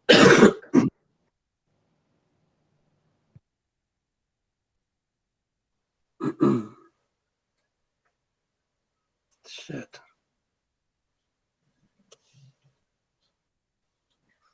Hi, sorry. I muted myself and I couldn't get it turned off for me. Yeah, thanks. Oh, shit. Sorry, I'm having some technical.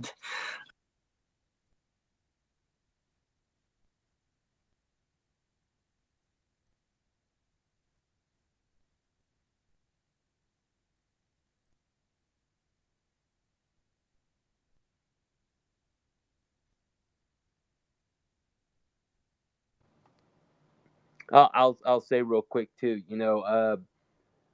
Again, I missed a lot of the beginning, and being able to look back at 2016 from this vantage point is fascinating, and trying to piece together, what was which came first, the chicken or the egg, the cart before the horse, all of that, were emails talking about what was in the media already, or was the media reporting on what were being found in emails, how it all came together. uh, Whichever way it ends up shaking out, ultimately what we're looking at is a fusion, to pardon or to utilize Simpson's phrase, but a fusion of media and whether investigative reporting or intelligence community. Just the way it works is so insidious of how the elite players are able to direct the conversation and just the mindset of the nation, of whoever's kind of pulling the strings. I don't think there's one person or even one conspiracy. It's a lot of a conspiracy of self-interest, which makes this so interesting to look back on and analyze, of how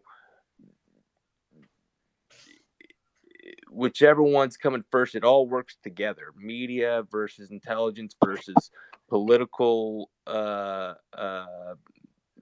research, and um, how it's able to be directed toward either taking down a person or propping up a person.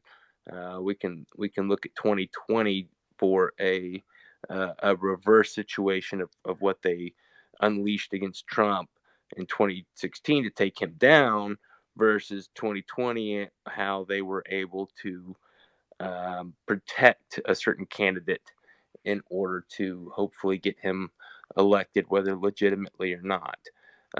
But you can see how it is all one kind of big swampy um,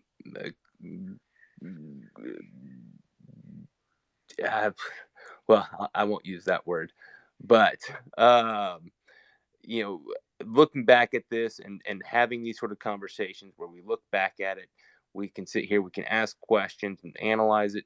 You don't see that on so many different issues that can slip under the radar and really affect the way that we think, the way that other people think, without us even realizing it. So I think having these sort of spaces, meetings, and going through things, talking through things, uh, is invaluable. And so, thank you for pushing this and continuing to dig through it as much as you can.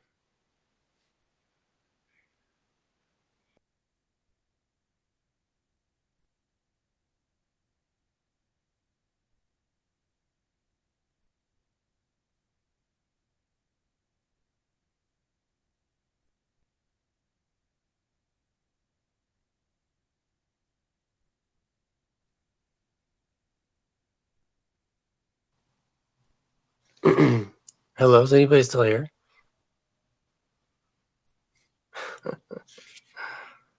Sorry, my phone had technical difficulties and it got locked up and I got kicked out of the room for a bit. So I don't know if this is even still an active spaces. But Well, I just spent 5 minutes singing your praises, Monsieur. no, I heard you.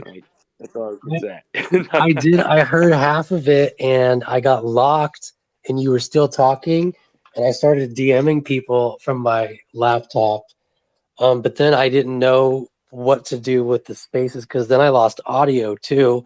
And then I didn't know if you were even still talking or not. So my apologies for that.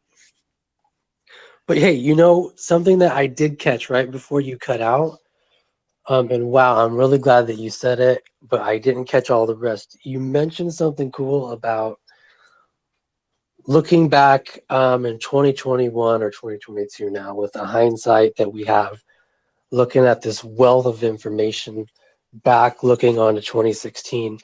And I think somewhere in there you said something about, chicken and the egg. And that is the perfect analogy. And it's one that I didn't get to stress during my talk because I'm just not good at talking off the cuff, even with copious notes. But my point was going to be that a lot of this weirdness and these correlations regarding Simpson's proximity to all these events are all temporal. They're all time questions, right?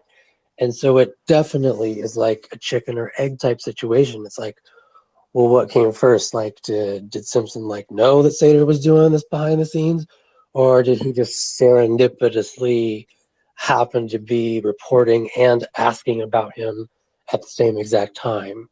And did that happen 4 more times in June, July, and August? It definitely is a chicken or type egg question, and I think that was a really cool, great metaphor. Because trying to describe those dynamics of just those issues of time are difficult for my brain anyway.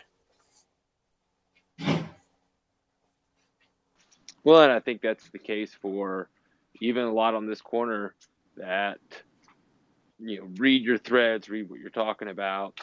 And it hurts the brain sometimes to say, I can't sit here and try and dig into that. I've got so many other aspects I'm looking into. I hope he knows what he's talking about, but I'm just not going to dig into it. And I think people think that about my threads. I think that people think that about a lot of people's threads. I think because there's just so much there. and Yeah. figuring Yeah. out, if you want to go even crazier, is to think this didn't start in 2016. How long has Glenn Simpson been seeding things to the media, or that the media has been seeding things to him? Um, I mean, that's what's crazy. Was there some crazy thing that was all happening behind the scenes in 2012 against Obama and Romney, or what about '08 McCain and Obama? Who knows? And we don't Yeah. care about them because they're swampy anyway. But it's wild to think how long and how insidious all of this sort of conglomeration's been happening. Or So the fact that we're even able to sit here and really dig down into this one election is amazing. I think can really open a lot of people's eyes if we can somehow get it out there to everyone. What you're doing, or Durham, or just Twitter in general. I mean, it's crazy. something interesting you mentioned about like the prior work, right? Of Steele. I know, like in that Mechanics of Deception by Applebaum or whoever that guy is. You know what I'm talking about, right? Yeah. There's a paragraph in his like stupendous, massive article there where I'll just read it really quick here. He alludes to basically the Steele dossier being a manifestation of prior work he did in the FIFA report, also being underdriven by like signals intelligence. He says here, and this is just him making an allegation. I don't know what his underlying sourcing for this is. I know he didn't like it a lot. Anyway, this is Applebaum. Steele did not perform any hands-on investigative work on the FIFA case himself. From documentary evidence, a few of his contacts in MI5, MI6 shared with him some of the Signet, Hummet, and financial intelligence intercepts. He then repackaged the data and passed the file to the DOJ and FBI, all the while collecting a lot in service fees and building his credibility with them. The dossier initiative was also no altruistic act. He received $270 for his report. Okay, whatever. Basically, so according to Applebaum, he's basically saying the same thing that I'm saying, only about whatever work that Steele did in the FIFA investigation, which I'm not familiar with. I can't find where he's alleging this, but it's just like an interesting kind of overlap, And again, yeah, into that prior work and their work model between Steele, Simpson, and even Igor Danchenko, right? We talk about some of those prior memos that he was doing for the State Department. What if they all just followed the same damn model, right? If Steele is actively pulling, signals intelligence from, let's just say, the UK side, from his old contacts there, MI5, MI6, and then, using his historical relationship with Igor as an occasional stand-in for some fake, like it came through this fake human sourcing instead of revealing like the true underlying source. How long has this been going on? Was it going on in FIFA? Was it going on in all the Ukraine reporting? Like, how long has he been using the same model of just paying Igor to kind of, travel to some places and mix some real world events with some bullshit so he can hide his old intelligence contacts that he's still pulling out active intelligence through. Thought that was a cool overlap too that I didn't really mention. Yeah, I mean, ultimately, I hypothesize. I mean, I'm not saying this is fact or anything like that, but that Steele had a connection with, whether it was Sakov or some sort of Russian hacker, that he was able to get access to these emails somehow. You think about it from a legal perspective of the Justice Department, the FBI, the CIA, whoever, like there could be a lot of legal issues with accepting information from someone that is hacking these emails. But it's a lot easier if you're accepting information from someone who is also accepting information from a Russian hacker or someone who has access to the emails. So, no, we don't have any agreements with the hackers. We have an agreement with this guy who's not even an American who happens to have an agreement with hackers. And so you are able to insulate yourself through 1, 2, 3 firewalls, I guess, of doing anything illegal.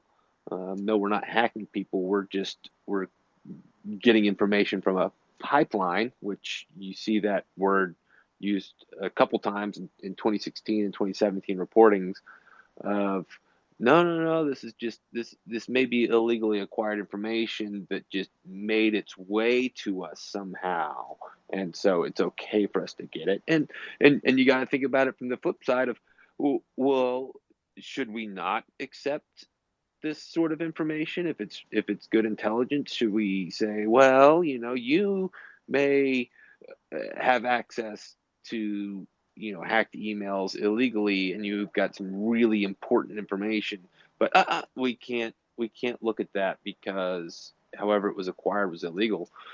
No, ultimately, like, there are some things that you say, a Jack Bauer type situation or whatever. I I may not be able to hack into these emails, but I'm certainly going to accept the information that someone else is going to give to me. And is that what made Steele such a unique CHS, um, for the FBI, of being able to get all this information about different oligarchs or the inner workings of the higher ups in Russia? I don't know. Again, that's my hypothesis. That is a, a lot of guesses in there. So I'm not saying that that's certainly what happened or anything, but that's what I kind of like to think. Yeah, I'm just trying to make sure I follow you. So you're talking about, tell me if I'm right. You're talking about the the FBI's receipt of certain information. Do you have like an example that we could walk through, just so I can see what you're talking about more clearly? I'm trying to think back to some of what I used to dig into Shaltai Boltai, which is the Humpty Dumpty hacking group. If you read some of the stories about them, they would hack oligarchs starting in about 2014. They would hack their emails, and then kind of blackmail the oligarchs and say, pay us money and we'll give you all your emails back. But if you don't, we're going to leak them. And 2014 is also right when Steele starts having all these insider information reports to the State Department, and when he starts setting up all these meetings with oligarchs in the FBI. And so I kind of hypothesize, like, okay, if a hacker is, a white hat and hacks these things, Steele says, okay, hey, we have access to your emails, oligarch. I'm going to say Deripaska, but that's probably not a good example. We can either leak these to the public, or you can come talk to Western intelligence and start working with us, and we'll keep your emails under wraps. And so Steele brokers that connection, and so the FBI sits here and says, well, we didn't hack these emails, but if you're going to bring Deripaska to the table, we're in. Like, why wouldn't we be in? And so that is what made, the FBI, GCHQ, all these different intelligence sources say, you know what, Steele he's got some connection to some hacker, I guess, because he's got all these emails and he's able to somehow convince them to come sit down with us and talk to us. We're not going to ask questions about how he's getting this information, but he's certainly able to bring these folks to the table. That's kind of how I see things shaking out. That's how he's got all the information from 2014 with the Ukraine reports. It's how he's able to make connections for the FIFA thing. That's what made him such a valuable source for intelligence and for folks like Glenn Simpson and other just private intelligence companies. That's It all seems to actually, make sense that way, but I can't say for sure that that's how it always happens. yeah. I know you and I have talked a little bit, I think, about Sheltie Bowtie before, and or maybe you. I know I've talked to Cody maybe about it. And that's kind of way outside my wheelhouse usually. However, hearing how you described it just now, I do like the sound of that.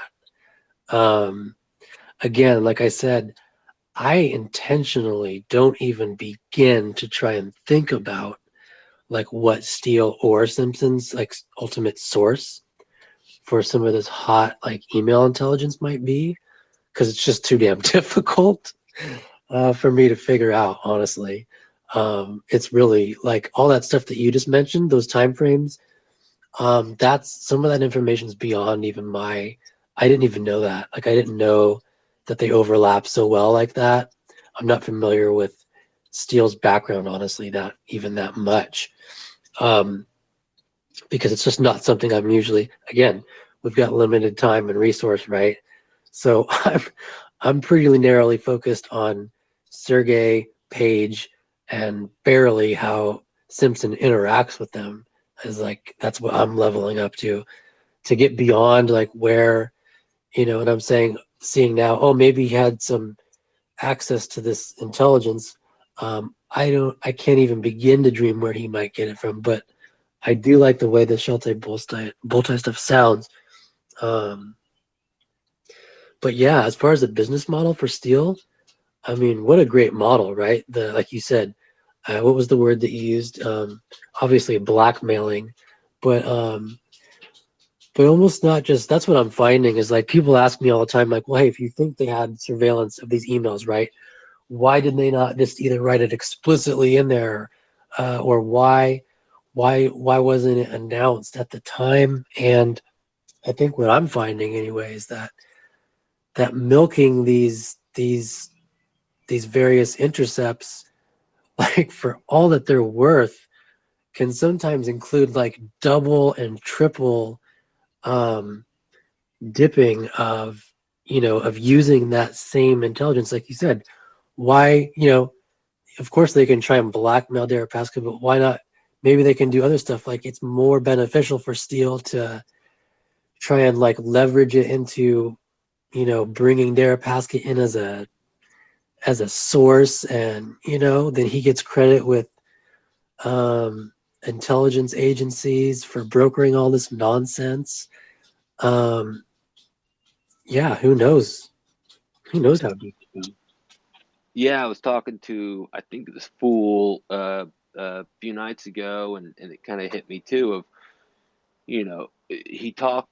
Steele talks a bit about his different buckets of clients, whether it's intelligence or whether it's private, and it kind of clicked for me. Of I could see him saying, you know what, I can give the raw intelligence directly to the intelligence community, and they know where I'm getting this stuff. But if I'm going to be doing this same thing for a private client, I can't use this information and intelligence directly. So what do? Oh, I get an Igor to go find this open source. Okay, so I know that uh, you know uh, uh, Trump or someone is emailing Trump saying that we have information from Russia that we're going to give you. And so while he could give that to the intelligence community directly, he's working for a private client, Simpson. So let me get Igor or someone to go parallel construct this. Hey, Igor, go talk to someone and see if you could see anyone that will say Russia is trying to give information to Trump. And then that way he can still pass along the information to his private client without violating some sort of intelligence community agreement that he has. 100%. But wait a minute. Did you open that up with saying that Steele had said this somewhere? Well, he talks about buckets. You know, just I've got different clients. I do a report, and he talks about if I'm working for the FBI or if I'm working for a private client, I try and keep them separated. That's all he says. He doesn't go deeper into that. There's nothing super suspicious about it. When you started detailing like the difference between you said when you first said like I can give the intelligence community like this kind of information straight up, I thought you were like basing that off of something that he had actually said. No. And then you delineated like a difference. Yet if it's for corporate, I gotta invent like this workaround. And I was like, wait, there's no way he was talking about that. No. So much of this stuff, I'm shooting from the hip. I'm just hypothesizing. It seems to make sense. I mean, just from everything we've heard with Kramer and what Orr was reporting about Simpson, Igor just doesn't seem to fit as Steele's amazing source with insider information. It just doesn't. And yet somehow at the same time, all the information we see shows that Igor is his main source. And so how do I rectify that in my mind? I come up with this theory. That's it. It's a theory.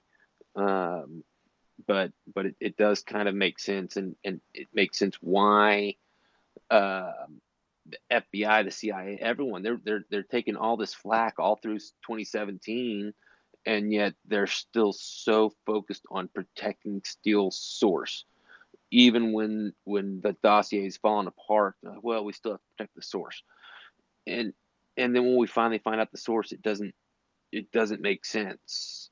So they're trying to keep something bigger under wraps. Whatever that is, I don't know. Are they getting intercepts from GCHQ and then feeding that to the media, or are they getting intercepts somewhere else and then passing that to the media?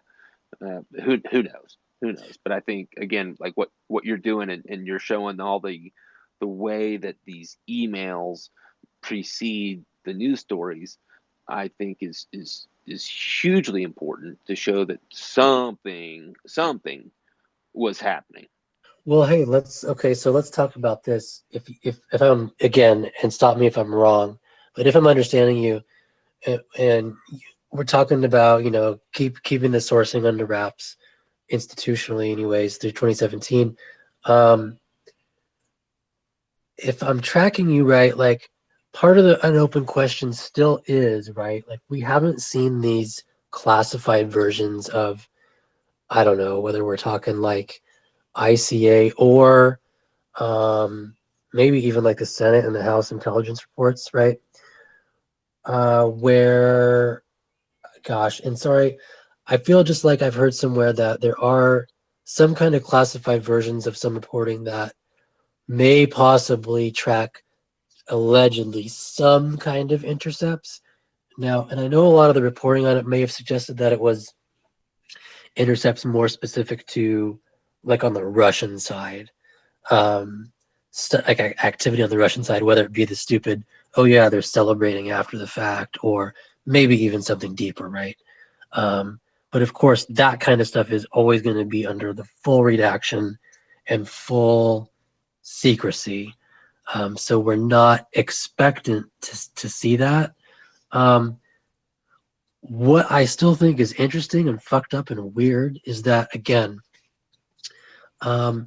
if the intercepts, or I won't call them intercepts, if these Trump associate emails that are reported that end up, we find mirrored in dossier language, I've hunted all through. You've seen me walk a fire a long time ago, hunted through the FBI, excuse me, the so-called FBI corroboration spreadsheet. And let's just say I went through that with a fine-tooth comb, looking specifically for these exact memos, these exact emails. What's hilarious is I find other emails that track in a different way, but I don't find the emails that I should where they should be. So in a nutshell, I'm trying to say the FBI corroboration spreadsheet is a fucking hot mess. And I think, I don't even understand what it is, if not a deliberate, complete misdirection campaign. It's like, just for starters, like there's, like for example, when I was trying to trace, I think it was Sergey Million's emails that I keep talking about. They have language talking about Carter Page in Memo 95. And Carter Page is nowhere in Memo 95. And all the sourcing they're talking about in Memo 95 is Carter Page. It makes no sense. And then Carter Page, which is like the preeminent Memo 94, which is the preeminent Carter Page memo, like I don't think there's any sourcing in it. I don't know. I haven't looked at that spreadsheet in a long time, but it is junk. It is really bad. I don't know what it is. It's really bad and it's confusing. I don't even make reference to it because it's really good. For sure. And I probably one of these days need to do a thread on how I determined which different agencies were actually sourced in that spreadsheet. I know you and I have talked about it. Yeah, I remember that. It's interesting. They've released a spreadsheet in one release, and then they've released some other things where they withheld 94 pages, which is the same length as the spreadsheet, and then they'll say page 3, page 6, and page 17 have NSA information or something like that. And I'll do a thread here at some point and kind of point that out. It's a little complicated, but you can pick out which agencies are being withheld as corroborating different sections of the dossier, or at least being referenced. And a lot of them end up being NSA, and yet the NSA only had medium confidence in the ICA determination that Putin was trying to get Trump elected. And so I always found that very interesting. It is interesting because there's so much, as you noted, there's a lot of NSA specific redactions all over the place. Yet we have no clue what the hell's underneath there. So that could be, is it corroborating? Is it like anti-corroborating? I just don't know what else to say about it. Yeah, exactly. There's so much we don't know that it really is guessing in a lot of these places, and that's why I try, especially my threads, to try and keep things as factual as I can, and then in places like this we can spitball different ideas and different theories. What's tough about that one too is like, again, it's what's important about it is, again, it's just for review. It's NSA information. It's sprinkled all over the place. It's always redacted. And so interestingly, like you would think, yeah, if there was any like solid hardcore, like, you know, golden corroboration in there, especially like on the Russian side, like, hey, we heard them talking about this, you'd feel like that would eventually get leaked, right, for the narrative. None of it has. On the Right. other hand, I'm not saying I want to use that to infer that, you know, there's something grand underneath. On the flip side, you know, the counter argument is, you know, whether it's corroborating or anti-corroborating, NSA is going to keep that shit under full wrap, no matter how weak or solid it is, just for source and methods sake. So it's just really difficult to even like postulate, you know, like, but there's a lot of it in there. It could just be gray matter for all we know. You know what I mean? Like, Right. it's NSA, so it's interesting, but like beyond that, it's very difficult. Um, and yeah, I wish we had more. Absolutely. I think, you know, however all the Durham stuff shakes out, whether it's a report, whether it's just a little bit more filings or evidence that they produce in these latest two indictments, you know, who knows? But hopefully we get something that we can then start tying to some of this stuff. Unfortunately, I'm about to have to bounce, but Me uh, too. I've enjoyed, you know, getting to jump in here and chit chat with you some about it. Hey, Um, Waka, can I ask you one specific question before you go? yeah, Since I got you here, I've never asked you this, I don't think, um, about the Dimitri Symes email that you discovered. That was you, right? yeah, yeah. I think that was 2019, so it's been a while. But I don't think I ever asked you, but I am really interested in if you can remember exactly how that you discovered it. Because usually, you know, these are like chance events. Um, but I always like to even do a genealogy of my own kind of roadmaps of discoveries, because sometimes they're kind of illuminating. So do you remember how you made that connection when it happened? I can't say for sure. My It's, guess is my guess is like probably, my guess is you weren't like searching for it, right? Like it probably just happened somehow. yeah. I think probably because the report says, you know, speaking on August 9th, you know, Oh, there speaking you in go. confidence on August 9th, someone said blah blah blah, and I bet I just So searched the Mueller report for August 9th and saw, oh look, you know, Dimitri Symes sent an email that seems to exactly line up yeah, uh, with this Steele report, it and was. then kind of started, you know, piecing it together. That's my guess. I can't say exactly that's how I found it, but something similar like that, I'm sure. You are correct that the memo 102 language is ultra specific. It's almost like teasing you to look for a date or for an email to match that date. And what was so funny about it, like you said, the language is like, you know, on this exact date, speaking in confidence. I was so certain that there was like an email there, right? The one that you found. But I believed that it was going to be like a second instance from Sergey Milian.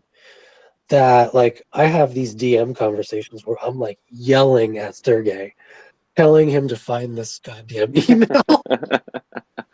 It's got to be there somewhere. I'm like, just search your fucking database. Just tell me if it does or does not exist. At least he wouldn't even do it. And I was so mad. I was certain it was there. And then what was so funny was, you know, this was like in 2020 or 21 that I was doing this. But lo and behold, like you had already discovered it. Um, and so that to me again that's almost like a more powerful kind of example of like just like the theory panning out. Although it had already panned out, you know, like 2 years prior. I just didn't know it. Um, but yet we had converged on the same kind of idea, just through different means.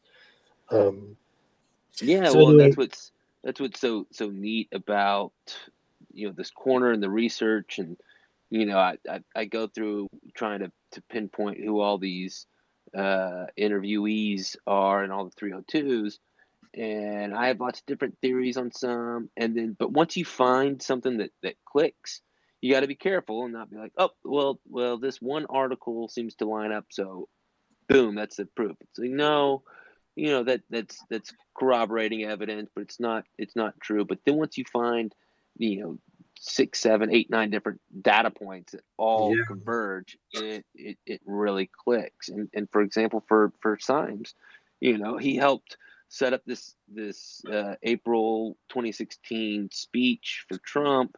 You would think that his interview would be Is that 6 the or 7 Mayflower? pages. Is that the Uh, Mayflower thing? yeah, yeah. Yeah. So And yet he's got 2 different 302s. One of them covers 2 days, and it's something like 30 pages, but only 4 sentences are unredacted, and the remaining 30 pages are all redacted. And it's like, what else are y'all talking to him about? What else is he telling you? Why is this all redacted? What are y'all grilling him about, other than setting up a speech? And then you call him in a couple weeks later and have another huge long conversation with him. Why? What's the deal here? I think there's something going on with. I think Cody and I talked about this, like the Mayflower Hotel being like some kind of a locus focal point for them. And what's so funny about this is like, so this whole thing tonight, I've been talking about, the targets that I know personally, like Paige, Million, and a little bit now of Aguilarov's, right? Like these are the people that I'm familiar with. Symes and Kushner are not people that I'm familiar with. So even when like your example, that 102 example, was kind of brought into the fold, I still haven't pulled up like Symes' timeline. I still haven't looked into anything else about Symes. But I do think that you're right that I think, is probably connected to more than that we're aware. Specifically that whole Mayflower hotel shit. Like they targeted like everybody who was there. I think like Paige was there. I think wasn't Sessions um, and same thing with Kislyak. Like Kislyak is a character that I haven't had time to dig into, but the way that they targeted Kislyak's or surveilled Kislyak's communications with everyone, even though it's like they're allowed to talk to the freaking Russian ambassador, right? Right. But the point is like it's the tool of having surveillance of these communications, as we've seen now, is so powerful that they were able to leverage it in these like quasi perjury traps on both Sessions and Flynn. Just for just normal and they almost caught Kushner in the same game too.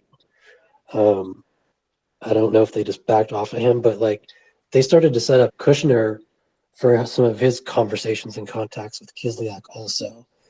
And then they just pulled the heat away from him. I'm not sure why, but Yeah. But you can see, it's interesting to look again, looking back with hindsight in 2020 of a what sort of stories were told in early 2017 or late 2016 that then disappeared. yeah, And yeah, that's where whoops, yeah, some things got slipped out, they got pulled back. Or like you're saying, you haven't found much about Symes. Well, that's because there's not much there. yeah. There's no, There were a couple big articles that all these journalists were about to break some stories. And what happened, I guess someone sent the message down, stop reporting on this.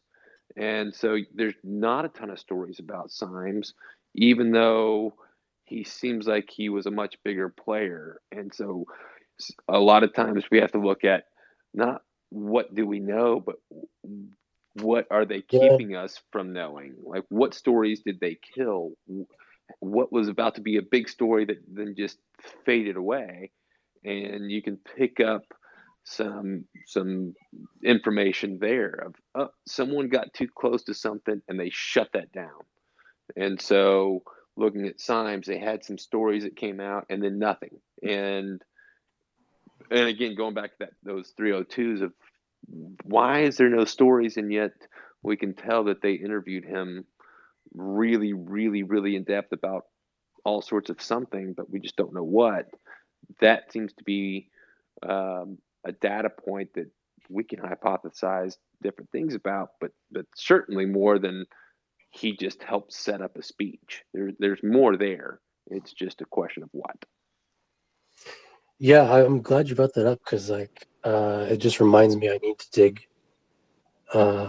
Since that was like an example that you did the work for and found for me, I didn't have to pile through his entire backstory to just fall upon it.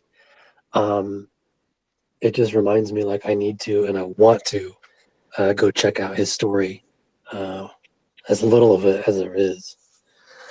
But hey, I gotta get going too. Wow, I've been on here many hours now, and thanks for all you guys again for coming by. Thanks for making it happen. Keep up the good work. Keep up the good work. I got to bounce too, but it's always fun. I love popping into these things, and you're doing great. I hope all your listeners picked up some good tidbits from you. Yeah, gosh, it was a lot of rambling. Sorry, sorry about that. All right, guys, it's been a good time. Thanks for coming by. I'm going to be signing off now.